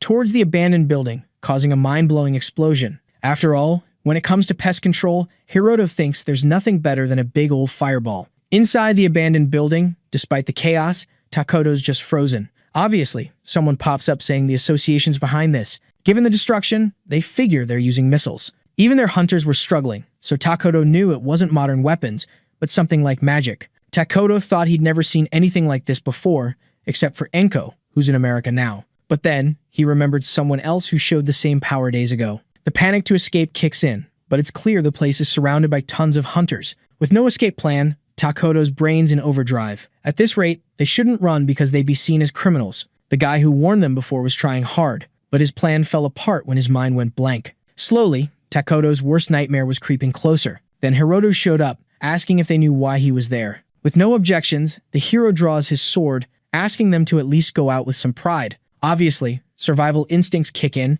and Takoto jumps through the window into the forest. Even if he didn't know about the others, as the second place, Takoto knew his strength, and so he dashed towards the hunters circling the area, using his edge to zoom past them. The dude was definitely not ready to kick the bucket. At some point, Takoto was already far down the road. He was just a few steps from leaving the city and escaping by sea to the south, but suddenly, the remains of his planning buddy appeared in front of him, leaving him stunned. And naturally, the one responsible showed up right after, making Takoto hit the ground, as Hiroto, his tormentor, was right there. The swords pointed at the hunter, and the look on the main guy's face doesn't flinch. Takoto naturally gets up and tries to run until he finds a sword on the ground, but when he sees who his enemy is, his will to fight just poofs, leaving only the regret of how things turned out this way. He, who had everything to be a legend and blessed by God, was now desperately running from someone blessed by the demon. Just as God blessed him, the Demon King started taking everything from him with a backstab. Takoto yells for the dude to wait.